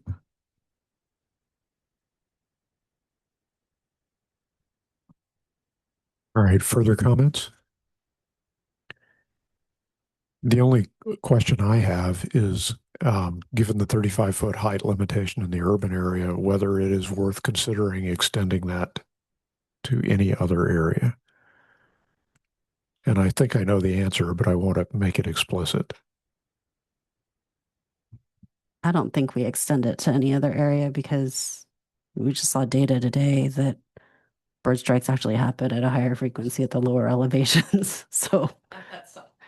yeah, well, yes, at that site, but I don't think so. Any other comments on that question? Sure. So,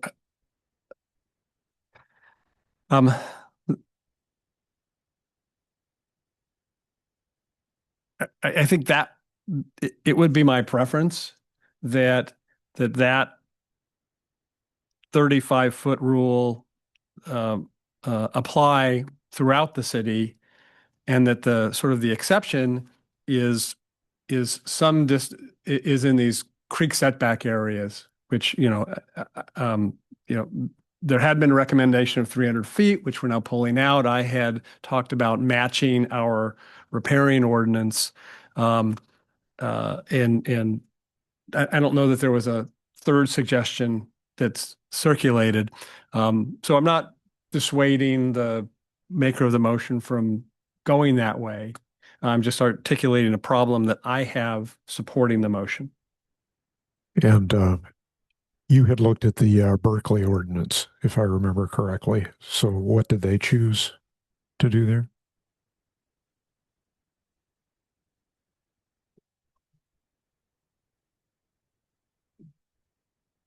Yeah, and actually, as described in the staff report, it only applied to things over 35 feet that were 10,000 square feet in size. So it's actually even larger structures, which effectively eliminated all residential. Single family. Right. That big? Well, I just want to remind us that we're talking about the baylands and the open space, where open space is subject like all development, in fact, is discretionary. And so that's why I just don't think that I understand the desire to align with a stream ordinance, but I think the concerns of streams and the concerns of birds are different. So I think that's why I don't think it makes sense. In the open space, we should be respectful of the open space. That's my perspective. But we'll just see. I don't even know if I have a second here. So you're probably going to shortly, but I'm just trying to make sure I understand what's going on. We do have a write-up of what staff has heard. Would it be helpful to put that on the screen? Certainly. Thank you.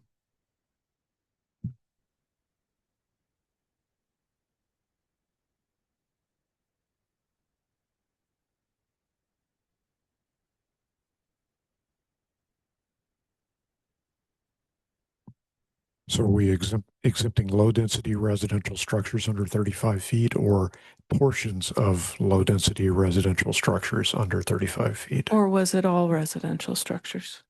For this portion.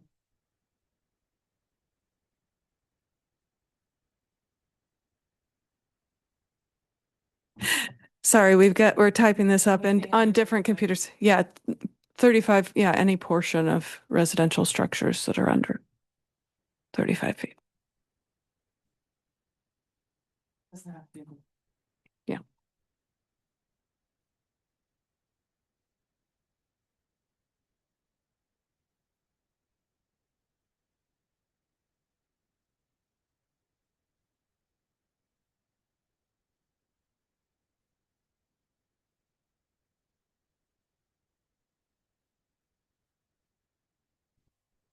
So there's redundancy here in that we have the exemption under the first paragraph and then any residential under 35 feet in the second. Or is there a distinction there that I missed? So I think the motion points are at the top, and then we're trying to kind of describe how that would apply in those two sections below. Good. So that's more for illustrative how staff understands it applying. Great. And you're saying we don't have to specify retail here because it's already covered in a previous section we're not talking about right now. So we could retain the draft ordinance about retail exempting that first story window.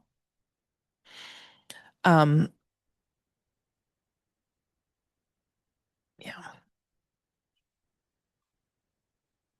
All right. I hope to see more in years to come because I think we need to pursue the opportunities a little more aggressively. But as a compromise for now, I can second this.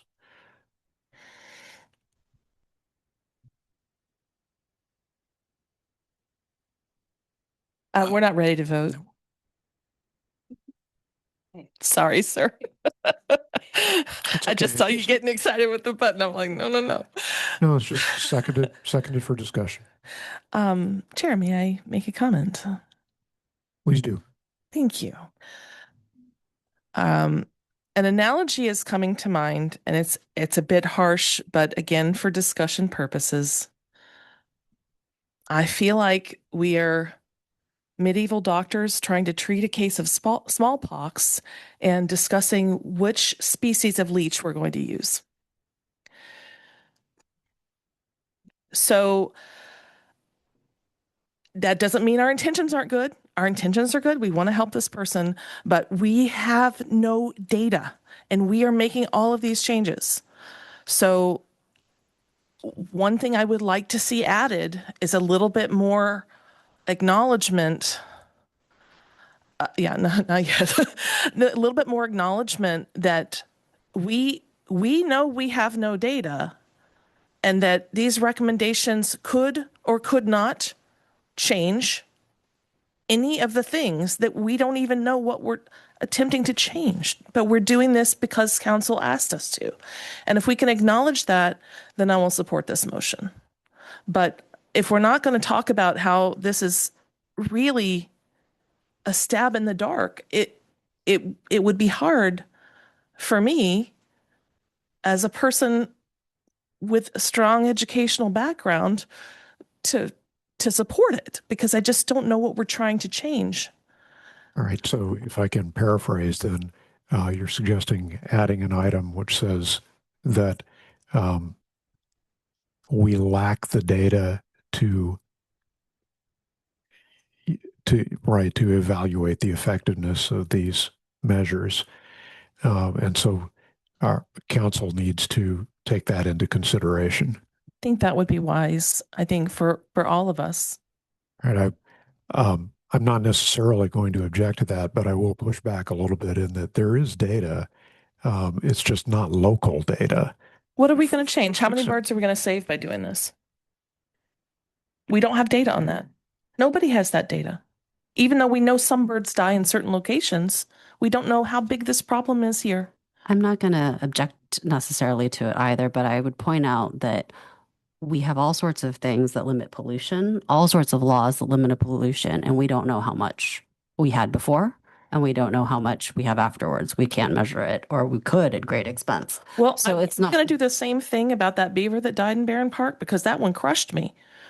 And that was 100% of beavers. My point is just that, there we have one data point, but my point is that we have lots of laws that cannot be fully measured. I'm happy to include that statement, but is that what we want our business to be though? Like when we're making recommendations about traffic safety, we want to see safety improvements measured. We do, but sometimes it's cost prohibitive to measure everything, right? Then that is often the case for most environmental concerns. So if it's cost prohibitive to measure, but why is it not then cost prohibitive to impose this on other people? Well, I don't think on our residents. I think we do have some data points. I only heard them through public comment, but we did have some data points. Are we 100 we're talking about? No, 1,000? So I don't know how do you value the life of a bird, right? It starts getting really theoretical. My point is I don't mean the value of the bird. I mean the number of dead birds. Oh, you do have a rule of thumb, which is the Scott Loss paper that I quoted earlier, which, if I remember correctly, says about 2.1 strikes resulting in death per single family. Well, they broke up buildings by height, so low buildings. So if we're talking the rural ones or the city ones, we don't even know. They do break that down. So the 2.1 number that I quoted for you was for urban. So, so you can say, how many single family residences are there in Palo Alto? Was it urban like Palo Alto or was it urban like Boston? It's a meta study, so it's a mix of different sites, right? So it's an average. But that's what you're asking for. What data we have? What data we have is limited. Yeah, it is. It really is. But I think the core of the objection is that if you insist that we have to have a local study of very high statistical significance, that the cost of doing that will be equivalent to not doing anything for the ordinance at all. Well, in which case we could save a lot of time. Cost benefit analysis is the thing. It's not like I'm making that up. That's a whole economic principle, right? We do have to know if we're going to ask for potentially hundreds of thousands of dollars from our homeowners, we need to know why. But we're not asking this from our homeowners. That's the whole point. right? Like we just exempted them for the most part. If they live in a single family home, where we're doing all of them now, You said 35 feet? all of them. So it's 35 feet. So Only in the urbanized area. yeah, I don't know. It's a stretch, but as long as we include that, it's actually council's decision. So I'm cool with that as long as we say you guys should know there's absolutely no basis for any of our recommendations. I don't know that I would go that wouldn't far. phrase it that way. I think I would say that there's no ability for us to measure the effectiveness of this intervention. Or to quantify the scope of the existing problem. I wouldn't go so far as to say that either, because I think there is data from averages. Well, it's not local. Not local. It's not local. It's not perfect, but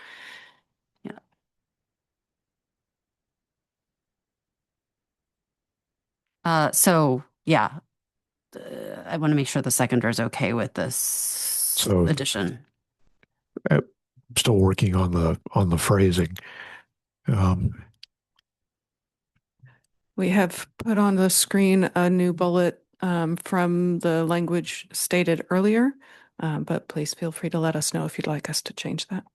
How about what about the ability to? I can support that as written. Effectiveness of these measures and okay, sure. Can I speak to that, Chair? Good, Mr. Peterson. Thank you. So I think the PTC feels there's a lack of data to evaluate the effectiveness of these measures, but I think that's applicable to residential, single family residential or residential under 35. I mean, I came in here pretty confident that anything commercial, I mean, it's pretty solid that the commercial buildings, a lot of them, the way they're built, especially like the ones we saw in the presentation, like the Mountain View, all glass buildings, like those ones there, they're just bird magnets. It seemed like that was clear. It's when we get to the residential, it was not clear at all. That's my take on it. That's a great addition. How about the effectiveness or the need for these measures?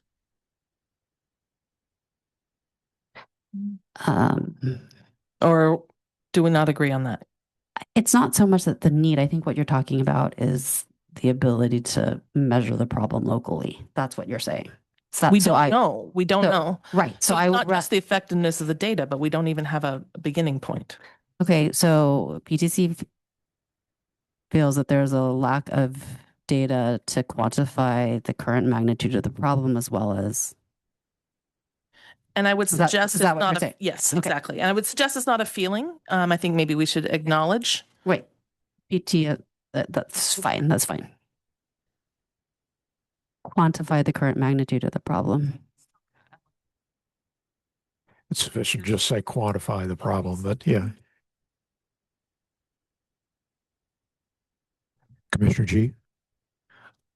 I don't like this doesn't really, I don't think, change my stance on the motion as is, but I just want to say that without any evidence, but I do feel like kind of large apartment buildings that are under 35 feet kind of feel similar-ish to office.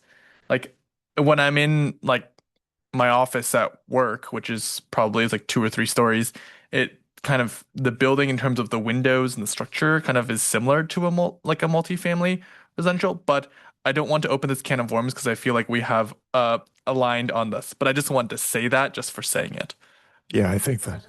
Yeah, right. So I don't know how I feel about. I mean, like I think I'm like happy with the motion as is, but I just wanted to say that just for the record.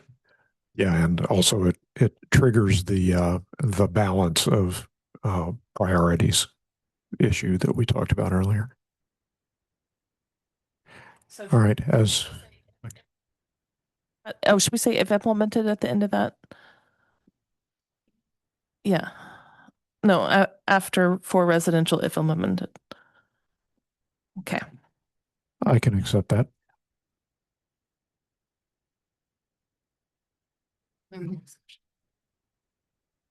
Mr. Heckman. Just a clarifying question. keep the first floor commercial exemption? Does that mean since we've exempted residential in the urban area up to 35 feet, does that exclude all the other buildings, or is that only retail but not office? So What do that we mean wasn't by commercial? So just that wasn't part of my motion. That is just sort of an implication from the motion, which the motion has some the current ordinance has a section that exempts some commercial. So I'm leaving that alone because that wasn't part of the staff recommendation. This is the section where it talks about the exemption for the first floor of commercial uses. Certain. So we're not touching this, basically. That's what we're saying. In the current motion. So we've removed that point from the write-up of the motion. That was more for clarification that this section was going to be retained as I would ask stated. staff to please include that in their write-up for council so that there's no confusion. Okay. So then I'll ask my question about the language that you were just showing that we're not touching through this motion. And that is that referring, because it looks like I'll wait till you do this so you can show it again. It looks like that's in retail districts, retail areas. And so I think that's generally referring mostly to retail, not so much office. Correct. That was the intent. Okay. So, But but it doesn't distinguish. If there is commercial that's not retail in those areas, it's also exempted. Right, but do we all agree that any office is commercial? I might be able to provide a little more clarification as to why it's worded in that way. It'd be helpful. That wording could, in some cases, include office, though in most of those zones, office is not allowed on the ground floor, or it's restricted. And so the intent was that there are some districts that do allow a variety of different uses. And so when you're designing the building, you might not know if it's going to be retail or personal service or some other use. And so it had to be based on, for clarity and predictability when the building's being designed. We didn't want to set up a situation where a retail tenant would be coming in, the window wasn't treated or was treated because it had been designated for different use previously, but retail is allowed. So that was the aim of this wording, but any change could be part of the recommendation. All right. Could we have the motion once again? All right. I think we're going once, going twice on this. Is there any further discussion? Any clarification needed? All right, then. I believe it's time to call a vote. Mr. Tavera. Yeah. Commissioner Templeton, Yes. Commissioner James, Respectfully, no. Commissioner Heckman, No. Commissioner Peterson, Yes. Commissioner G, Yes. Vice Chair Chang, Yes. Chair Aiken. Yes. Motion carries 5-2. Would you like to speak to your no votes, gentlemen? Commissioner James? Well, I just think with the caveat, that got me closer, but I still think the implication is, even with the caveat, that we are more certain of this problem than we are. It's kind of like, I didn't mean to do it, but I did it. So I was a bit on the fence. I was more comfortable with that caveat. But in the end, it's like, if I just really don't remain unconvinced that we really know what this problem is and how to fix it,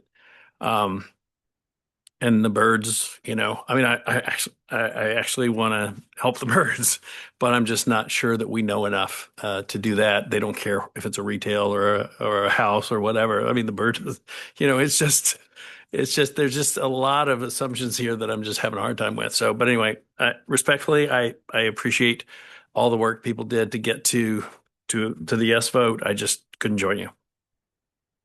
Thank you, Commissioner Heckman. So, so I really appreciate how far we came tonight. Honestly, when I walked into the room tonight, I didn't think we would end up in with the ordinance recommendation that was approved. I thought it would be a lot more onerous. So I really appreciate all the work that all the commissioners did to reach that point. For me, I just wanted to really register that the parts that we left on the table, I still think go a little too far without enough data to support. I think on the non-residential, I feel like we feel like it's kind of okay to impose this additional cost on these non-residential buildings below 35 feet because the owners are in a profit-making situation. Although that wasn't really articulated by anybody, but that's kind of where that comes from. Even though again, the impacts below 35 feet of a commercial building are not, at least what I've seen, demonstrably worse than a 35-foot or less residential building. So I had that issue, and then the issue with basically picking on residential in the non-urban areas just because they're there in a more open area without, I wanted to see something tethering them to a reasonable proximity to the bird flight corridors associated with the creek rather than just, birds fly all over that area. So those are the two things that I wasn't comfortable enough with to impose in this round, knowing that we could come back 2, 3, 4 years later and add more. So, but I'm happy to move this on to council, and I think the commission did really great work tonight. Good points. Thank you very much, both of you gentlemen. Appreciate that analysis. All right. With that, this item is concluded. We have a couple of straightforward things left to do. Item number 4, approval of draft summary and verbatim minutes for September 24th, 2025. I don't know whether we can do these. Ms. Cha, are you about to leave? If so, thank you very much for. Thank you and happy holidays. Thank you. Thank you. Yeah. Yeah. All right. Were any commissioners absent for either of these dates? I wanted, to the chair, I did want to note that Commissioner James was absent for October 8th. Yeah. Okay, so we'll do them separately then. Item number 4, approval of minutes for September 24th, 2025. Do we have any public comment? I have received no request I have no public comment cards, and I have no raised hands on Zoom. Very good. So can we do this by voice vote since we're all? Oh, Yep. yes, of course. You're right. Can I call a motion please. first? Do we need a motion? Yes, we do. All right, move. Approval as revised. Second. Okay. Commissioner Peterson, Aye. Commissioner Templeton, Aye. Commissioner G, Yes. Commissioner James, Yes. Commissioner Heckman, Yes. Vice Chair Chang, Yes. Chair Aiken. Yes. Motion carries 7-0. And we move on to item number 5, approval of the minutes for October 8th, 2025. I'll move the meeting minutes as revised. Second. We also have to ask if there's public comment, but Yeah, I have received no comment cards and no raised hands on Zoom. thank you. I'll move my motion again. That's okay. It's still on the table. So it's been moved and seconded, and we need to call the roll. Yeah. Commissioner Heckman, Yes. Commissioner G, Yes. Commissioner Peterson, Yes. Commissioner Templeton, Yes. Commissioner James, Abstain. Vice Chair Chang, Yes. Chair Aiken. Yes. Motion carries 601 with Commissioner James abstaining. Thank you very much. Last, we have commissioner questions, comments, and announcements. Anyone up today? Happy holidays, everybody. Happy birthday, Chair Aiken. Yeah. Oh, happy birthday. I was. I have 23 minutes left. Yeah, I was afraid we would end up not on the birthday anymore by the end of the meeting. Thank you all. We are now adjourned.